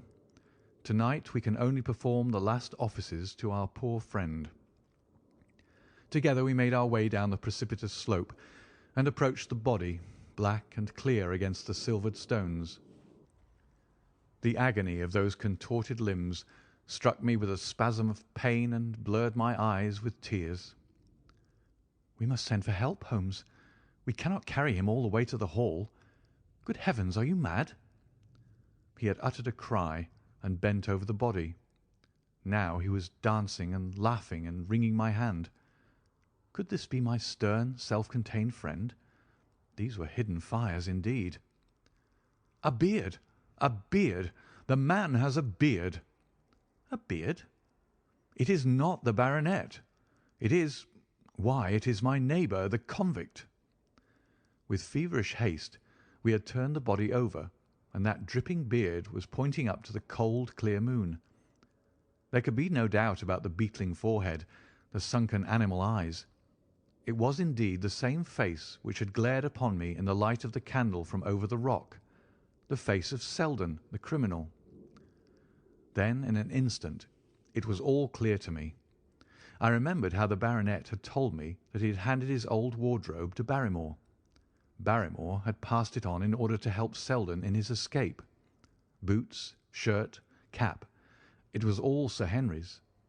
The tragedy was still black enough, but this man had at least deserved death by the laws of his country. I told Holmes how the matter stood, my heart bubbling over with thankfulness and joy. "Then the clothes have been the poor devil's death," said he. "It is clear enough that the hound has been laid on from some article of Sir Henry's, the boot which was abstracted in the hotel in all probability, and so ran this man down. There is one very singular thing, however. How came Selden, in the darkness, to know that the hound was on his trail. He heard him. To hear a hound upon the moor would not work a hard man like this convict into such a paroxysm of terror that he would risk recapture by screaming wildly for help. By his cries he must have run a long way after he knew the animal was on his track. How did he know? A greater mystery to me is why this hound, presuming that all our conjectures are correct— I presume nothing. Well, then, why this hound should be loose tonight. I suppose that it does not always run loose upon the moor. Stapleton would not let it go unless he had reason to think that Sir Henry would be there. My difficulty is the more formidable of the two, for I think that we shall very shortly get an explanation of yours, while mine may remain forever a mystery. The question now is, what shall we do with this poor wretch's body? We cannot leave it here to the foxes and the ravens. I suggest that we put it in one of the huts until we can communicate with the police. Exactly. I have no doubt that you and I could carry it so far. Hullo, Watson, what's this? It's the man himself, by all that's wonderful and audacious. Not a word to show your suspicions. Not a word, or my plans crumble to the ground. A figure was approaching us over the moor, and I saw the dull red glow of a cigar. The moon shone upon him, and I could distinguish the dapper shape and jaunty walk of the naturalist. He stopped when he saw us, and then came on again. "Why, Dr. Watson, that's not you, is it? You are the last man that I should have expected to see out on the moor at this time of night. But dear me, what's this? Somebody hurt? Don't tell me that it is our friend Sir Henry." He hurried past me and stooped over the dead man. I heard a sharp intake of his breath, and the cigar fell from his fingers. Who's this?" he stammered. "It is Selden, the man who escaped from Princetown." Stapleton turned a ghastly face upon us, but by a supreme effort he had overcome his amazement and his disappointment. He looked sharply from Holmes to me. "Dear me, what a very shocking affair! How did he die?" "He appears to have broken his neck by falling over these rocks. My friend and I were strolling on the moor when we heard a cry." "I heard a cry also. That was what brought me out. I was uneasy about Sir Henry." "Why about Sir Henry in particular?" I could not help asking. "Because I had suggested that he should come over. When he did not come, I was surprised, and I naturally became alarmed for his safety when I heard cries upon the moor. By the way," his eyes darted again from my face to Holmes's, "did you hear anything else besides a cry?" "No," said Holmes. "Did you?" "No." "What do you mean, then?" "Oh, you know the stories that the peasants tell about a phantom hound, and so on. It is said to be heard at night upon the moor. I was wondering if there were any evidence of such a sound to-night." "We heard nothing of the kind," said I. "And what is your theory of this poor fellow's death?" "I have no doubt that anxiety and exposure have driven him off his head. He has rushed about the moor in a crazy state, and eventually fallen over here and broken his neck." "That seems the most reasonable theory," said Stapleton, and he gave a sigh which I took to indicate his relief. "What do you think about it, Mr. Sherlock Holmes?" My friend bowed his compliments. "You are quick at identification," said he. "We have been expecting you in these parts since Dr. Watson came down. You are in time to see a tragedy." "Yes, indeed. I have no doubt that my friend's explanation will cover the facts. I will take an unpleasant remembrance back to London with me tomorrow." "Oh, you return tomorrow?" "That is my intention." "I hope your visit has cast some light upon these occurrences which have puzzled us." Holmes shrugged his shoulders. "One cannot always have the success for which one hopes. An investigator needs facts and not legends or rumours. It has not been a satisfactory case." My friend spoke in his frankest and most unconcerned manner. Stapleton still looked hard at him. Then he turned to me.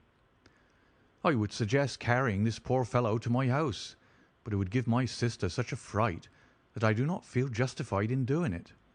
I think that if we put something over his face, he will be safe until morning." And so it was arranged. Resisting Stapleton's offer of hospitality, Holmes and I set off to Baskerville Hall, leaving the naturalist to return alone. Looking back, we saw the figure moving slowly away over the broad moor, and behind him that one black smudge on the silvered slope, which showed where the man was lying who had come so horribly to his end. Chapter 13. Fixing the Nets. "We're at close grips at last," said Holmes as we walked together across the moor. "What a nerve the fellow has! How he pulled himself together in the face of what must have been a paralysing shock when he found that the wrong man had fallen a victim to his plot. I told you in London, Watson, and I tell you now again, that we have never had a foeman more worthy of our steel. I'm sorry that he's seen you. And so was I at first, but there was no getting out of it. What effect do you think it will have upon his plans now that he knows you're here? It may cause him to be more cautious, or it may drive him to desperate measures at once. Like most clever criminals, he may be too confident in his own cleverness and imagine that he has completely deceived us. Why should we not arrest him at once? My dear Watson, you were born to be a man of action. Your instinct is always to do something energetic. But supposing, for argument's sake, that we had him arrested tonight, what on earth the better off should we be for that? We could prove nothing against him. There's the devilish cunning of it. If he were acting through a human agent, we could get some evidence, but if we were to drag this great dog to the light of day, it would not help us in putting a rope around the neck of its master. Surely we have a case? Not a shadow of a one, only surmise and conjecture. We should be laughed out of court if we came with such a story and such evidence. There is Sir Charles's death. Found dead without a mark upon him. You and I know that he died of sheer fright, and we know also what frightened him. But how are we to get 12 stolid jurymen to know it? What signs are there of a hound? Where are the marks of the fangs? Of course, we know that a hound does not bite a dead body, and that Sir Charles was dead before ever the brute overtook him. But we have to prove all this, and we are not in a position to do it. Well then, tonight? We are not much better off tonight. Again, there was no direct connection between the hound and the man's death. We never saw the hound. We heard it, but we could not prove that it was running upon this man's trail. There is a complete absence of motive. No, my dear fellow, we must reconcile ourselves to the fact that we have no case at present, and that it is worth our while to run any risk in order to establish one. And how do you propose to do so? I have great hopes of what Mrs. Laura Lyons may do for us when the position of affairs is made clear to her. And I have my own plan as well. Sufficient for tomorrow is the evil thereof, but I hope before the day is past to have the upper hand at last." I could draw nothing further from him, and he walked lost in thought as far as the Baskerville gates. "Are you coming up?" "Yes, I see no reason for further concealment. But one last word, Watson. Say nothing of the hound to Sir Henry. Let him think that Selden's death was as Stapleton would have us believe. He will have a better nerve for the ordeal which he will have to undergo tomorrow when he is engaged, if I remember your reporter right, to dine with these people. And so am I. Then you must excuse yourself, and he must go alone. That will be easily arranged. And now, if we are too late for dinner, I think that we are both ready for our suppers." Sir Henry was more pleased than surprised to see Sherlock Holmes, for he had for some days been expecting that recent events would bring him down from London. He did raise his eyebrows, however, when he found that my friend had neither any luggage nor any explanations for its absence. Between us, we soon supplied his wants, and then, over a belated supper, we explained to the baronet as much of our experience as it seemed desirable that he should know. But first I had the unpleasant duty of breaking the news to Barrymore and his wife. To him it may have been an unmitigated relief, but she wept bitterly in her apron. To all the world he was the man of violence, half animal and half demon, but to her he has always remained the little wilful boy of her own girlhood, the child who had clung to her hand. Evil indeed is the man who has not one woman to mourn him. "I've been moping in the house all day since Watson went off in the morning," said the baronet. "I guess I should have some credit, for I have kept my promise. If I hadn't sworn not to go about alone, I might have had a more lively evening, for I had a message from Stapleton asking me over there." "I have no doubt that you would have had a more lively evening," said Holmes dryly. "By the way, I don't suppose you appreciate that we have been mourning over you as having broken your neck."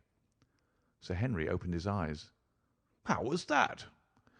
"This poor wretch was dressed in your clothes.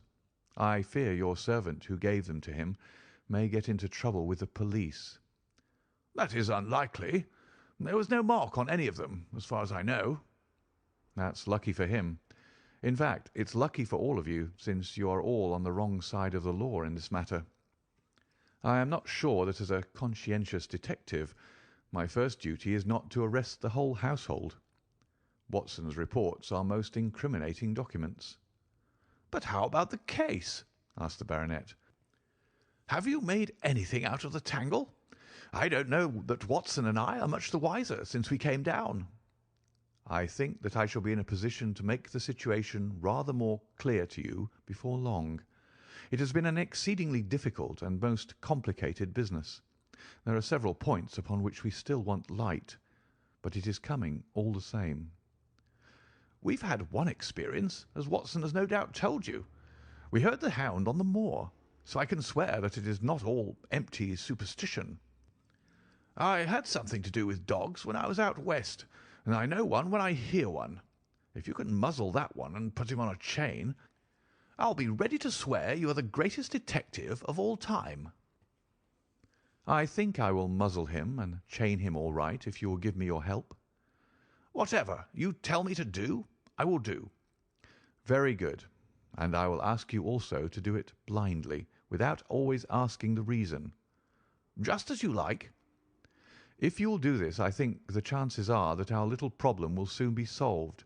I have no doubt—" He stopped suddenly and stared fixedly up over my head into the air. The lamp beat upon his face, and so intent was it and so still that it might have been that of a clear-cut classical statue, a personification of alertness and expectation. "What is it?" we both cried. I could see, as he looked down, that he was repressing some internal emotion. His features were still composed, but his eyes shone with amused exultation. "Excuse the admiration of a connoisseur," said he, as he waved his hand towards the line of portraits which covered the opposite wall. "Watson won't allow that I know anything of art, but that is mere jealousy because our views upon the subject differ. Now, these are a really very fine series of portraits." "Well, I am glad to hear you say so," said Sir Henry, glancing with some surprise at my friend. "I don't pretend to know much about these things, and I'd be a better judge of a horse or a steer than of a picture. I didn't know that you found time for such things." "I know what is good when I see it, and I see it now. That's a Kneller, I'll swear. That lady in the blue silk over yonder, and the stout gentleman with the wig ought to be a Reynolds. They are all family portraits, I presume." "Every one." "Do you know the names?" "Barrymore has been coaching me in them, and I think I can say my lessons fairly well." "Who is the gentleman with the telescope?" "That is Rear Admiral Baskerville, who served under Rodney in the West Indies. The man with the blue coat and the roll of paper is Sir William Baskerville, who was the chairman of committees of the House of Commons under Pitt." "And this cavalier opposite to me, the one with the black velvet and the lace?" "Ah, you have a right to know about him. That is the cause of all the mischief, the wicked Hugo, who started the Hound of the Baskervilles. We're not likely to forget him." I gazed with interest and some surprise upon the portrait. "Dear me," said Holmes, "he seems a quiet, meek-mannered man enough, but I dare say that there was a lurking devil in his eyes. I had pictured him as a more robust and ruffianly person." "There's no doubt about the authenticity, for the name and the date, 1647, are on the back of the canvas." Holmes said little more, but the picture of the old roisterer seemed to have a fascination for him, and his eyes were continually fixed upon it during supper. It was not until later, when Sir Henry had gone to his room, that I was able to follow the trend of his thoughts. He led me back into the banqueting hall, his bedroom candle in his hand, and he held it up against the time-stained portrait on the wall. "Do you see anything there?" I looked at the broad-plumed hat, the curling love-locks, the white lace collar, and the straight, severe face which was framed between them. It was not a brutal countenance, but it was prim, hard, and stern, with a firm-set, thin-lipped mouth and a coldly intolerant eye. "Is it like anyone you know?" "There is something of Sir Henry about the jaw." "Just a suggestion, perhaps. But wait an instant." He stood upon a chair, and holding up the light in his left hand, he curved his right arm over the broad hat and round the long ringlets. "Good heavens!" I cried in amazement. The face of Stapleton had sprung out of the canvas. "Ha! You see it now. My eyes have been trained to examine faces and not their trimmings. It is the first quality of a criminal investigator that he should see through a disguise. But this is marvellous. It might be his portrait." "Yes, it is an interesting instance of a throwback, which appears to be both physical and spiritual. A study of family portraits is enough to convert a man to the doctrine of reincarnation. The fellow is a Baskerville, that is evident." "With designs upon the succession?" "Exactly. This chance of the picture has supplied us with one of our most obvious missing links. We have him, Watson. We have him, and I dare swear that before to-morrow night he will be fluttering in our net as helpless as one of his own butterflies. A pin, a cork, and a card, and we add him to the Baker Street collection." He burst into one of his rare fits of laughter as he turned away from the picture. I've not heard him laugh often, and it has always boded ill to somebody. I was up betimes in the morning, but Holmes was afoot earlier still, for I saw him as I dressed, coming up the drive. "Yes, we should have a full day to-day," he remarked, and he rubbed his hands with the joy of action. "The nets are all in place, and the drag is about to begin.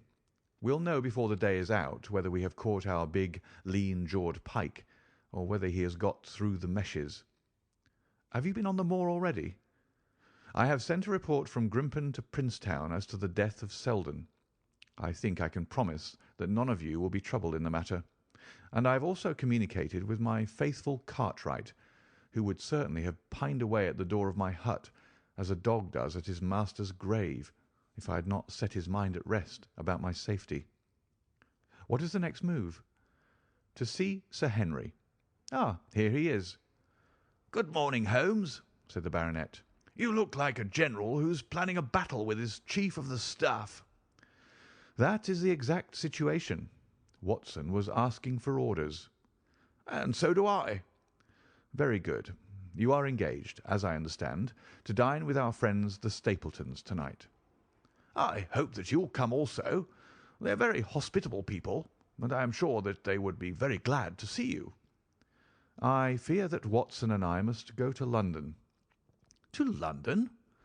"Yes, I think that we should be more useful there at the present juncture." The baronet's face perceptibly lengthened. "I hoped that you were going to see me through this business. The hall and the moor are not very pleasant places when one is alone." "My dear fellow, you must trust me implicitly, and do exactly what I tell you. You can tell your friends that we should have been happy to come with you, but that urgent business required us to be in town. We hope very soon to return to Devonshire. Will you remember to give them that message?" "If you insist upon it." "There is no alternative, I assure you." I saw by the baronet's clouded brow that he was deeply hurt by what he regarded as our desertion. "When do you desire to go?" he asked coldly. "Immediately after breakfast. We will drive into Coombe Tracey, but Watson will leave his things as a pledge that he will come back to you. Watson, you will send a note to Stapleton to tell him that you regret that you cannot come." "I have a good mind to go to London with you," said the baronet. "Why should I stay here alone?" "Because it is your post of duty. Because you gave me your word that you would do as you were told, and I tell you to stay." "All right, then, I'll stay." "One more direction. I wish you to drive to Merripit House. Send back your trap, however, and let them know that you intend to walk home." "To walk across the moor?" "Yes." "But that is the very thing which you have so often cautioned me not to do." "This time you may do it with safety. If I had not every confidence in your nerve and courage, I would not suggest it, but it is essential that you should do it." "Then I will do it." "And as you value your life, do not go across the moor in any direction save along the straight path which leads from Merripit House to the Grimpen Road, and is your natural way home." "I will do just what you say." "Very good. I should be glad to get away as soon after breakfast as possible, so as to reach London in the afternoon." I was much astounded by this programme, though I remembered that Holmes had said to Stapleton on the night before that his visit would terminate next day. It had not crossed my mind, however, that he would wish me to go with him, nor could I understand how we could both be absent at a moment which he himself declared to be critical. There was nothing for it, however, but implicit obedience, so we bade good-bye to our rueful friend, and a couple of hours afterwards we were at the station of Coombe Tracey, and had dispatched the trap upon its return journey. A small boy was waiting upon the platform. "Any orders, sir?" "You will take this train to town, Cartwright. The moment you arrive you will send a wire to Sir Henry Baskerville in my name, to say that if he finds the pocket-book which I have dropped he is to send it by registered post to Baker Street." "Yes, sir." "And ask at the station office if there is a message for me." The boy returned with a telegram which Holmes handed to me. It ran: "Wire received. Coming down with unsigned warrant. Arrive 5:40. Lestrade." That is in answer to mine of this morning. He is the best of the professionals, I think, and we may need his assistance. Now, Watson, I think that we cannot employ our time better than by calling upon your acquaintance, Mrs. Laura Lyons. His plan of campaign was beginning to be evident. He would use the baronet in order to convince the Stapletons that we were really gone, while we should actually return at the instant when we were likely to be needed. That telegram from London, if mentioned by Sir Henry to the Stapletons, must remove the last suspicions from their minds. Already I seem to see our nets drawing closer around that lean-jawed pike. Mrs. Laura Lyons was in her office, and Sherlock Holmes opened his interview with a frankness and directness which considerably amazed her. "I am investigating the circumstances which attended the death of the late Sir Charles Baskerville," said he. "My friend here, Dr. Watson, has informed me of what you have communicated, and also of what you have withheld in connection with that matter." "What have I withheld?" she asked defiantly. "You have confessed that you asked Sir Charles to be at the gate at 10 o'clock. We know that that was the place and hour of his death. You have withheld what the connection is between these events." "There is no connection." "In that case the coincidence must indeed be an extraordinary one. But I think that we shall succeed in establishing a connection after all. I wish to be perfectly frank with you, Mrs. Lyons. We regard this case as one of murder, and the evidence may implicate not only your friend Mr. Stapleton, but his wife as well." The lady sprang from her chair. "His wife?" she cried. "The fact is no longer a secret. The person who has passed for his sister is really his wife." Mrs. Lyons had resumed her seat. Her hands were grasping the arms of her chair, and I saw that the pink nails had turned white with the pressure of her grip. "His wife!" she said again.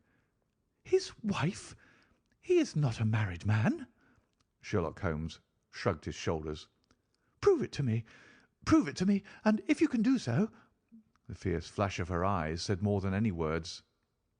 "I have come prepared to do so," said Holmes, drawing several papers from his pocket. "Here is a photograph of the couple taken in York 4 years ago.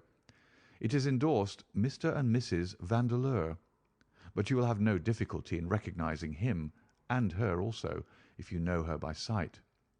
Here are 3 written descriptions by trustworthy witnesses of Mr. and Mrs. Vandeleur, who at that time kept St. Oliver's private school. Read them and see if you can doubt the identity of these people." She glanced at them and then looked up at us with the set, rigid face of a desperate woman. "Mr. Holmes," she said, "this man had offered me marriage on condition that I could get a divorce from my husband. He has lied to me, the villain, in every conceivable way. Not one word of truth has he ever told me. And why? Why?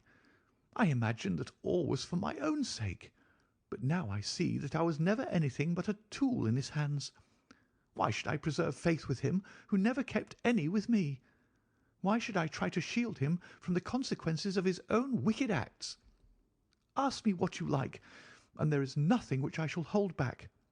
One thing I swear to you, and that is that when I wrote the letter I never dreamed of any harm to the old gentleman who had been my kindest friend."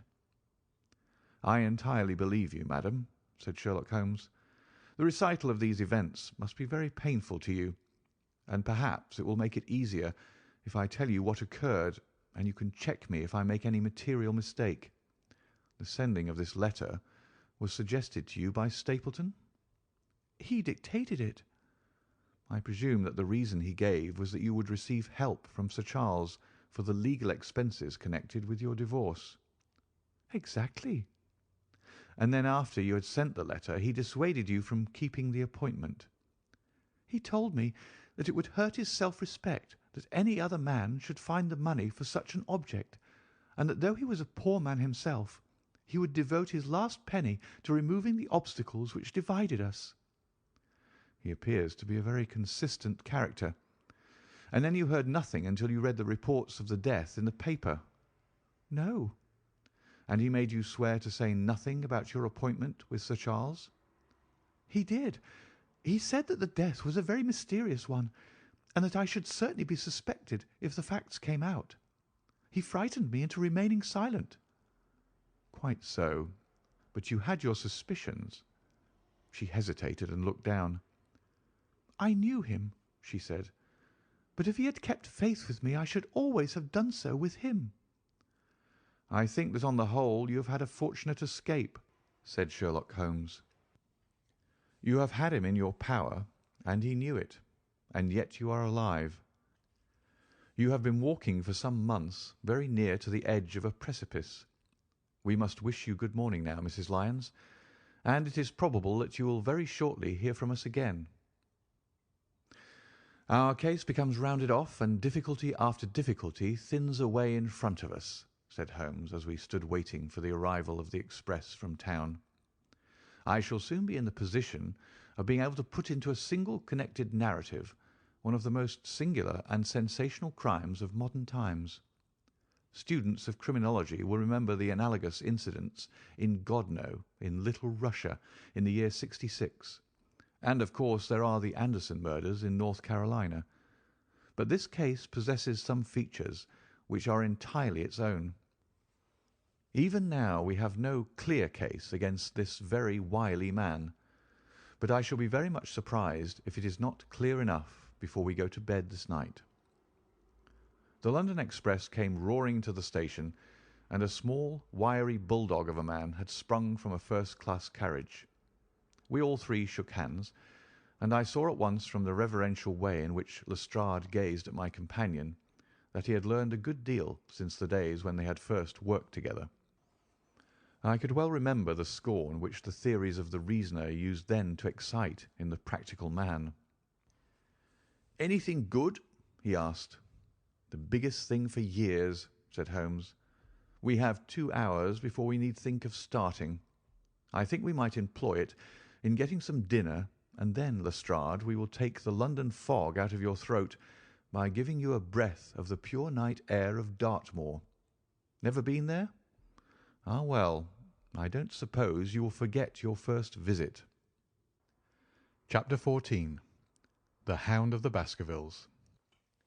One of Sherlock Holmes's defects, if indeed one may call it a defect, was that he was exceedingly loath to communicate his full plans to any other person until the instant of their fulfilment. Partly it came, no doubt, from his own masterful nature, which loved to dominate and surprise those who were around him. Partly also from his professional caution, which urged him never to take any chances. The result, however, was very trying for those who were acting as his agents and assistants. I had often suffered under it, but never more so than during that long drive in the darkness. The great ordeal was in front of us. At last we were about to make our final effort, and yet Holmes had said nothing, and I could only surmise what his course of action would be. My nerves thrilled with anticipation when at last the cold wind upon our faces and the dark void spaces on either side of the narrow road told me that we were back upon the moor once again. Every stride of the horses and every turn of the wheels was taking us nearer to our supreme adventure. Our conversation was hampered by the presence of the driver of the hired wagonette, so that we were forced to talk on trivial matters when our nerves were tense with emotion and anticipation. It was a relief to me, after that unnatural restraint, when we were at last past Franklin's house and knew that we were drawing near to the hall and to the scene of action. We did not drive up to the door, but got down near the gate of the avenue. The wagonette was paid off and ordered to return to Coombe Tracey forthwith, while we started to walk to Merripit House. "Are you armed, Lestrade?"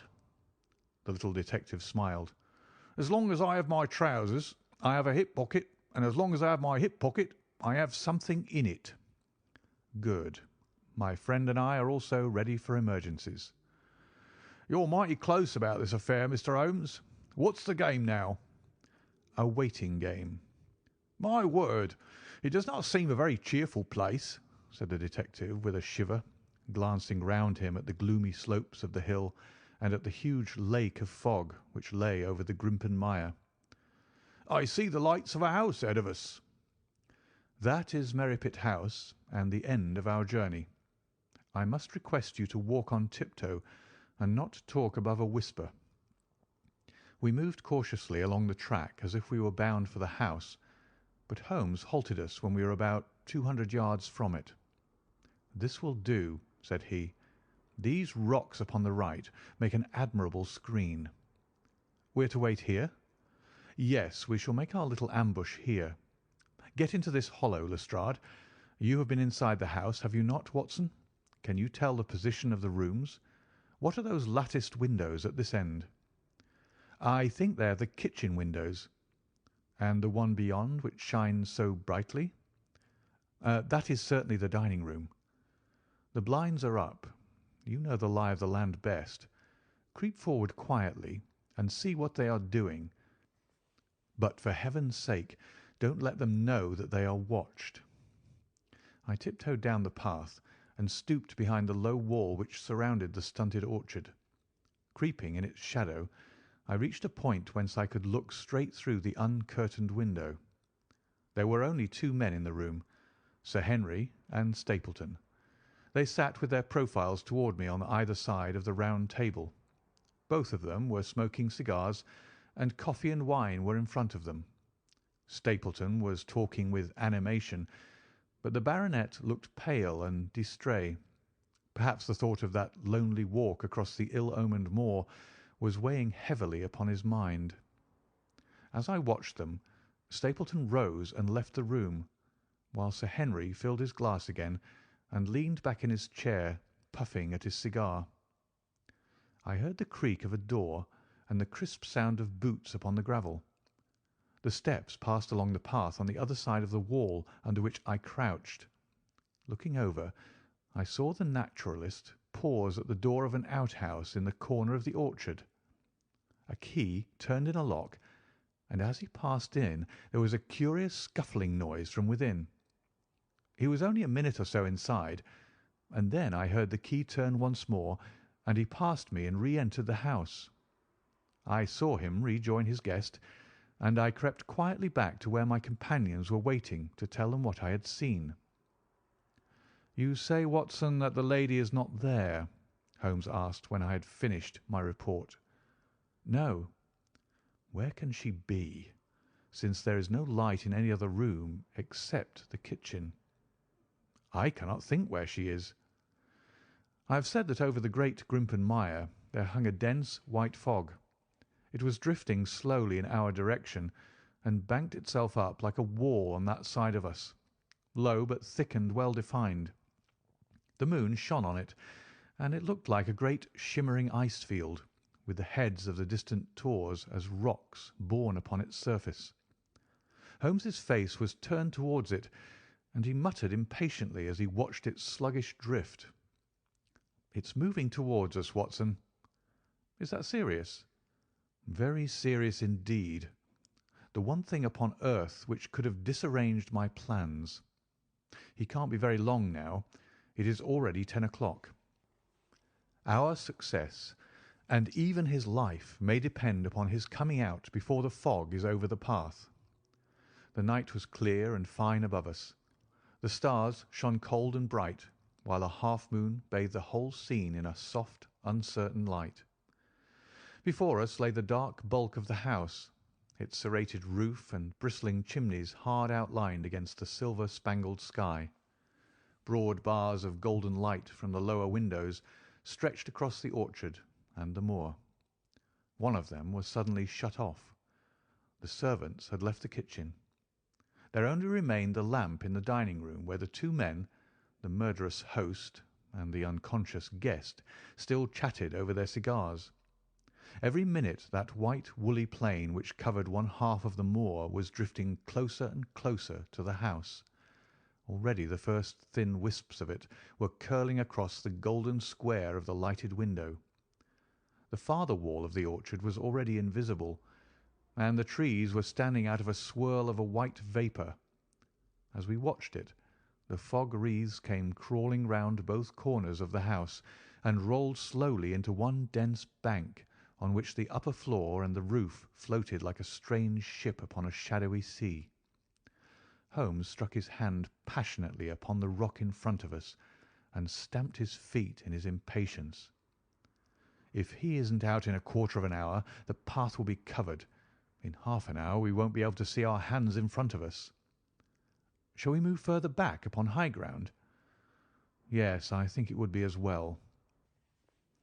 So, as the fog bank flowed onward, we fell back before it until we were half a mile from the house. And still that dense white sea, with the moon silvering its upper edge, swept slowly and inexorably on. "We are going too far," said Holmes. "We dare not take the chance of his being overtaken before he can reach us. At all costs we must hold our ground where we are." He dropped on his knees and clapped his ear to the ground. "Thank God, I think that I hear him coming." A sound of quick steps broke the silence of the moor. Crouching among the stones, we stared intently at the silver-tipped bank in front of us. The steps grew louder, and through the fog as through a curtain there stepped the man whom we were awaiting. He looked around him in surprise as he emerged into the clear starlit night. Then he came swiftly along the path, passed close to where we lay, and went on up the long slope behind us. As he walked, he glanced continually over either shoulder, like a man who is ill at ease. "Hist!" cried Holmes, and I heard the sharp click of a cocking pistol. "Look out! It's coming!" There was a thin, crisp, continuous patter from somewhere in the heart of that crawling bank. The cloud was within 50 yards of where we lay, and we glared at it, all three uncertain what horror was about to break from the heart of it. I was at Holmes's elbow, and I glanced for an instant at his face. It was pale and exultant, his eyes shining brightly in the moonlight. But suddenly they started forward in a rigid, fixed stare, and his lips parted in amazement. At the same instant Lestrade gave a yell of terror and threw himself face downward upon the ground. I sprang to my feet, my inert hand grasping my pistol, my mind paralysed by the dreadful shape which had sprung out upon us from the shadows of the fog. A hound it was, an enormous coal-black hound, but not such a hound as mortal eyes have ever seen. Fire burst from its open mouth. Its eyes glowed with a smouldering glare. Its muzzle and hackles and dewlap were outlined in flickering flame. Never in the delirious dream of a disordered brain could anything more savage, more appalling, more hellish be conceived than that dark form and savage face which broke upon us out of the wall of fog. With long bounds the huge black creature was leaping down the track, following hard upon the footsteps of our friend. So paralysed were we by the apparition that we allowed him to pass before we had recovered our nerve. Then Holmes and I both fired together, and the creature gave a hideous howl which showed that one at least had hit him. He did not pause, however, but bounded onward. Far away on the path we saw Sir Henry looking back, his face white in the moonlight, his hands raised in horror, glaring helplessly at the frightful thing which was hunting him down. But that cry of pain from the hound had blown all our fears to the winds. If he was vulnerable, he was mortal, and if we could wound him, we could kill him. Never have I seen a man run as Holmes ran that night. I am reckoned fleet of foot, but he outpaced me as much as I outpaced the little professional. In front of us, as we flew up the track, we heard scream after scream from Sir Henry and the deep roar of the hound. I was in time to see the beast spring upon its victim, hurl him to the ground, and worry at his throat. But the next instant Holmes had emptied 5 barrels of his revolver into the creature's flank. With a last howl of agony and a vicious snap in the air, it rolled upon its back, 4 feet pawing furiously, and then fell limp upon its side. I stooped, panting, and pressed my pistol to the dreadful shimmering head, but it was useless to press the trigger. The giant hound was dead. Sir Henry lay insensible where he had fallen. We tore away his collar, and Holmes breathed a prayer of gratitude when we saw that there was no sign of a wound, and that the rescue had been in time. Already our friend's eyelids shivered, and he made a feeble effort to move. Lestrade thrust his brandy flask between the baronet's teeth, and 2 frightened eyes were looking up at us. "My God!" he whispered. "What was it? What in heaven's name was it?" "It's dead, whatever it is," said Holmes. "We've laid the family ghost once and forever." In mere size and strength it was a terrible creature which was lying stretched before us.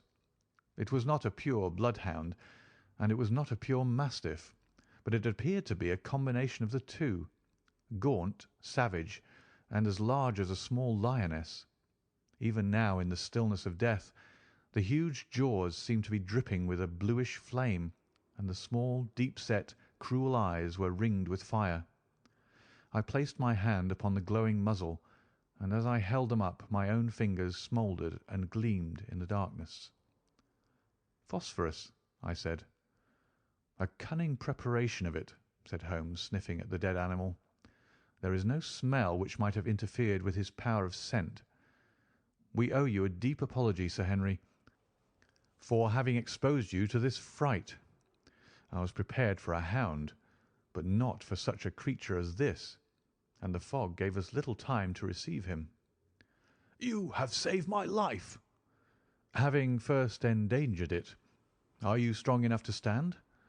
"Give me another mouthful of that brandy, and I shall be ready for anything. So, now, if you will help me up, what do you propose to do?" "To leave you here.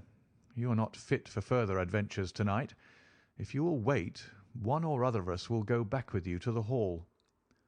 He tried to stagger to his feet, but he was still ghastly pale and trembling in every limb. We helped him to a rock where he sat shivering with his face buried in his hands. "We must leave you now," said Holmes. "The rest of our work must be done, and every moment is of importance. We have our case, and now we only want our man. It's 1,000 to 1 against our finding him at the house," he continued as we retraced our steps swiftly down the path. "Those shots must have told him that the game was up." "We were some distance off, and this fog may have deadened them." "He followed the hound to call him off, of that you may be certain. No, he's gone by this time, but we'll search the house and make sure." The front door was open, so we rushed in and hurried from room to room, to the amazement of a doddering old manservant who met us in the passage. There was no light save in the dining room, but Holmes caught up the lamp and left no corner of the house unexplored. No sign could we see of the man whom we were chasing. On the upper floor, however, one of the bedroom doors was locked. "There's someone in here," cried Lestrade. "I can hear movement. Open this door." A faint moaning and rustling came from within. Holmes struck the door just over the lock with the flat of his foot, and it flew open. Pistol in hand, we all three rushed into the room. But there was no sign within it of that desperate and defiant villain whom we expected to see. Instead, we were faced by an object so strange and so unexpected that we stood for a moment staring at it in amazement. The room had been fashioned into a small museum, and the walls were lined by a number of glass-topped cases full of that collection of butterflies and moths, the formation of which had been the relaxation of this complex and dangerous man. In the centre of this room there was an upright beam which had been placed at some period as a support for the old worm-eaten balk of timber which spanned the roof. To this post a figure was tied, so swathed and muffled in the sheets which had been used to secure it that one could not for the moment tell whether it was that of a man or a woman.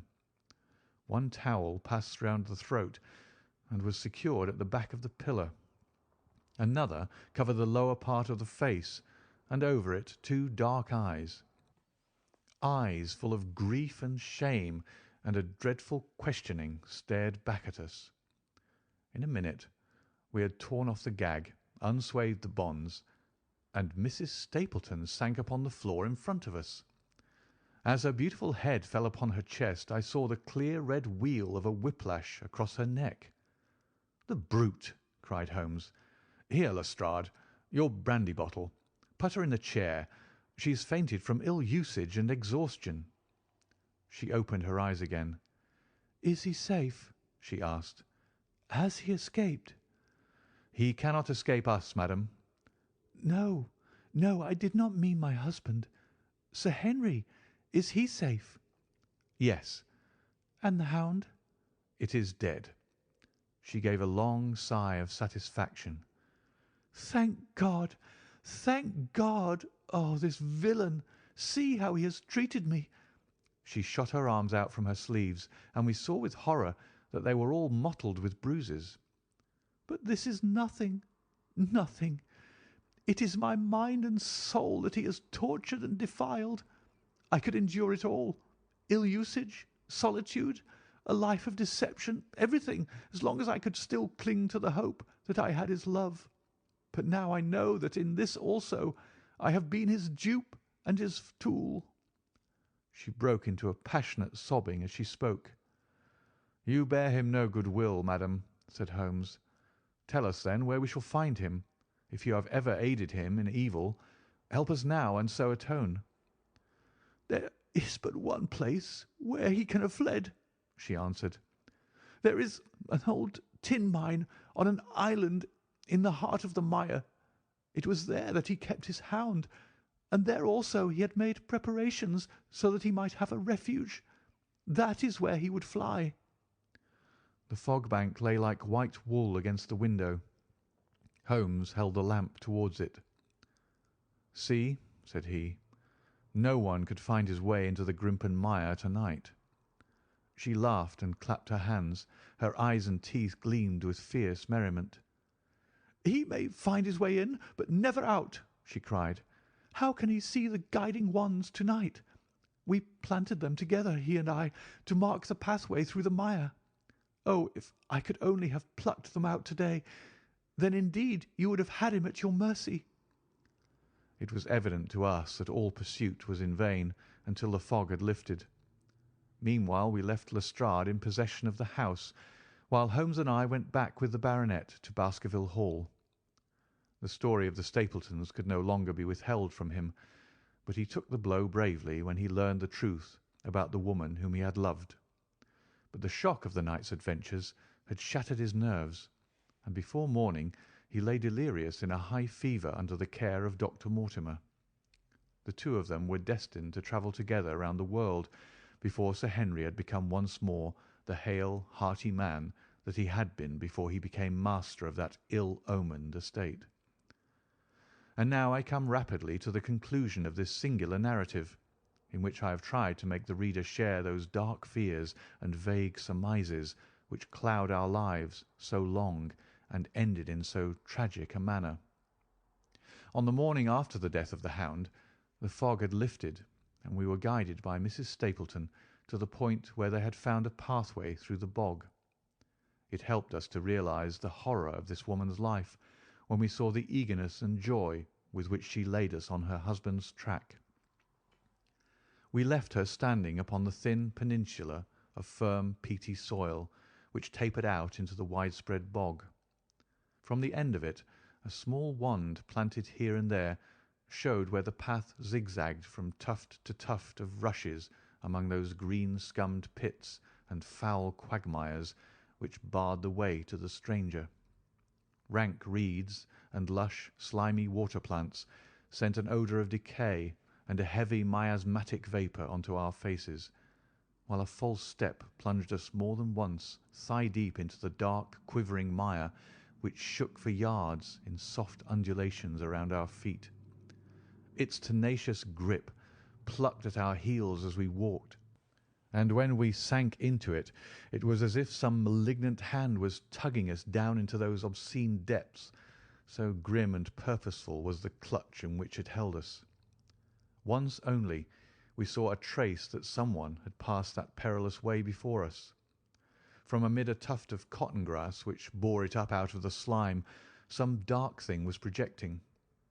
Holmes sank to his waist as he stepped from the path to seize it, and had we not been there to drag him out, he could never have set his foot upon firm land again. He held an old black boot in the air. "Myers, Toronto," was printed on the leather inside. "It is worth a mud bath," said he. "It is our friend Sir Henry's missing boot." Thrown here by Stapleton in his flight. Exactly. He retained it in his hand after using it to set the Hound upon the track. He fled when he knew the game was up, still clutching it, and he hurled it away at this point of his flight. We know at least that he came so far in safety. But more than that we were never destined to know, though there was much which we might surmise. There was no chance of finding footsteps in the mire, for the rising mud oozed swiftly in upon them. But as we at last reached firmer ground beyond the morass, we all looked eagerly for them. But no slightest sign of them ever met our eyes. If the earth told a true story, then Stapleton never reached that island of refuge towards which he struggled through the fog upon that last night. Somewhere in the heart of the great Grimpen mire, down in the foul slime of the huge morass which had sucked him in, this cold and cruel-hearted man is forever buried. Many traces we found of him in the bog-girt island where he had hid his savage ally. A huge driving wheel and a shaft half filled with rubbish showed the position of an abandoned mine. Beside it were the crumbling remains of the cottages of the miners, driven away no doubt by the foul reek of the surrounding swamp. In one of these a staple and chain with a quantity of gnawed bones showed where the animal had been confined. A skeleton with a tangle of brown hair adhering to it lay among the debris. "A dog," said Holmes. "By Jove, a curly-haired spaniel." Poor Mortimer will never see his pet again. Well, I do not know that this place contains any secret which we would not already have fathomed. He could hide his hound, but he could not hush its voice, and hence came those cries, which even in daylight were not pleasant to hear. On an emergency he could keep the hound in the outhouse at Merrypit, but it was always a risk, and it was only on the supreme day, which he regarded as the end of all his efforts, that he dared do it. This paste in the tin is no doubt the luminous mixture with which the creature was daubed. It was suggested, of course, by the story of the family hell-hound and by the desire to frighten old Sir Charles to death. No wonder the poor devil of a convict ran and screamed, even as our friend did, and as we ourselves might have done, when he saw such a creature bounding through the darkness of the moor upon his track.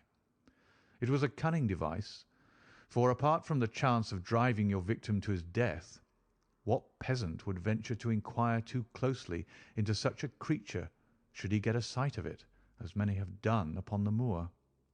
I said it in London, Watson, and I say it again now, that never yet have we helped to hunt down a more dangerous man than he who is lying yonder. He swept his long arm towards the huge mottled expanse of green splotched bog, which stretched away until it merged into the russet slopes of the moor. Chapter 15. A Retrospection. It was the end of November, and Holmes and I sat upon a raw and foggy night on either side of a blazing fire in our sitting-room in Baker Street. Since the tragic upshot of our visit to Devonshire, he had been engaged in two affairs of the utmost importance, in the first of which he had exposed the atrocious conduct of Colonel Upward in connection with the famous card scandal of the Nonpareil Club, while in the second he had defended the unfortunate Madame Montpensier from the charge of murder which hung over her in connection with the death of her stepdaughter, Mademoiselle Carrère, the young lady who, as it will be remembered, was found 6 months later alive and married in New York. My friend was in excellent spirits over the success which had attended a succession of difficult and important cases, so that I was able to induce him to discuss the details of the Baskerville mystery. I had waited patiently for the opportunity, for I was aware that he would never permit cases to overlap, and that his clear and logical mind would not be drawn from its present work to dwell upon memories of the past. Sir Henry and Dr. Mortimer were, however, in London on their way to the long voyage which had been recommended for the restoration of his shattered nerves. They had called upon us that very afternoon, so that it was natural that the subject should come up for discussion. "The whole course of events," said Holmes, "from the point of view of the man who called himself Stapleton, was simple and direct, although to us, who had no means in the beginning of knowing the motives of his actions, and could only learn part of the facts, it all appeared exceedingly complex. I have had the advantage of 2 conversations with Mrs. Stapleton, and the case has now been so entirely cleared up that I am not aware that there is anything which has remained a secret to us. You will find a few notes upon the matter under the heading B in my indexed list of cases. Perhaps you'd kindly give me a sketch of the course of events from memory." "Certainly, though I cannot guarantee that I carry all the facts in my mind. Intense mental concentration has a curious way of blotting out what has passed. The barrister who has his case at his fingers' ends and is able to argue with an expert upon his own subject finds that a week or 2 of the courts will drive it all out of his head once more. So each of my cases displaces the last, and Mademoiselle Carrère has blurred my recollection of Baskerville Hall. To-morrow some other little problem may be submitted to my notice, which will in turn dispossess the fair French lady and the infamous Upward. So far as the case of the Hound goes, however, I'll give you the course of events as nearly as I can, and you will suggest anything which I may have forgotten. My inquiries show beyond all question that the family portrait did not lie, and that this fellow was indeed a Baskerville. He was a son of that Roger Baskerville, the younger brother of Sir Charles, who fled with a sinister reputation to South America, where he was said to have died unmarried. He did, as a matter of fact, marry, and had one child, this fellow, whose real name is the same as his father's. He married Beryl Garcia, one of the beauties of Costa Rica, and having purloined a considerable sum of public money, he changed his name to Vandeleur and fled to England, where he established a school in the east of Yorkshire. His reason for attempting this special line of business was that he had struck up an acquaintance with a consumptive tutor upon the voyage home, and that he had used this man's ability to make the undertaking a success. Fraser, the tutor, died, however, and the school, which had begun well, sank from disrepute into infamy. The Vandeleurs found it convenient to change their name to Stapleton, and he brought the remains of his fortune, his schemes for the future, and his taste for entomology to the south of England. I learned at the British Museum that he was a recognised authority upon the subject, and that the name of Vandeleur has been permanently attached to a certain moth which he had in his Yorkshire days been the first to describe. We now come to that portion of his life which has proved to be of such intense interest to us. The fellow had evidently made inquiry, and found that only 2 lives intervened between him and a valuable estate. When he went to Devonshire, his plans were, I believe, exceedingly hazy, but that he meant mischief from the first is evident from the way in which he took his wife with him in the character of his sister. The idea of using her as a decoy was clearly already in his mind, though he may not have been certain how the details of his plot were to be arranged. He meant in the end to have the estate, and he was ready to use any tool or run any risk for that end. His first act was to establish himself as near to his ancestral home as he could, and his second was to cultivate a friendship with Sir Charles Baskerville and with the neighbours. The baronet himself told him about the family hound, and so prepared the way for his own death. Stapleton, as I will continue to call him, knew that the old man's heart was weak and that a shock would kill him. So much he had learned from Dr. Mortimer. He had heard also that Sir Charles was superstitious, and had taken this grim legend very seriously. His ingenious mind instantly suggested a way by which the baronet could be done to death, and yet it would be hardly possible to bring home the guilt to the real murderer. Having conceived the idea, he proceeded to carry it out with considerable finesse. An ordinary schemer would have been content to work with the savage hound. The use of artificial means to make the creature diabolical was a flash of genius upon his part. The dog he brought in London from Ross and Mangles, the dealers in Fulham Road. It was the strongest and most savage in their possession. He brought it down by the North Devon line and walked a great distance over the moor so as to get it home without exciting any remarks. He had already on his insect hunts learned to penetrate the Grimpen mire, and so had found a safe hiding place for the creature. Here he kennelled it and waited his chance. But it was some time coming. The old gentleman could not be decoyed outside of his grounds at night. Several times Stapleton lurked about with his hound, but without avail.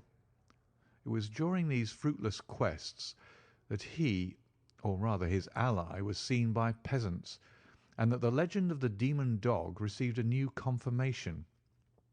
He had hoped that his wife might lure Sir Charles to his ruin, but here she proved unexpectedly independent.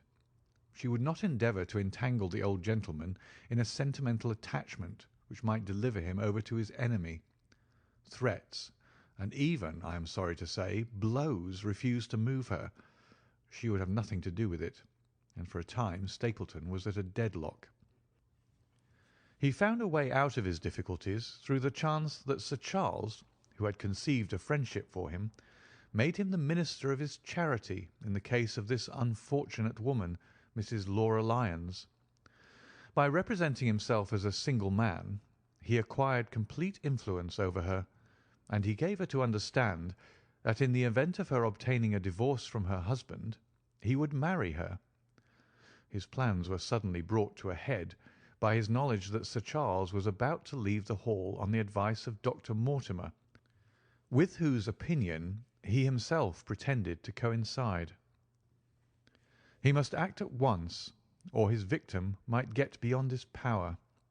He therefore put pressure upon Mrs. Lyons to write this letter, imploring the old man to give her an interview on the evening before his departure for London.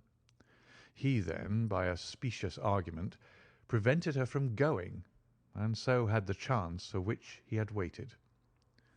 Driving back in the evening from Coombe Tracey, he was in time to get his hound, to treat it with his infernal paint, and to bring the beast round to the gate at which he had reason to expect that he would find the old gentleman waiting. The dog, incited by his master, sprang over the wicket gate and pursued the unfortunate baronet, who fled screaming down the yew alley. In that gloomy tunnel it must indeed have been a dreadful sight to see that huge black creature, with its flaming jaws and blazing eyes, bounding after its victim. He fell dead at the end of the alley from heart disease and terror. The hound had kept upon the grassy border while the baronet had run down the path, so that no track but the man's was visible. On seeing him lying still, the creature had probably approached to sniff at him, but finding him dead, had turned away again. It was then that it left the print which was actually observed by Dr. Mortimer. The hound was called off and hurried away to its lair in the Grimpen mire, and a mystery was left which puzzled the authorities, alarmed the countryside, and finally brought the case within the scope of our observation. So much for the death of Sir Charles Baskerville. You perceive the devilish cunning of it, for really it would be almost impossible to make a case against the real murderer. His only accomplice was one who could never give him away, and the grotesque, inconceivable nature of the device only served to make it more effective. Both of the women concerned in the case, Mrs. Stapleton and Mrs. Laura Lyons, were left with a strong suspicion against Stapleton.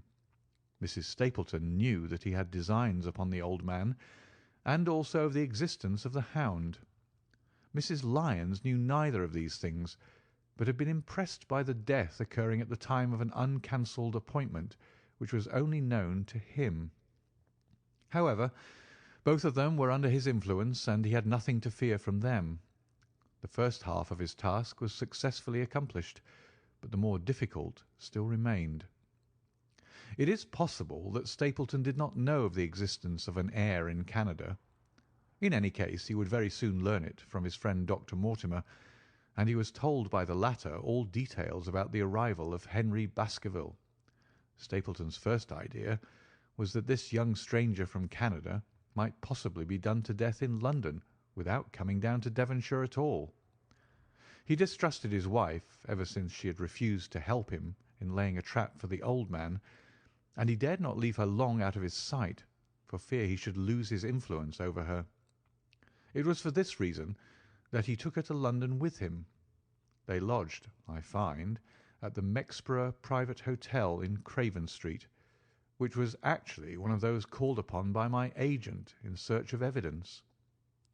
Here he kept his wife, imprisoned in her room while he disguised in a beard, followed Dr. Mortimer to Baker Street, and afterwards to the station and to the Northumberland Hotel. His wife had some inkling of his plans, but she had such a fear of her husband, a fear founded upon brutal ill-treatment, that she dare not write to warn the man whom she knew to be in danger. If the letter should fall into Stapleton's hands, her own life would not be safe. Eventually, as we know, she adopted the expedient of cutting out the words which would form the message, and addressing the letter in a disguised hand. It reached the baronet, and gave him the first warning of his danger. It was very essential for Stapleton to get some article of Sir Henry's attire, so that in case he was driven to use the dog, he might always have the means of setting him upon his track. With characteristic promptness and audacity, he set about this at once, and we cannot doubt that the boots or chambermaid of the hotel was well bribed to help him in his design. By chance, however, the first boot which was procured for him was a new one, and therefore useless for his purpose. He then had it returned and obtained another, a most instructive incident, since it proved conclusively to my mind that we were dealing with a real hound, as no other supposition could explain this anxiety to obtain an old boot, and this indifference to a new one. The more outré and grotesque an incident is, the more carefully it deserves to be examined, and the very point which appears to complicate a case is, when duly considered and scientifically handled, the one which is most likely to elucidate it. Then we had the visit from our friends next morning, shadowed always by Stapleton in the cab. From his knowledge of our rooms and of my appearance, as well as from his general conduct, I am inclined to think that Stapleton's career of crime has been by no means limited to this single Baskerville affair. It is suggestive that during the last 3 years there have been 4 considerable burglaries in the West Country, for none of which was any criminal ever arrested. The last of these, at Folkestone Court in May, was remarkable for the cold-blooded pistoling of the page, who surprised the masked and solitary burglar. I cannot doubt that Stapleton recruited his waning resources in this fashion, and that for years he had been a desperate and dangerous man. We had an example of his readiness of resource that morning when he got away from us so successfully, and also of his audacity in sending back my own name to me through the cabman. From that moment he understood that I had taken over the case in London, and that therefore there was no chance for him there. He returned to Dartmoor and awaited the arrival of the baronet. "One moment," said I. "You have no doubt described the sequence of events correctly, but there's one point which you have left unexplained. What became of the hound when its master was in London?" "I have given some attention to this matter, and it is undoubtedly of importance. There can be no question that Stapleton had a confidant, though it is unlikely that he ever placed himself in his power by sharing all his plans with him. There was an old manservant at Merripit House whose name was Anthony. His connection with the Stapletons can be traced for several years, as far back as the schoolmastering days, so that he must have been aware that his master and mistress were really husband and wife. This man has disappeared and has escaped from the country. It is suggestive that Anthony is not a common name in England, while Antonio is so in all Spanish or Spanish-American countries. The man, like Mrs. Stapleton herself, spoke good English, but with a curious lisping accent. I have myself seen this old man cross the Grimpen mire by the path which Stapleton had marked out. It is very probable, therefore, that in the absence of his master it was he who cared for the hound, though he may never have known the purpose for which the beast was used. The Stapletons then went down to Devonshire, whither they were soon followed by Sir Henry and you. One word now as to how I stood myself at that time. It may possibly recur to your memory that when I examined the paper upon which the printed words were fastened, I made a close inspection for the watermark. In doing so I held it within a few inches of my eyes, and was conscious of a faint smell of the scent known as white jessamine. There are 75 perfumes, which is very necessary that a criminal expert should be able to distinguish from each other, and cases have more than once within my own experience depended upon their prompt recognition. The scent suggested the presence of a lady, and already my thoughts began to turn towards the Stapletons. Thus I had made certain of the hound, and had guessed at the criminal before ever we went to the West Country. It was my game to watch Stapleton. It was evident, however, that I could not do this if I were with you, since he would be keenly on his guard. I deceived everybody, therefore, yourself included, and I came down secretly when I was supposed to be in London. My hardships were not so great as you imagined, though such trifling details must never interfere with the investigation of a case. I stayed for the most part at Coombe Tracey, and only used the hut upon the moor when it was necessary to be near the scene of action. Cartwright had come down with me, and in his disguise as a country boy he was of great assistance to me. I was dependent upon him for food and clean linen. When I was watching Stapleton, Cartwright was frequently watching you, so that I was able to keep my hand upon all the strings. I have already told you that your reports reached me rapidly, being forwarded instantly from Baker Street to Coombe Tracey.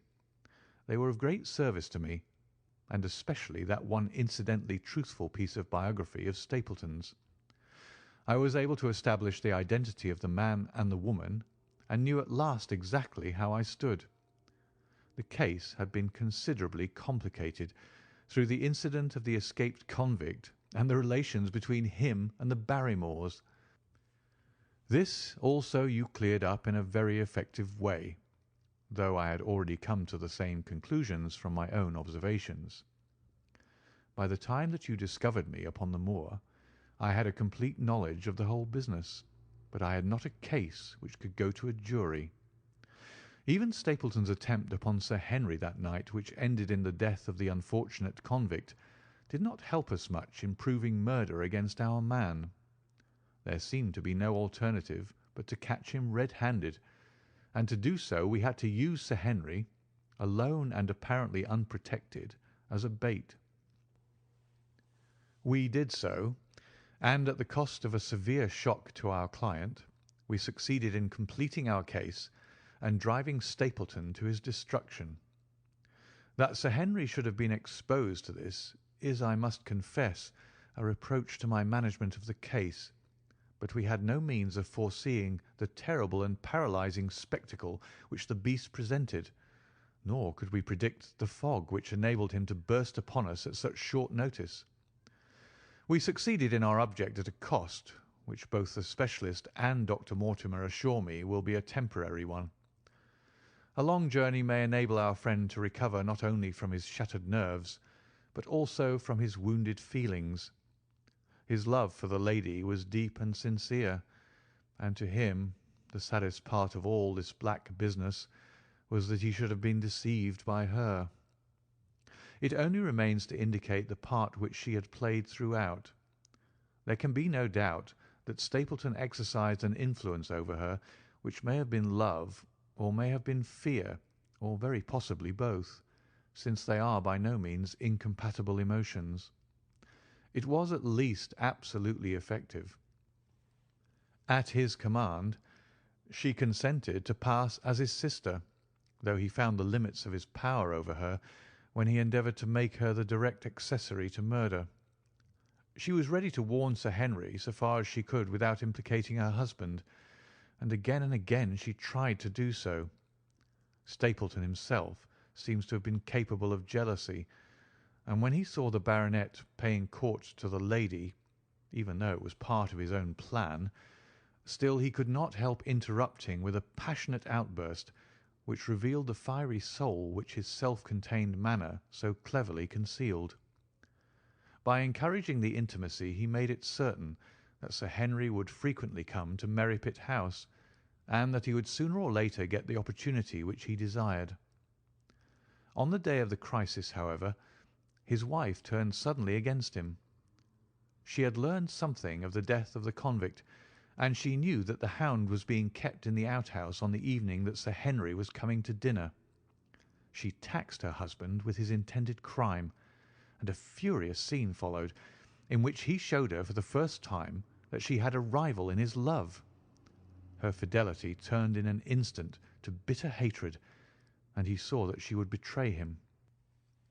He tied her up, therefore, that she might have no chance of warning Sir Henry, and he hoped, no doubt, that when the whole countryside put down the baronet's death to the curse of his family, as they certainly would do, he could win his wife back to accept an accomplished fact, and to keep silent upon what she knew.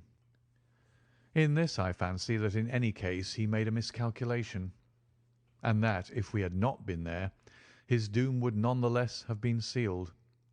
A woman of Spanish blood does not condone such an injury so lightly. And now, my dear Watson, without referring to my notes, I cannot give you a more detailed account of this curious case. I do not know that anything essential has been left unexplained. He could not hope to frighten Sir Henry to death as he had done the old uncle with his bogey hound. The beast was savage and half starved. If its appearance did not frighten its victim to death, at least it would paralyse the resistance which might be offered. No doubt. There only remains one difficulty. If Stapleton came into the succession, how could he explain the fact that he, the heir, had been living unannounced under another name so close to the property? How could he claim it without causing suspicion and inquiry? It is a formidable difficulty, and I fear that you ask too much when you expect me to solve it. The past and the present are within the field of my inquiry, but what a man may do in the future is a hard question to answer. Mrs. Stapleton has heard her husband discuss the problem on several occasions. There were three possible courses. He might claim the property from South America, establish his identity before the British authorities there, and so obtain the fortune without ever coming to England at all, or he might adopt an elaborate disguise during the short time that he need be in London. Or again, he might furnish an accomplice with the proofs and papers, putting him in as heir, and retaining a claim upon some proportion of his income. We cannot doubt from what we know of him that he would have found some way out of the difficulty. And now, my dear Watson, we have had some weeks of severe work, and for one evening I think we may turn our thoughts into more pleasant channels. I have a box for Les Huguenots. Have you heard the De Retskys? Might I trouble you then to be ready in half an hour, and we can stop at Marcini's for a little dinner on the way. End of chapter 15, and the end of The Hound of the Baskervilles by Sir Arthur Conan Doyle. Read by David Clarke, bgdavid.wordpress.com and bgcoffee.net. Thank you so much for listening.